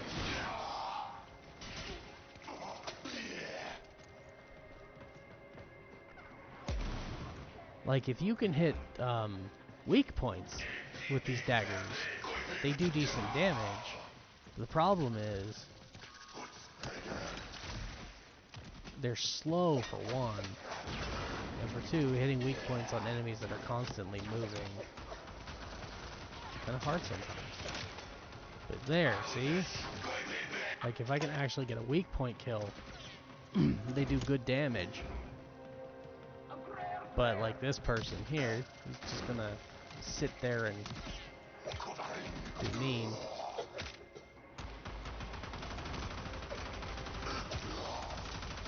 Oh.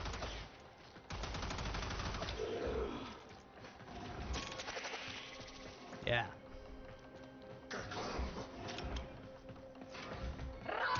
Oh.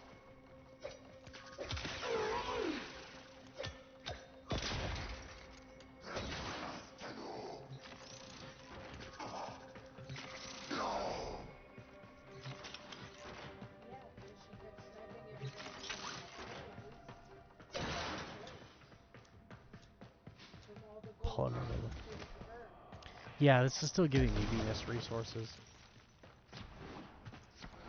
Unlike the Mars Bazaar mission, which was actually in the void. This, although we're in the void, we're still technically on Venus.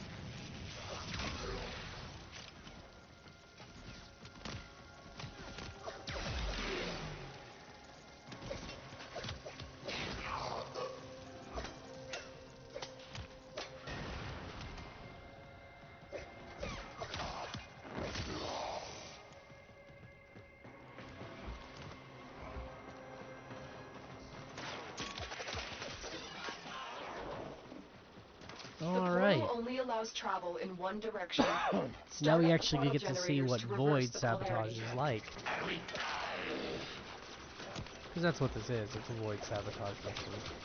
We're gonna get rid of these turrets. Oh my god. Why are you taking so little damage? Their mechanical constructs are not affected by elemental damage, that's why.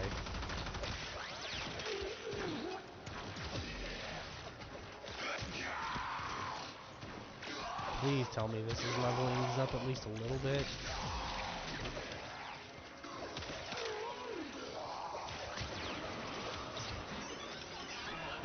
Why are there suddenly so many enemies coming through the door?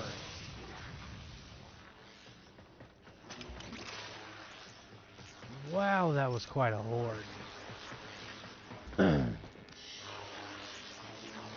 Oh, thank God. Yeah, it's ranking him up quite well. Actually, can you give me another one of those hordes? That was really good for my XP. I don't know why it is they just all of a sudden are coming in such great numbers, but hey. I need to level things, so... Because As long as it's not too many all at once, keep them coming.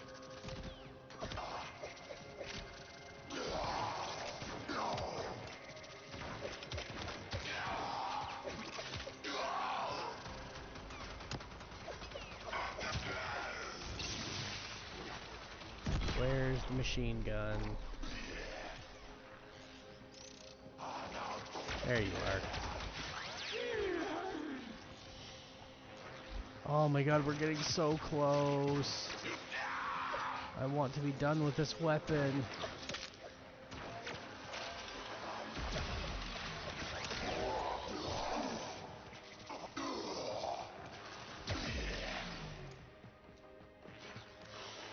Yay! Oh, finally, we're switching to the hammer. We're gonna bring the hammer down on quite a few people now. Alright. Let's go ahead and activate this. So we gotta activate this panel and that panel, and they are going to charge up the portal and activate it so that we can actually go through the portal. And this is void sabotage. You can see we can't actually approach it. The more we try, we actually get pushed back.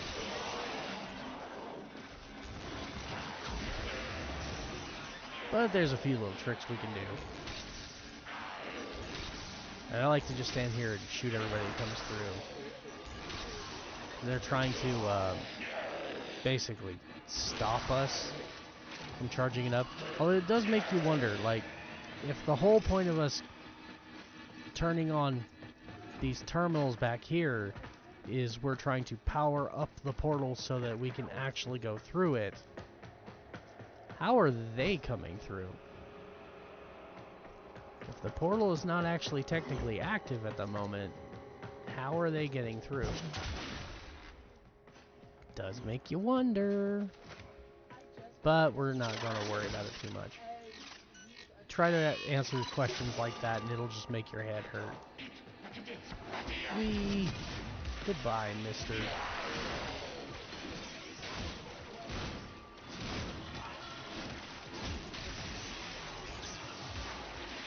There we go. Shield. An Eximus drone. That's so rude.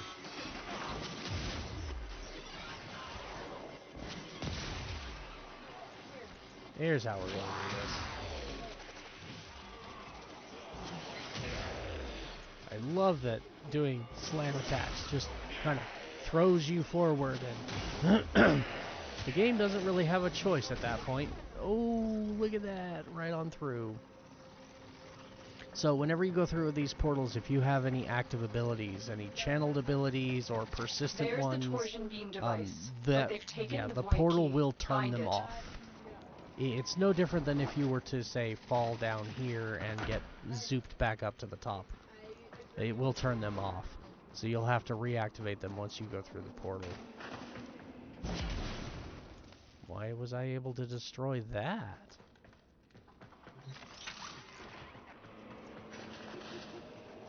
No matter. We are here to collect an item and take it back through the portal back to the other side.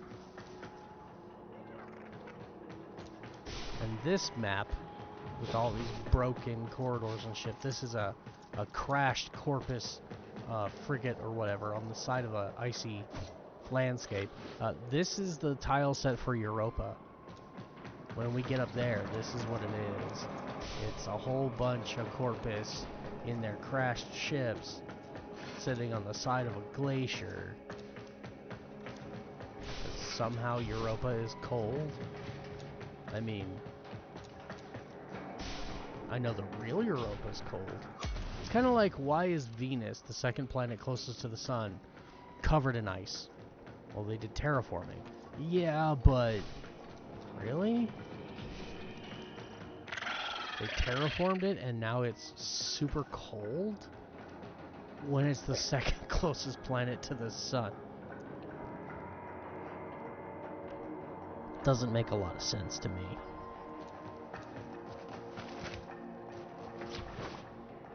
Alright. So, to get the Target item we are spotted. looking for, Stay we sharp. have to This one is a handful. kill him. And this Lynx, it's a mini jackal, but this sabotage mission is the only place that you will find the Lynx. And you can't kill him. There we go, Lynx sigil. Nice. Yeah, you can't kill him while the Shield Osprey are active. He's invincible while he's got the Shield Osprey up. And if you don't kill them fast enough, he can spawn extra Shield Osprey. Got the key. Now get back to the portal. Hitting him with a big heavy hammer, doing a slam attack was actually probably the best thing I could have done in that fight, because it did a lot of damage to him, and then I just used shock to zap the Ospreys and kill them real quick, and yeah. If you know what you're doing, it's a really easy fight. If you don't know what you're doing, you're gonna be in for some trouble. Hence why I'm doing a walkthrough for everyone. Oh hey, yeah, you can die.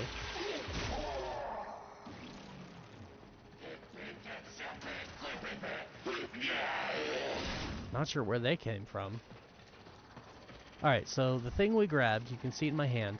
It's actually like a void key. It looks identical to the weird laser thing that Captain Vor shot us with in The Awakening. Because he holds one. That actually is what, before the relic system, the void relic system that we have now, we used to have void keys instead. And the void itself was not a place on the map that you could actually go. It was solely accessible through void keys to farm primes, and that is what they looked like when you had them in your inventory. So, just fun little tidbits of Warframe history for you. But we're going to slot this in here, and now we're going to run through the portal, because now it's overloading the thing. Go through the portal now. It's about to collapse. Yeah. You can stay on the other side, and you will die. And then when you hit your little revive, because you got 4 or 5 revives, you can have up to 6 or 7, I think, once you get some arcanes. But yeah, if you die over there, and then you'll if you stay over there while the portal closes, it'll explode, and you'll just instantly be killed. And then if you revive, it'll revive you on this side of the portal. It's not a mission failure. The portal has collapsed. I've located the cache containing the Orokin archive. Get there now. 3 Orokin caches. I haven't found one. Haven't even heard one. Or did they only just now spawn?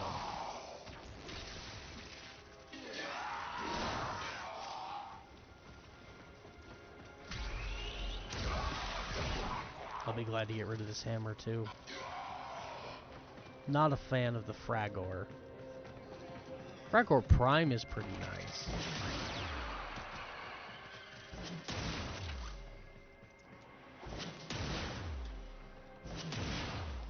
But typically the Fragor Prime, you're modding it for slam attacks. You're modding it so you can do this all the time and do the most amount of damage every time you do it. But why did it take off my hammer? Yeah, I'm using the hammer because I have mods on the hammer that up my damage. I don't have any mods on my rifle because I forgot to add some when I equipped it.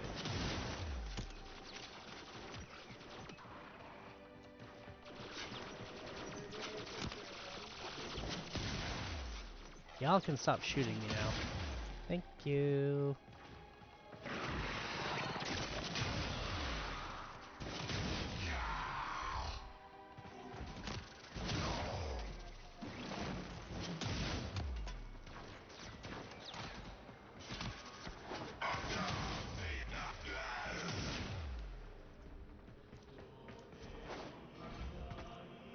God, I am really glad. I just looked down at my stream preview that I've got going on my phone and just reminded myself of how nice it is that I've managed to fix my settings, and the stream isn't just a blurry, blocky mess of shapes and colors, but actual details that you can make out and follow along with. It's really nice. It looks so much better. I'm so happy.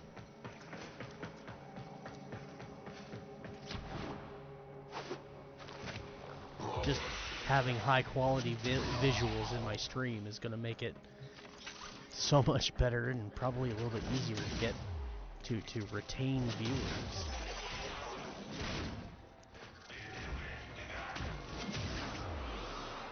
Whoa.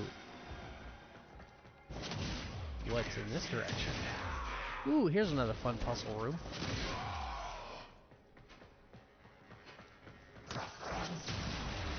We'll just finish polishing them off. Get rid of that. Now then, let's hop up here. This is a really simple one. Sometimes on the side here, you'll find loot chests. The infested derelict, when you find this room, it'll have like a hole in the wall on one of these sides that might have a passage in it. But here we're just gonna push that and come down here, and now it's gonna unlock those doors, and we have these loot crates that we can farm.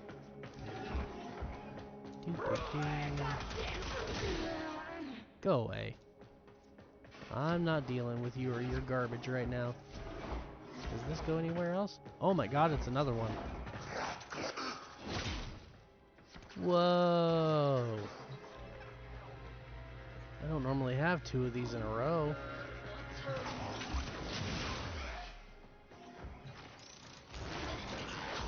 Y'all need to,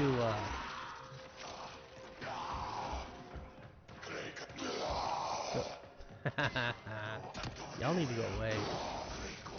Oh, and now it's just another one of these loot rooms. Okay.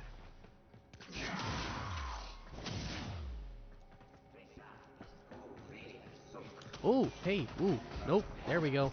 Ooh, yeah. Special chest. You found the Orokin Archive.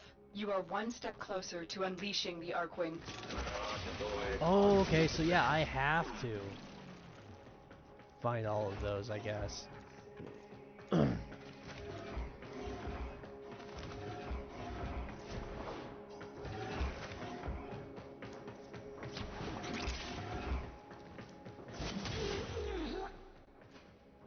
No, she's wanting me to go in a different direction now. Pretty sure I was originally... Nope, that's locked. Okay, so it wasn't that direction. Maybe it was down here? Oh, this big room.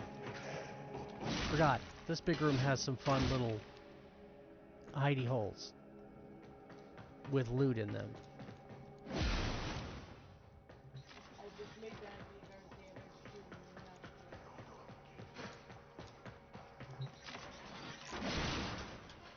There we go. You have vents over there, and then last one's over here. And this side I don't think ever really has any loot, but there you go. There's one more, which you probably, unless you've been playing for a long time, wouldn't realize is here. It's down there. Normally, if you would go into the center of something like this, it would do its little black screen and zoop you back to the top. But here, it's actually a loot room. And then to get back up, you just come over here, and you can see the waterfall going up. It's kind of like a little gravity lift.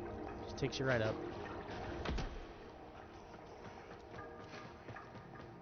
Anyways, that door.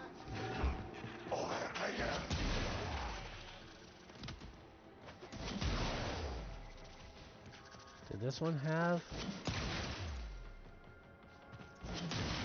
a loot crate in it, or was she not actually taking me in this direction? I don't see one.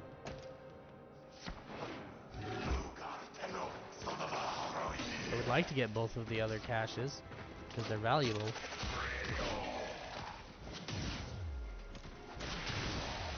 but I'm not gonna lose any sleep over it or, you know, spend a bunch of time frantically running the map if I don't find all of them.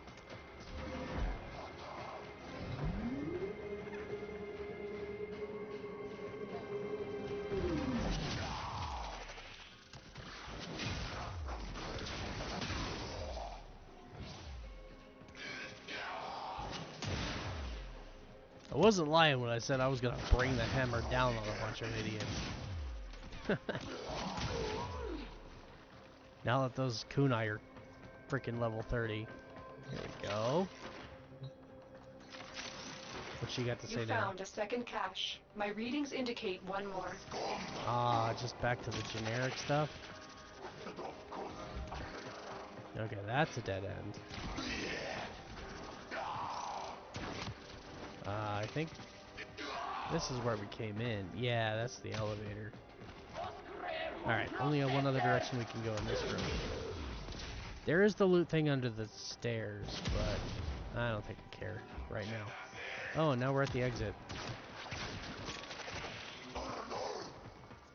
So if the third one's not in here, which should always jump up here first. It's not up here. Hey, an Iatan though. Always worth it.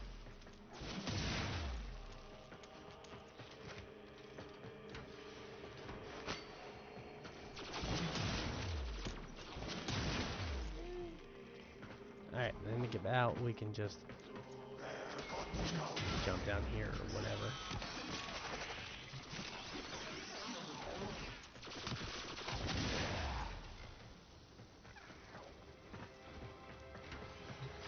Nope.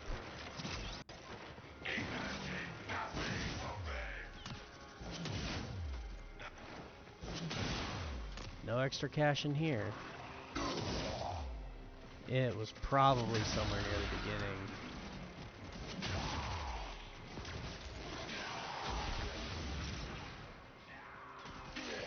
This is just another dead end. Alright. Yeah, I'm not gonna worry.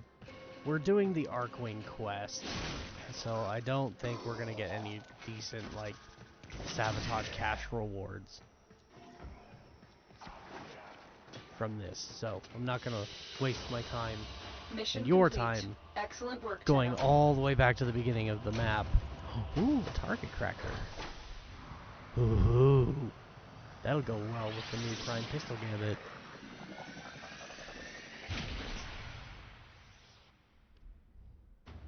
Yeah. Anyways, yeah, I'm not gonna waste time going all the way back to the beginning of the mission. Just trying to find The Lotus one has passed Orokin along possible cache. coordinates for you to search for the remaining Arcwing parts. Check your navigation console for more information. Alright. Extract the wings blueprint. What exactly did we get for that particular thing?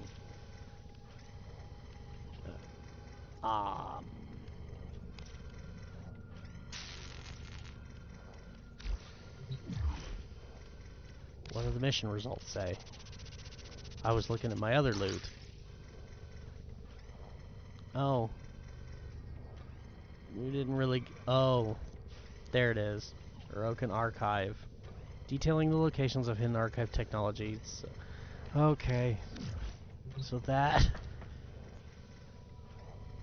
is what now has given us the location of the other Arcwing pieces. And we're on Venus again.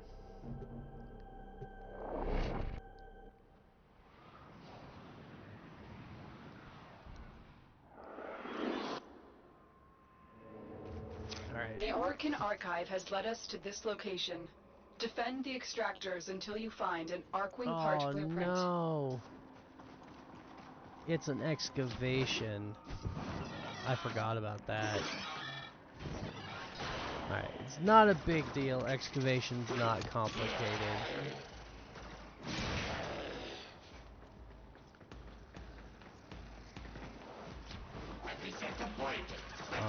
And I think... Don't quote me on this. Well, I mean, if you want to, because I'm going to include the statement that I could entirely be wrong. I think it is possible to get all 3 pieces from this one excavation mission. All it requires is doing 3 excavators. Or is it 4 pieces? I can't remember. Or maybe not. I could be, like I said, I could be entirely wrong. Or it could be one of those things that it was a possibility once upon a time, but they changed it. Take their fuel cells and bring the cells to the excavator to keep it powered.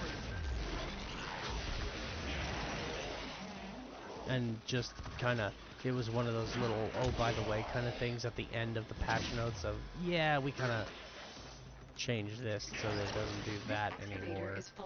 And so most people overlooked it. Will be used to restore its shield. I'd say this is supposed to be kind of your introduction to excavation missions, but we've already done excavation missions. Our intro to excavation missions was the dark sector excavation on Earth. No, I think there was a non-dark sector excavation on Earth.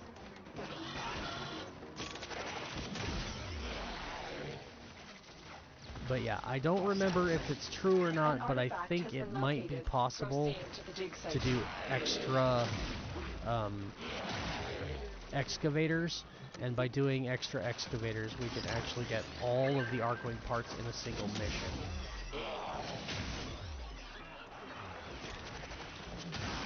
Oh, hell no. Excavator is ready to go.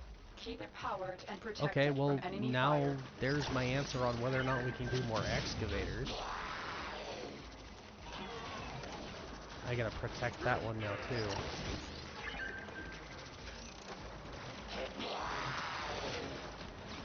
Okay, first one's done. You found an Arcwing part blueprint. Head to extraction when you are ready. Let's go ahead and... This excavator is fully powered. Additional fuel cells will be used to restore its shield. Yeah, that's good, because I kind of need to restore its shield. Why did you take off my hammer? I think it's my fault. Okay, so we just got the Odinarda wings blueprint, I think. So if we get anything else other than the wings blueprint, or like the next piece of the Arcwing from this excavator, then it means we can farm them all here. If this just gives us basic resources, then the answer is no. We have to end the mission and go do the next one to get the next piece.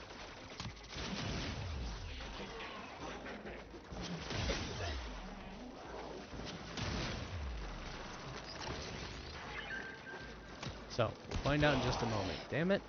Yeah, I think what happens is I keep accidentally, like, shifting my scroll wheel. The scroll wheel on my mouse, when I scroll it up, is what I use to switch my weapons, but I can't scroll down for my melee, so instead I have to press and hold X. Ooh, Reaping Spiral! Hell yeah! And I did not see. Did that just give us what I wanted? I was a bit distracted. Crap, okay. Well, I don't see any other excavators being deployed. Showing up on the map as being able to be, deployed. That's the word I want, deployed. I don't see any more, it was just those two. So I'm guessing it just gave us Cryotic. Oh, no. We have to do the fun thing. Have to do the fun thing. Love this exit tile. This is my favorite exit tile of any map tile. Have to do the fun thing. If the enemies will go away. Alright, see the fan? See how it's blowing? Yeah, gotta do the fun thing. Stand on it. And then hold aim glide when it turns on. Turn on. Come on, turn on. Whee! And then I can all the way to the exit. it's it's the funnest thing you can do on this tile set. It's so great. Okay, yeah, that just gave us the wings. Oh, we got a reaping spiral. That's like the best stance mod you can possibly use for scythes. So, really awesome. Oh my! Shredder is the operator meh, has returned with an Arcwing part blueprint. but You reaping must spiral forge is it really good to see. immediately. It won't be long now until you are flying through the skies like a winged Nope, dove extract the machine. harness. We're gonna go get all of the parts, and then we'll build them.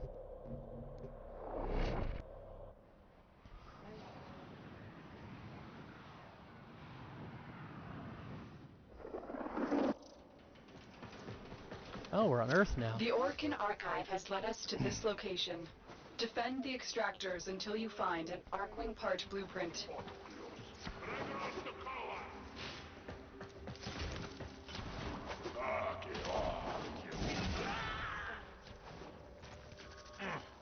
Oh, come on. Why is it right there?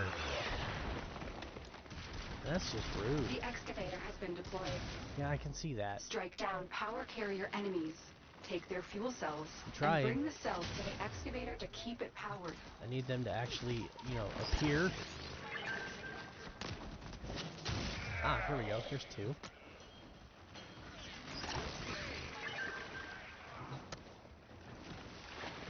Still need one more. Hey, look. There's one. Hey, look. There's two more. Hey, look. There's a third one. This excavator is fully powered. Do-do-do. Additional fuel cells will be used to restore its sharing.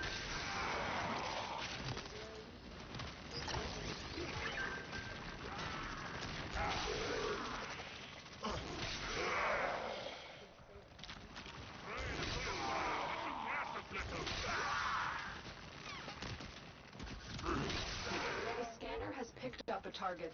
Go to the dig site. What did I just get? Oh, ammo drum. Okay. The mod we just got, I was looking for it to flash up on the screen and it didn't.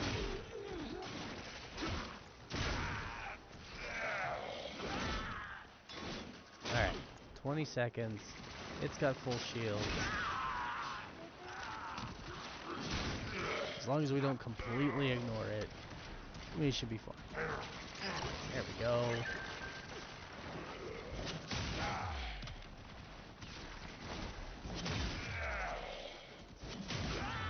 That's it. You found There's the an harness. Arcwing part blueprint.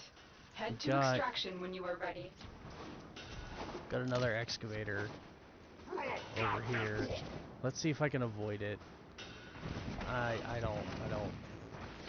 don't think it's gonna drop anything of value. And if it's not gonna drop anything of value, well, I mean, cryotic is somewhat valuable. Especially because there's a few things that need quite a lot of it. But I would much rather go do like an endless excavation for the sole purpose of farming cryotic. Oh, we just barely got past it.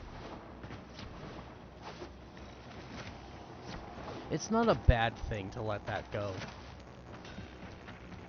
Like, if you deploy, after the very first excavator you deploy, if you deploy another one and it gets destroyed, all it does is it gives you less cryotic.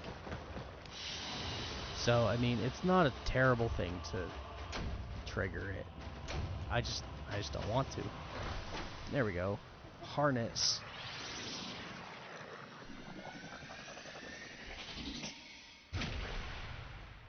I don't remember if there are 3 pieces or if there's 4. I guess we'll find out. Ordis does hope to see I mean, it the could just go Arcwing look. soon. Come in here, click the Arcwing tab on the Foundry. Oh, okay, it's circuits is the 4th one. Let's go harness, wings, and then we need to go get the systems. And yeah, we're gonna do that, and then we're just gonna build them all at the same time.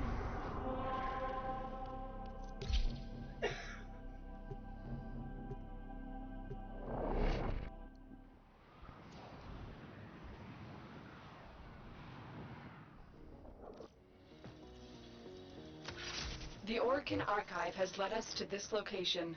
Defend the extractors until you find an Arcwing part blueprint. Oh, infested this time. Okay. Wait, the first mission was Corpus, wasn't it? Yeah, because we were on Europa. And the second mission, I think, was also Corpus. I mean, I don't know if we were actually on Europa. It was technically Venus, but the map tile set was Europa for the first mission. Oh, no, the second one was too. That's right.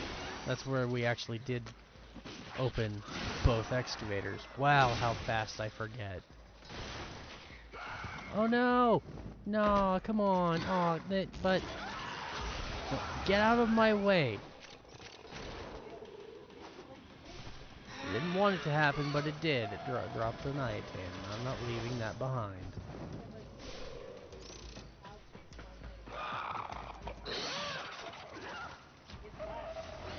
So yeah, it was Corpus, and then the last one was on Earth, and it was Grenier, and so now this one we're on Venus, and we're doing Infested. The excavator has been deployed. Strike down power carrier enemies, take their fuel cells, and bring the cells to the excavator to keep Are there it any in powered. there? So the infested enemies that carry the power cores are actually Osprey.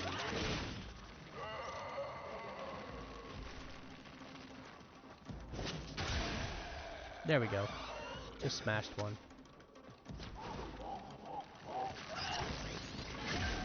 Fragor smash. Huh, huh, huh.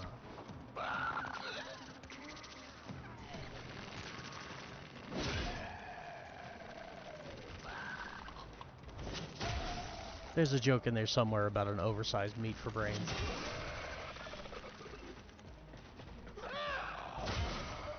I'm just not very clever when it comes to making jokes. All of my cleverness is in problem solving. An artifact has been located. Proceed to the dig site. No, I don't think I will. Look for power carrier foes. There we Strike go. them down and See, bring their cells back to the it's an excavators. Osprey. He's got the power core. This excavator is There we fully go. powered. Additional fuel cells will be used to restore its shields. And now we wait.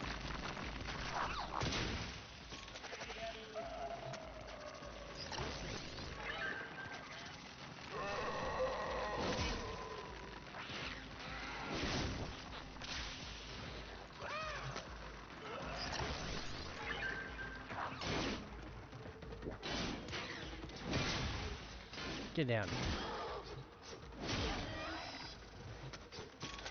Go away. That's it. You found an Arctic part blueprint. Yay. Head to extraction when you are ready. Really? Aw, this one's unavoidable. Alright, we're ignoring it. Excavator is ready to Just go. so I can show you Keep it exactly what I powered was and talking protect about. it from enemy fire. The scanner has picked up a target. Yep, they're Go going to the dig site. attack it. Another one?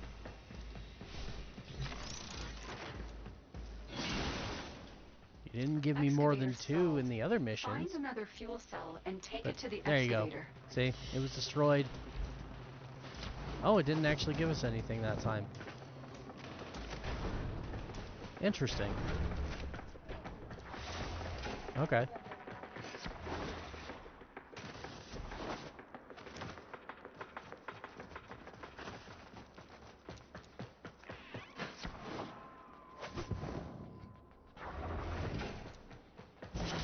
So yeah, normally... Excavator destroyed. Oh, there it goes. That artifact is now 20 lost cryotic. to us. Okay. I guess it wasn't done yet. So yeah, there.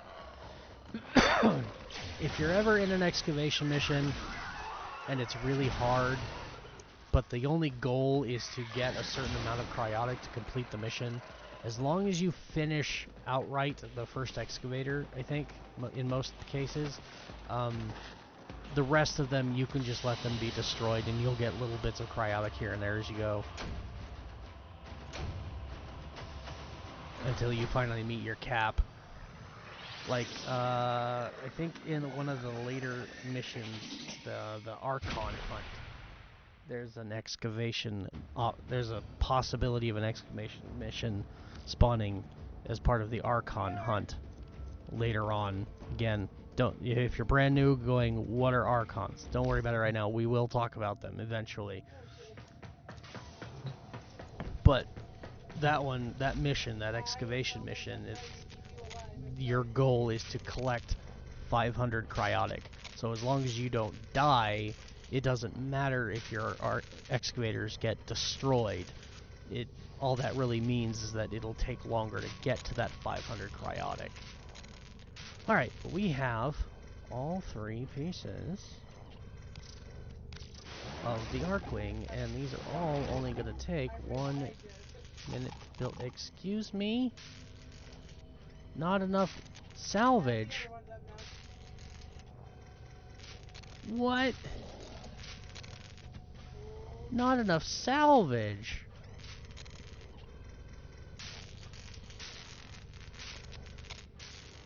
Huh.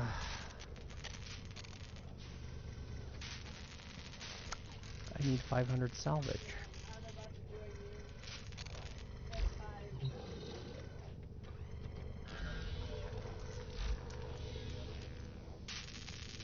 I need 500 salvage. I was supposed to pretty much already have everything I need to complete the Archwing. But now I need to go farm 500 salvage.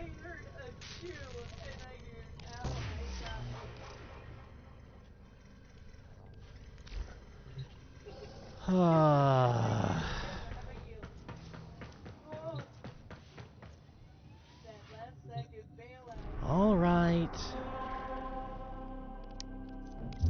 And if you click that, it'll just take you back to the foundry. 1 item ready to claim. What is it? No, I don't have any items ready to claim. Oh, yes I do. Rhino. But we're not going to play with Rhino today.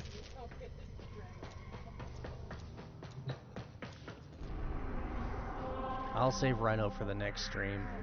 But we need to go to Mars, and I guess we're going to do a Mars sabotage now. Because I don't have a choice. I need 500 salvage to finish the Archwing quest. Okay, you're looking for the And mainframe. hey, look! It's critical Compact that you deliver salvage. the payload to that location. That gave me 133.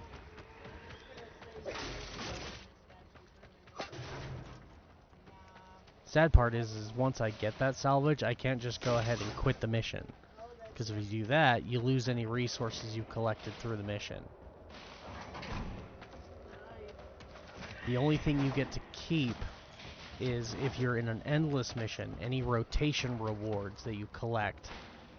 If you just abort mission, you'll keep those. But every other bit of resources like this that you pick up while you're doing the mission, if you just abort or you die and fail the mission, then you don't get to keep any of them. Well, you know what? Since we're here, is it up here? I can't remember.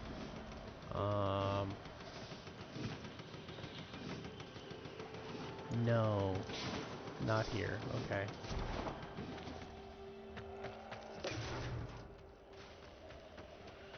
Well, we're gonna run around and collect as much loot as I can then, because that 1 loot crate gave me 133 salvage, and I need 500. So we potentially can find more of those salvage loot crates in here, and if we do, we can get everything we need in one go. Also, this one Mars has scannable plants too.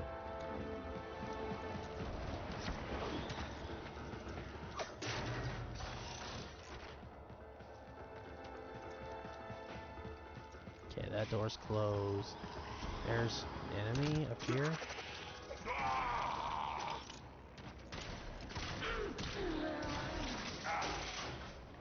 Credits.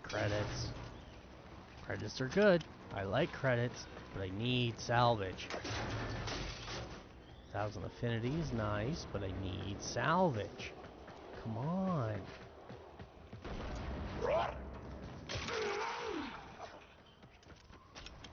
Also, this sabotage mission is unique in sabotage missions as well.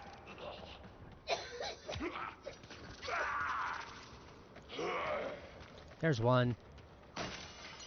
148. Oh, we're already up to 429. Perfect. Once we hit... Oh my god, there it is. 540. I was just about to say... Oh, there's another 110. And Taxon just completely deleted the Eximus. Also, apologies, I just coughed into the microphone again. I'm sorry. I don't mean to do it, I promise. I was focused on what I was doing and needed to clear my throat.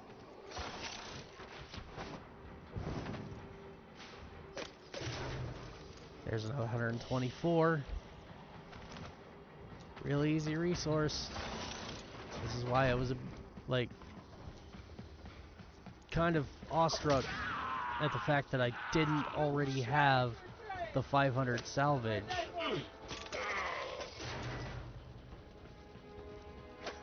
Because it's so bloody abundant. Salvage is one of those that you don't even have to think about farming it, and you will end up with tens of thousands of salvage. To the point where on my main account, I have like millions.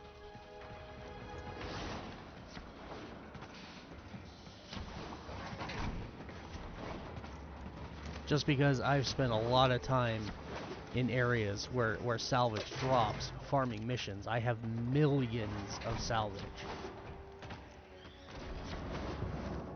Alright, but since we got the 500 that I need, let's just, I'm already at 1,000. This is my first time picking up salvage, my first mission ever farming salvage. I've already got 1,000. Your target is this location's computer system. Find and access the terminals. Alright, so here's the first phase of this sabotage mission. We've been carrying around this data mask this whole time. We gotta go over here and slot it into a computer. And it's really that easy. We need to destroy the reactor. There we go. The reactor will have tight security. Watch Also, out for enemy patrols. Oh, that's the way we came. Wow, I'm actually doing some really good damage with this gun. See, like, we had the we had the burst in earlier, and I was complaining about the damage of the burst in. And at one point in there, I said, I wish this was a Bratton. This is why. This is the Mark I Bratton with no mods, and it's doing better than my Burstin was that had mods to increase its damage. Like, this is why I wanted it. This is why I didn't like the Burstin so much. Because this is the Mark I Bratton. It's not even the full Bratton. And there's even a better variant of the Bratton. There's two better variants of the Bratton. You've got a Bratton Vandal that you can farm. And then you've got the Bratton Prime. Just leagues better than the base Burstin. All of them are. Absolutely all of them. Now again, the Burstin has a Prime as well, and the Burstin Prime is just full-on goated. That thing is a powerhouse like no other. Mainly because it's got an Incarnate form that turns it into a giant bloody beam weapon. That just pumps out millions of damage per second. Like, it's beyond goated. The Burstin Prime, but the base Burstin is garbage. When it's being out, when you put mods on a gun and it's being outclassed by a Mark I Bratton with no mods attached, that should tell you something.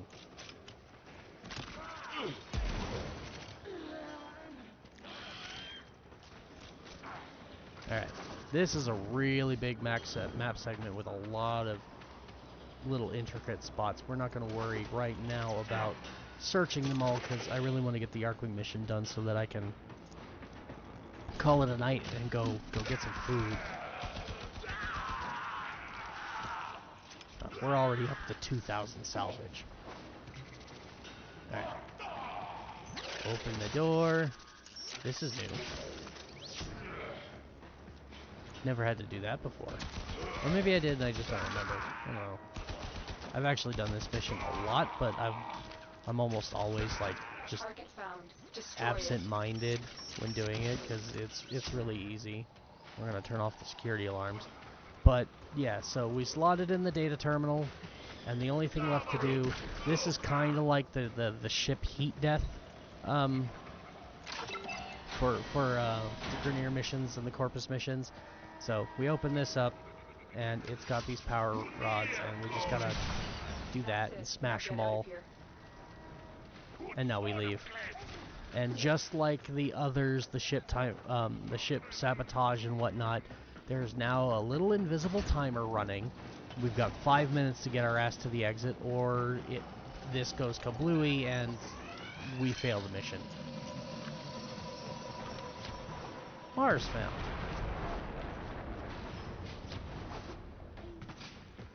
Basically, we just set off a nuclear detonation in this cavern on Mars, and if we stick around, we're going to be vaporized. So, don't worry about loot so much. You can loot in much better missions, like excavation or capture. Did I say excavation? I said excavation. I meant to say exterminate.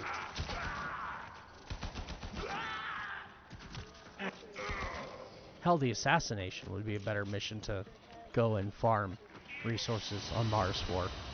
Another job well executed. So, there we go. 2,199 salvage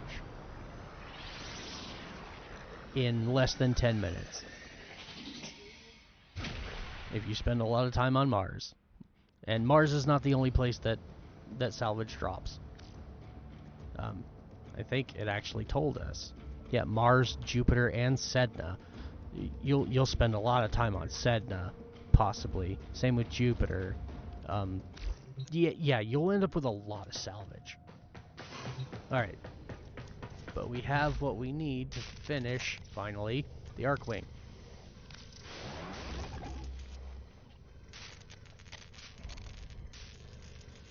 And the reason it's so important to do this mission and get your Arkwing is not because of the Arkwing itself. It's because of all the other missions that you will be doing that not only require Arkwing, but have it as an option, like the open worlds.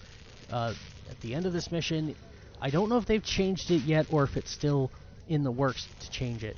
I'm hoping it's already been changed, because if it has, then when we complete this mission, this quest, the Arkwing quest, we will get another gear piece similar to the K-Drive launcher for your Arkwing launcher, and you will be able to use that on the open worlds to fly around, and it makes things like conservation significantly easier, because you can hop onto your Arkwing, you can pull out your trank gun, and then you fly around and just look for things to go ahead and to tranquilize, so that you can then fly in, pick them up, get out of there before enemies see you, and move on to your next target. It makes farming reputation in that manner so much faster and so much easier that it is invaluable. So that's why we're trying so hard to get the Arkwing quest finished.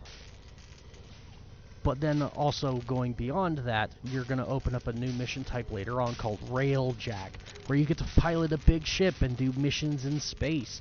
But part of Railjack is you can actually leave your big spaceship and go board enemy ships and take them over, or you can board space stations and kill enemies there and sabotage the space stations. And in order to do all of that, you need to have your Arkwing.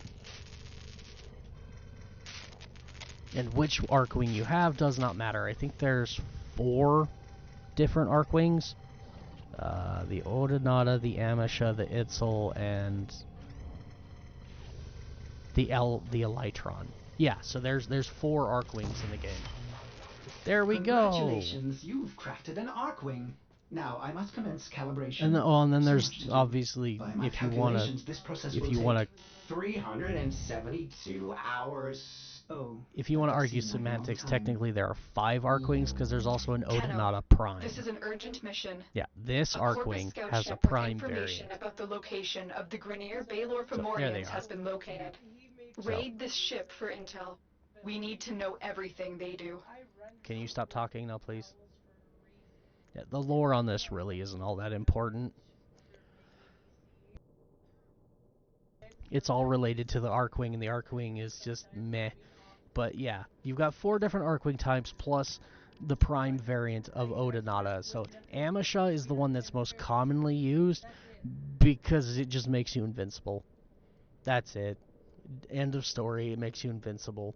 The Elytron is, well, it looks like a couple of giant jet engines attached to your back, and that's exactly what it is. It's meant to make you go really, really fast. But believe it or not, with some of the changes they've made to Archwing in the last couple of years, honestly, every Archwing is roughly the same speed.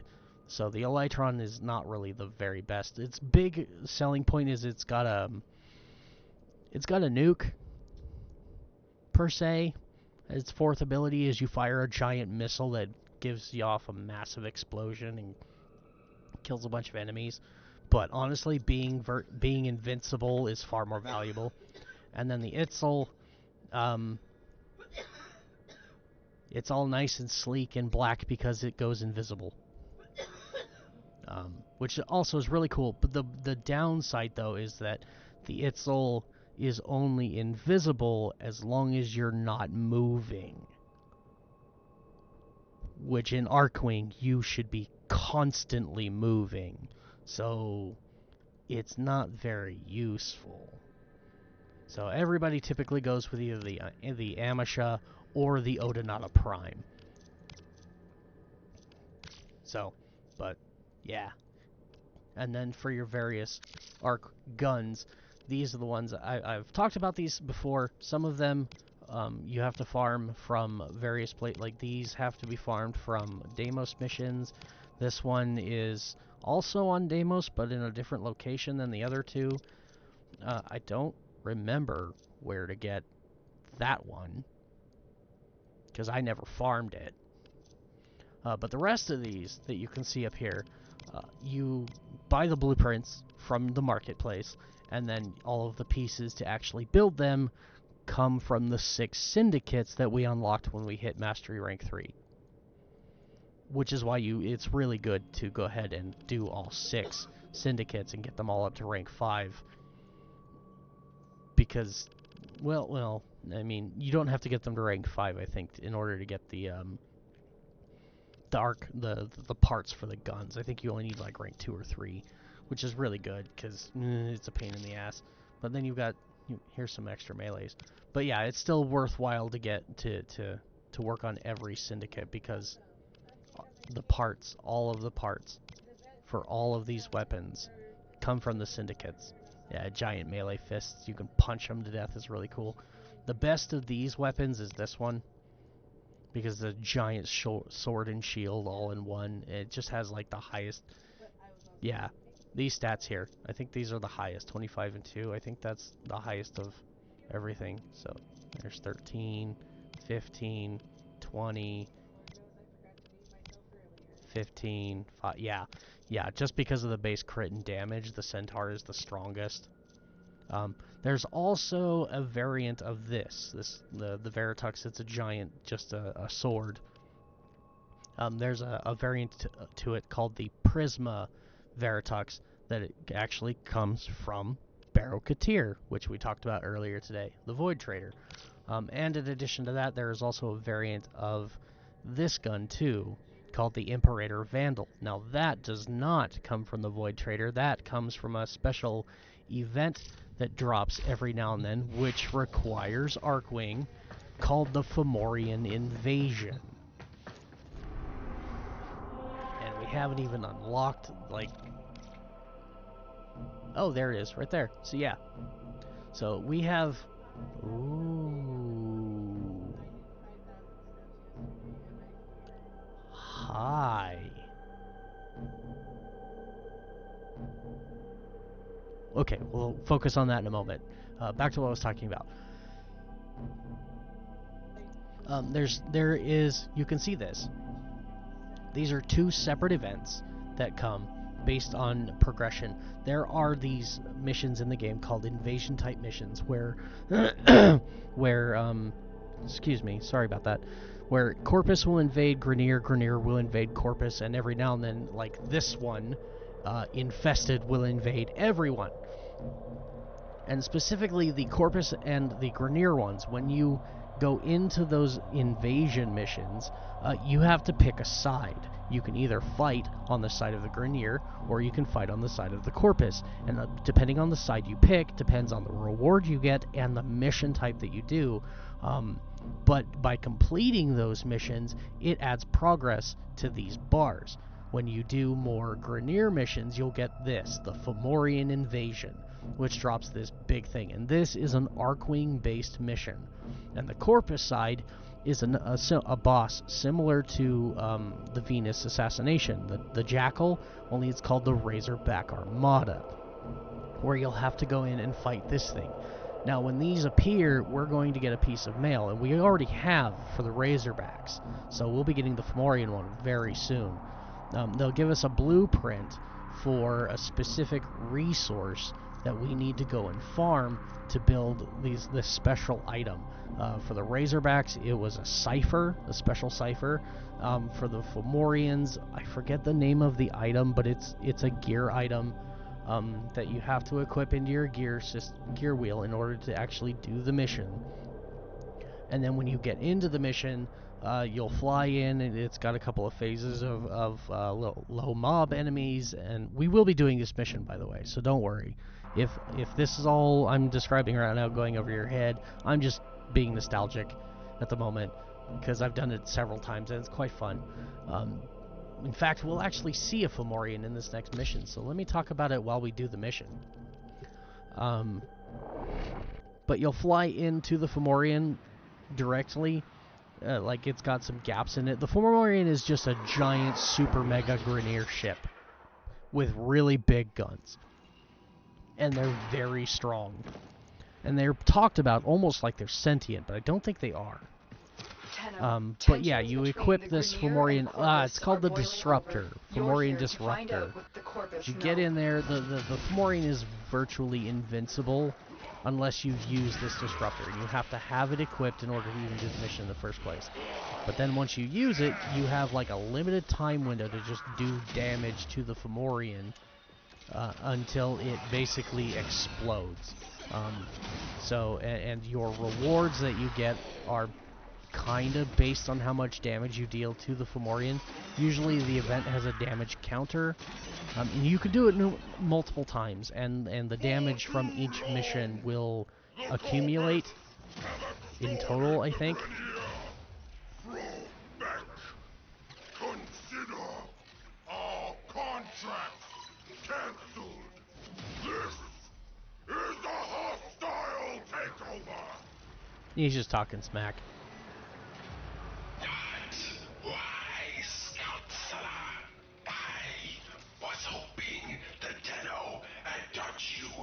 Little humility when they destroyed your precious Fomorian fleet. That was a special event that we can no longer do, which is really annoying. The Tenno destroyed all my Fomorians. Yeah, I'm really annoyed about that.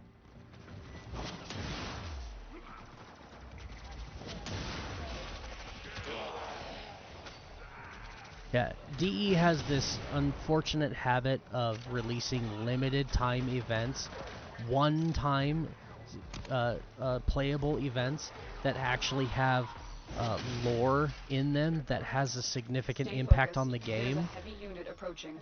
And then that event goes away, and so does all the lore, and now nobody has any idea what the fuck they're talking about. And the Fomorian thing was one of those.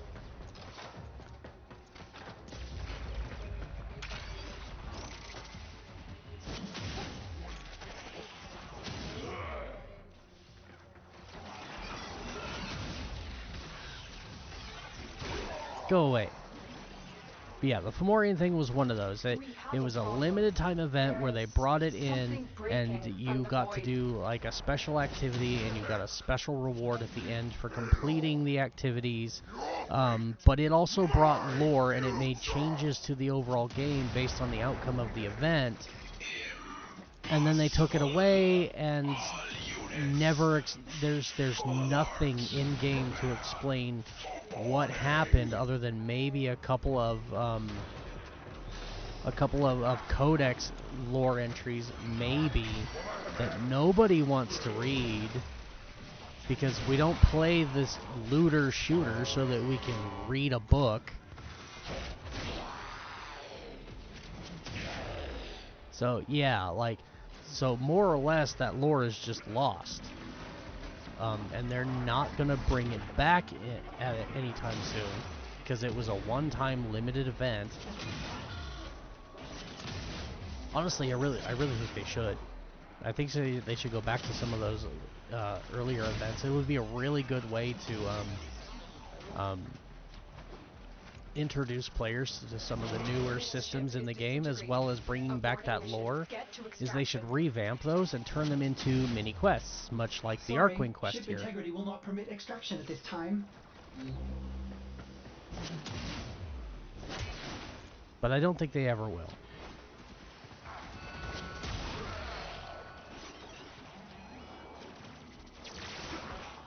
Ow.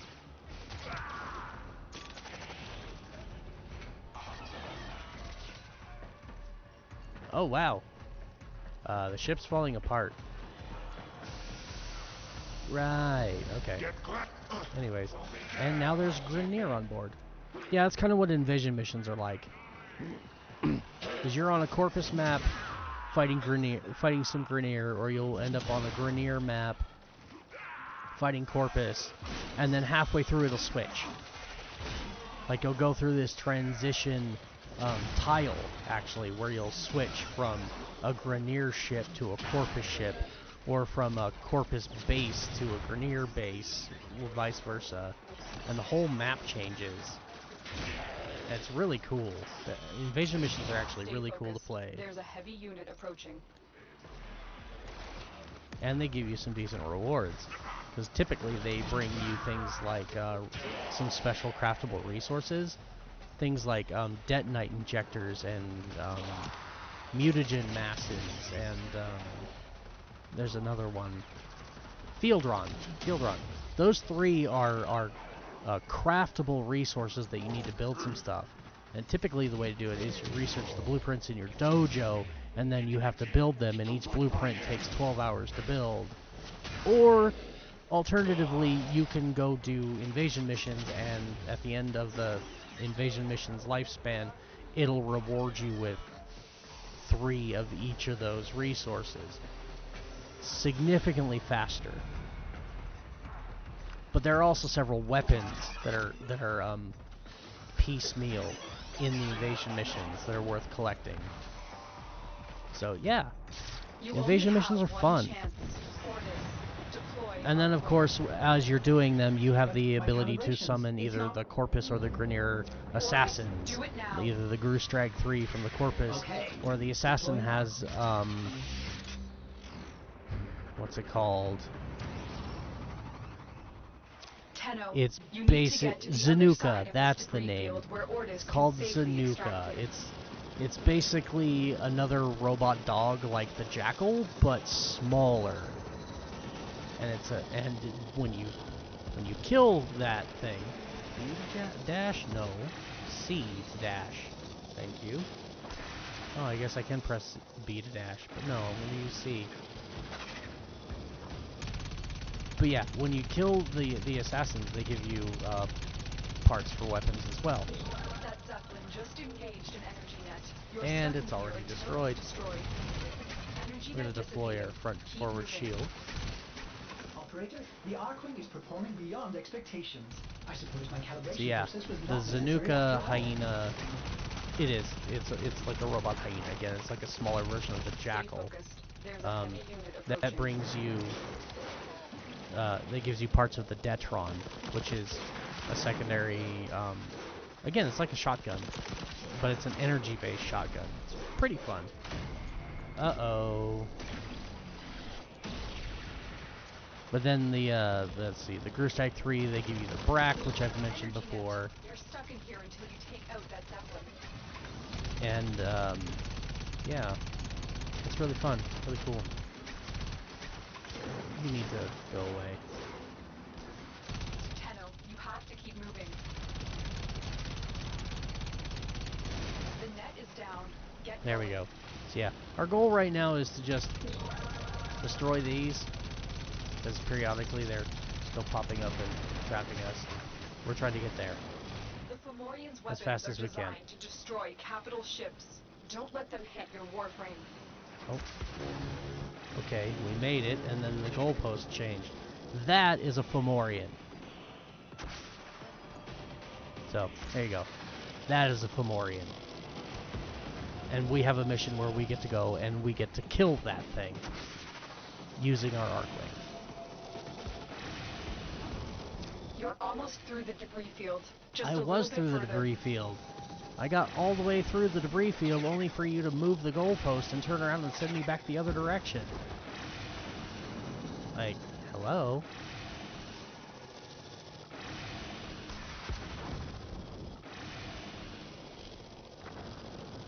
But yeah, you can see the Fomorian. It's like a giant super Grineer ship. Almost resembles like Reapers from Mass Effect, and I think that's where they got the inspiration for it. But it is not actually a sentient ship. It does not have a mind of its own. Can you extract now? At least I don't think it Stand by does. for pickup. It might. I don't know. Mission Again, complete. that's all lore Excellent that's work, now Tenno. gone because it was all part of a limited time event that came once and then disappeared forever. And so now all that lore is just lost.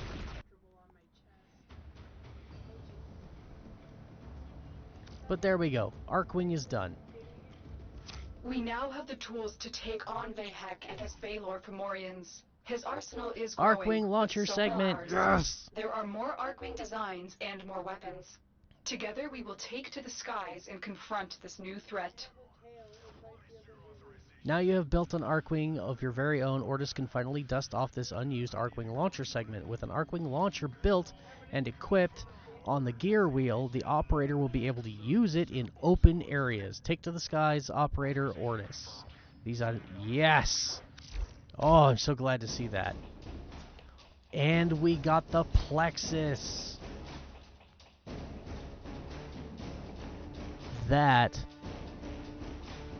is the Railjack.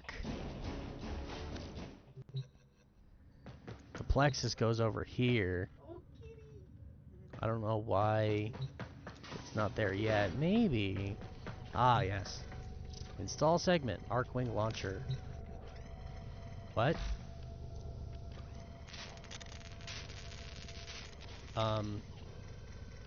Did it not install?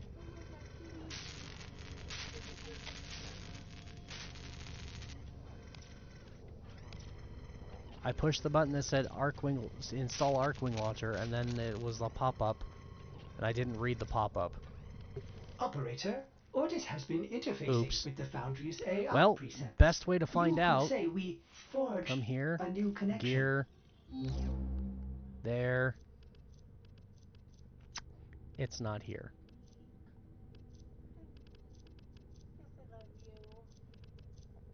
There is no Arcwing launcher segment there.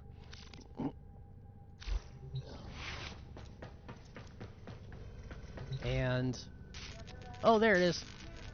Okay, I need some more Groctorul and fish oil.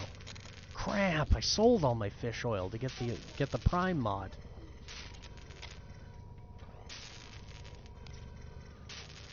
Well, that kind of bites.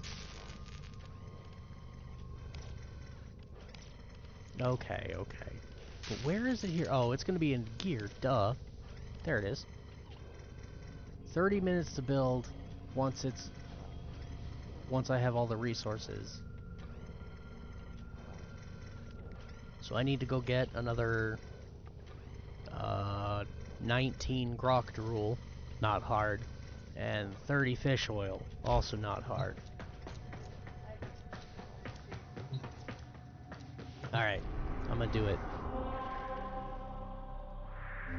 We're going to Earth. Plains of Eidolon. Not even gonna worry about bounties or nothing. We're going straight into the plains because this shouldn't take me very long. I need like 5 or 6 fish and like 2 grok drool drums. And I should be able to get all of that more or less in the same location. Oh, also the K drive we got on Venus. Yeah, we can use that out here too. This is a bit of a faster way to get around. Oh god. Okay, those sudden lag spikes and freezes, that was in my game. That was not the stream, that was in my game. And my actual stream is frozen. I wonder why. Oh, it's frozen. There we go. Now that I'm dying. There we go. I refreshed it. Now it looks better. Please rotate. Please, please.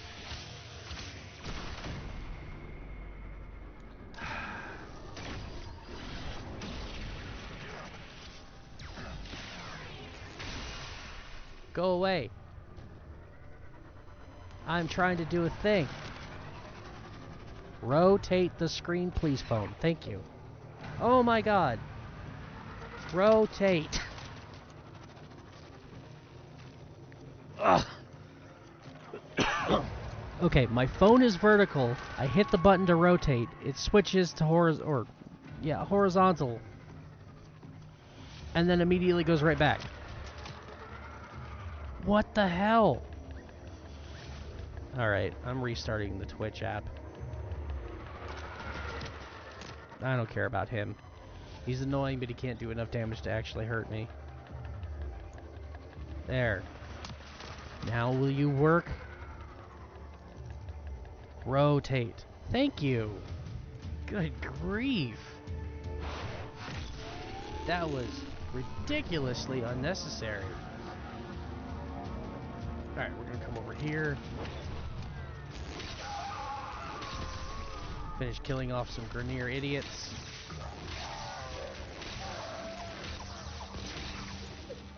There we go. I'm gonna try and get rid of this guy. Now that I have a hit scan weapon.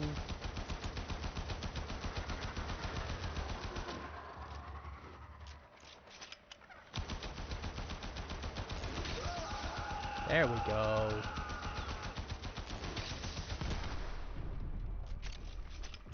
Are you dead or are you gonna stand up again? Okay. So this is my favorite fishing spot. We've already been over that before. Does not need to be, because we're only getting fish oil. Doesn't really matter what kind of fish we catch. So we're gonna grab this Yaguan.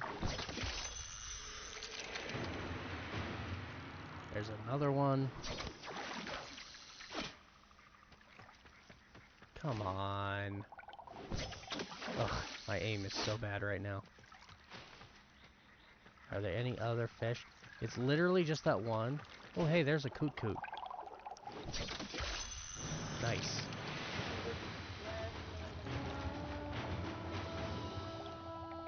Come on. Why are you swimming in circles? Ugh. This happens all the time. Like, I'll line up my shot perfectly, and then the moment I throw my spear, they will turn left or right, and I'll miss just because of the time it takes for the spear to travel to them. They've now moved out of the way. But they're still just close enough that it spooks them and then they run. It's annoying.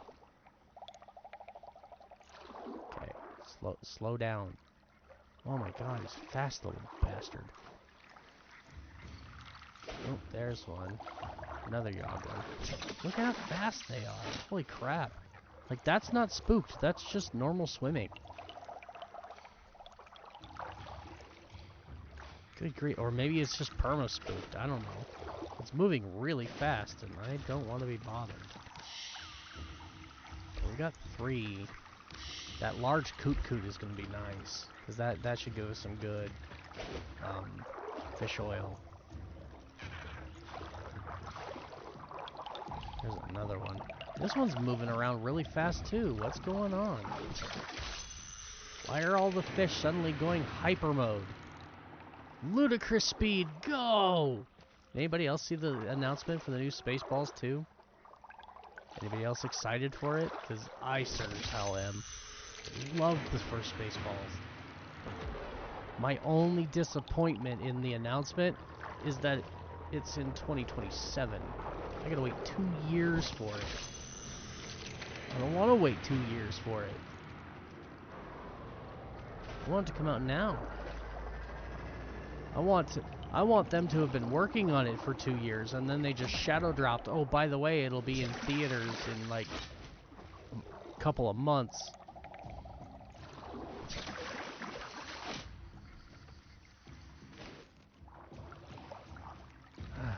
Damn fish. Alright, 1, 2, 3, 4, 5, 6. I've got a good few fish. I don't need a lot. Again, I only need a little bit of fish oil. Can't help it though. I do get kind of carried away with fishing because I enjoy it. It's as long as I'm not being attacked by a bunch of crap, it's actually rather relaxing. There we go. There's another one of those. All right. I think that's enough. Let's hop on. Oh, it's a good-sized mortise. Can't use my fishing rod while I'm on the hoverboard. That's disappointing. I will say that's very disappointing. All right, I'm going to get the Groctool from inside the cave here, and I can hear that damn thumper. Let's see. Could be a couple of Groctool drums just right around here. Come on. There's one. Bonk. Only one? That gave me 1 Groctool. Are you serious?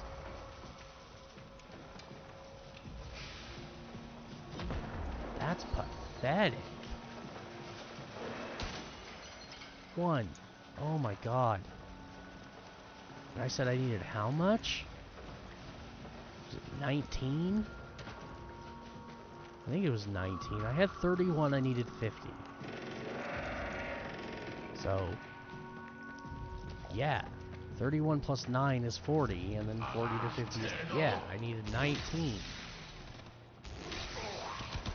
And each drum is only going to give me 1? That is nuts. And by nuts, I mean really bad. So there's 3.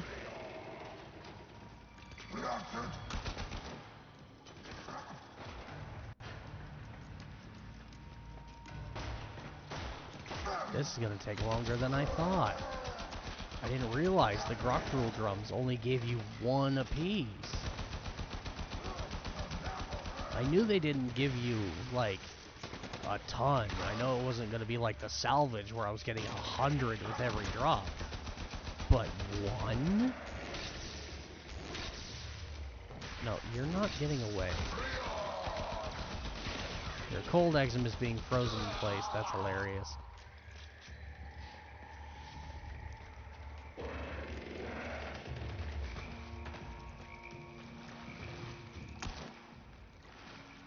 I suppose I could try and do some mining. No, because that won't get me the Groctool, and that's what I'm here for. 19. 19 is not a big number. until they only give them to you one at a time, and then suddenly it feels enormous.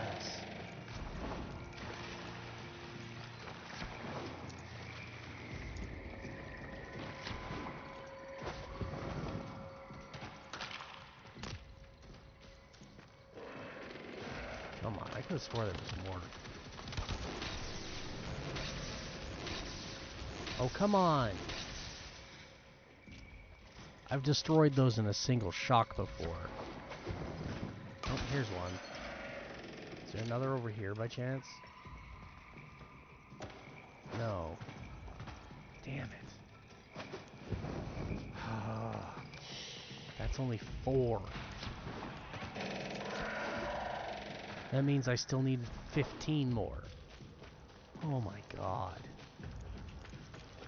You know what? I'm not gonna try and... I was really hoping I could pull up the big map and just teleport out of here.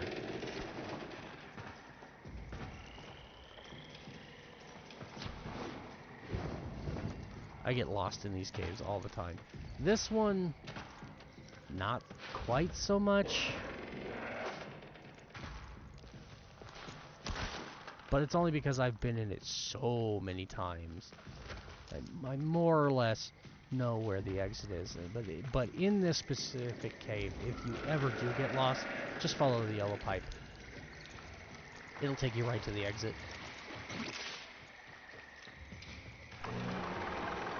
The other caves, unfortunately, do not have that kind of luxury. That it's just like, oh, well, okay, just go this way, and we'll find our way out. It's not that easy. This is the only one that it's just like, oh, you get lost in here, follow the yellow pipe. You'll find the exit.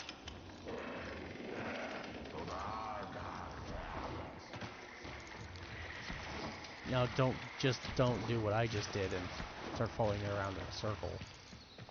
No. Okay. That one goes around in a circle. But once you get to this point, you're not going to go up here. Well, actually, no, you might go up there.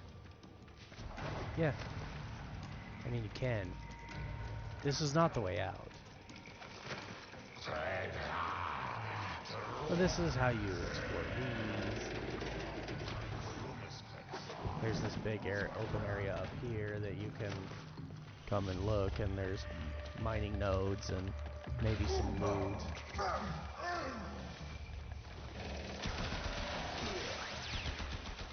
Now we're gonna shock the electric Eximus and do a bunch of damage. First we freeze the cold guy, and now we're electrocuting the shock guy. Oop, there's a grog rule. Hooray, I'm up to 5. Oh my god, I did not realize. I've never had to, like, actively farm Groctorul. Like, I just go out into the plains and do other crap, and I just get a shitload of Groctorul. It's inevitable. I cannot believe that these containers are only holding 1 apiece.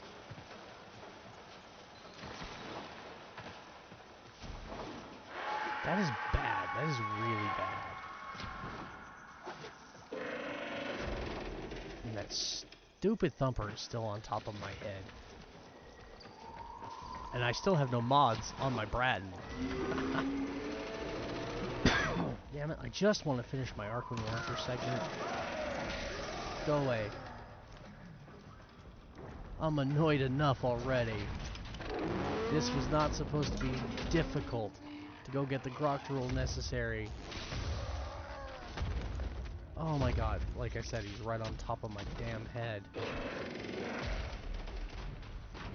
No, I'm not fighting you right now.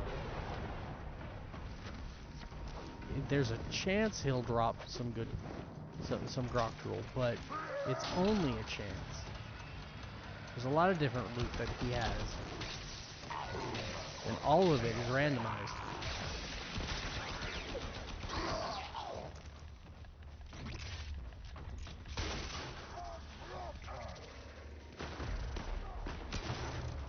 Won't find any Groctorul in those. Pretty sure you can only get them in the actual Groctorul canisters. The camps have quite a few of them usually, so we'll come up here to this camp. And get rid of the gun shooting me in the back. There's one.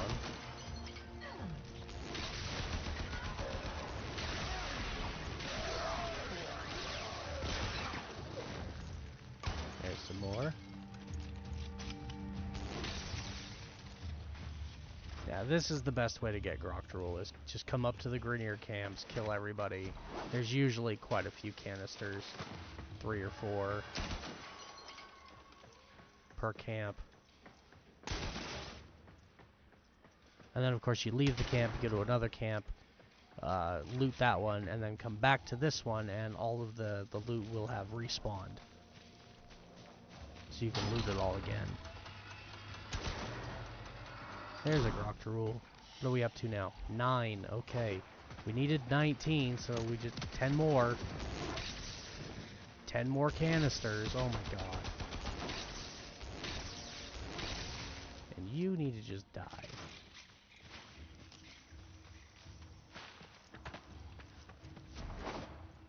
Alright, there's another tiny camp. This is my favorite way to do this when if you're farming enemies or looting a specific resource.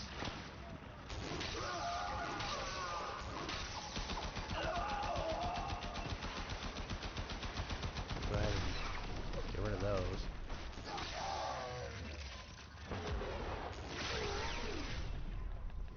But yeah, from that mountaintop camp we come down here to the lakeside camp. There's not a lot in here. You might find 2 Groktrul here, but by coming down here, the one up there is still going to respawn. It should be far enough away that all the enemies and all of the loot drops up there respawn, and now we can just go back and farm it again.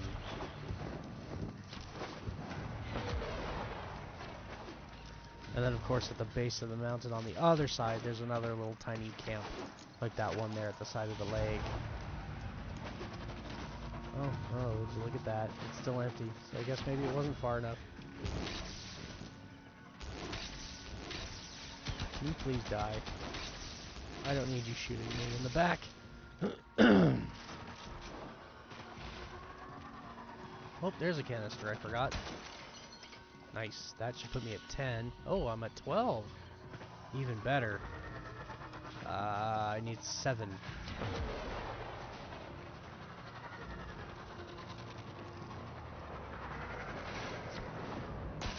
6. So painstaking. This should not be this challenging to farm Groktrul of all things. It's a common resource.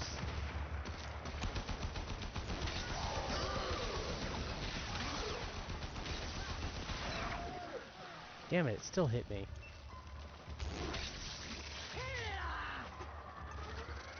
What? Why am I still taking damage? Everything is dead. Why am I taking damage?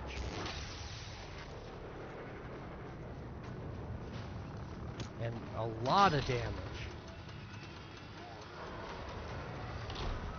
Almost like a machine gun turret is shooting at me. But there's no machine gun turret. Yeah, that's enough out of you. 13, yeah, I need 6 more. So yeah, this is the other camp I was talking about at the base. Come down here, loot everything. I don't know, maybe it's not far enough away. Maybe I need to go further. Maybe I need to teleport over here and get the camp on the edge of the ocean.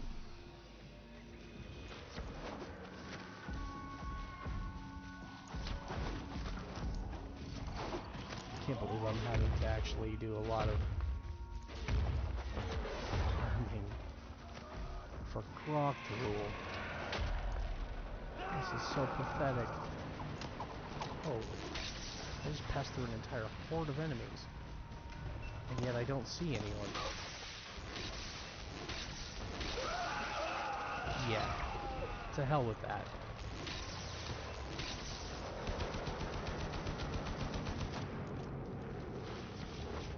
god, no, I'm not wasting time on these guys.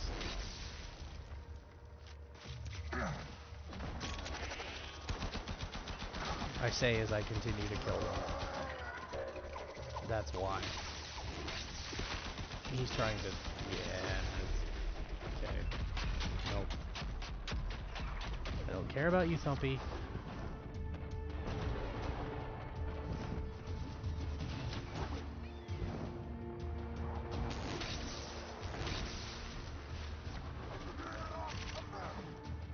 Oh, 3 Groctrol. 16. That was nice. Don't know where they came from, but not complaining. Oh my god, I really need to up my damage revolt. I should not be struggling to kill those.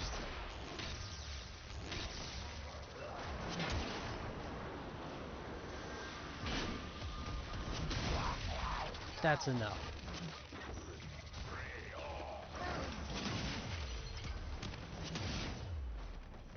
Got another one. Hey, 22.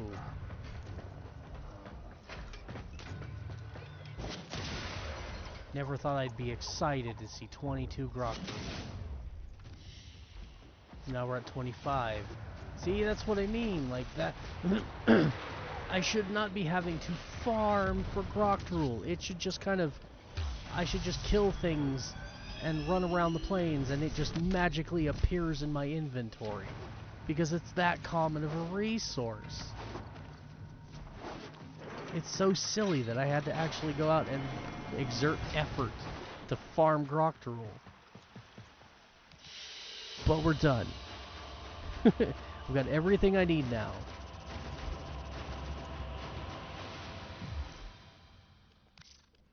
But it is going to be another 30 minutes before the launcher is available, so showing you guys how to use it is going to have to wait till the next stream, because again, it's late.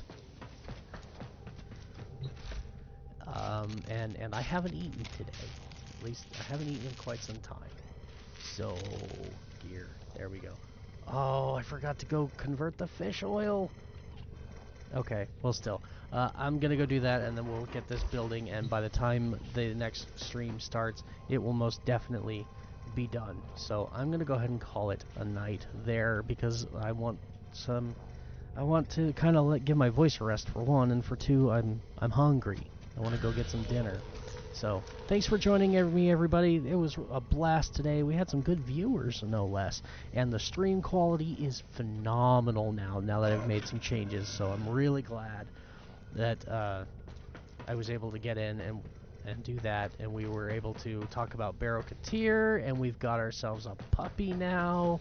And we've got our Archwing, which means that we can now finish all of these extra missions that required Archwing on Earth and Venus, and it means on all the other planets going forward, we shouldn't have any real barriers to doing mission nodes on any other planet. We can just go ahead and get them all done, and it should be quick and easy, and I'm really looking forward to that.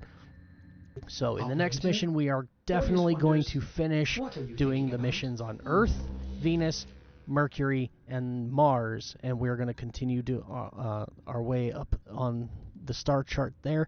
I don't know if after Mars we're going to go to Ceres, Phobos, or Deimos next, but those are in the works, and we might also, because it's still up here in the quests, we might also go ahead and take some time and do the Wave Rider quest.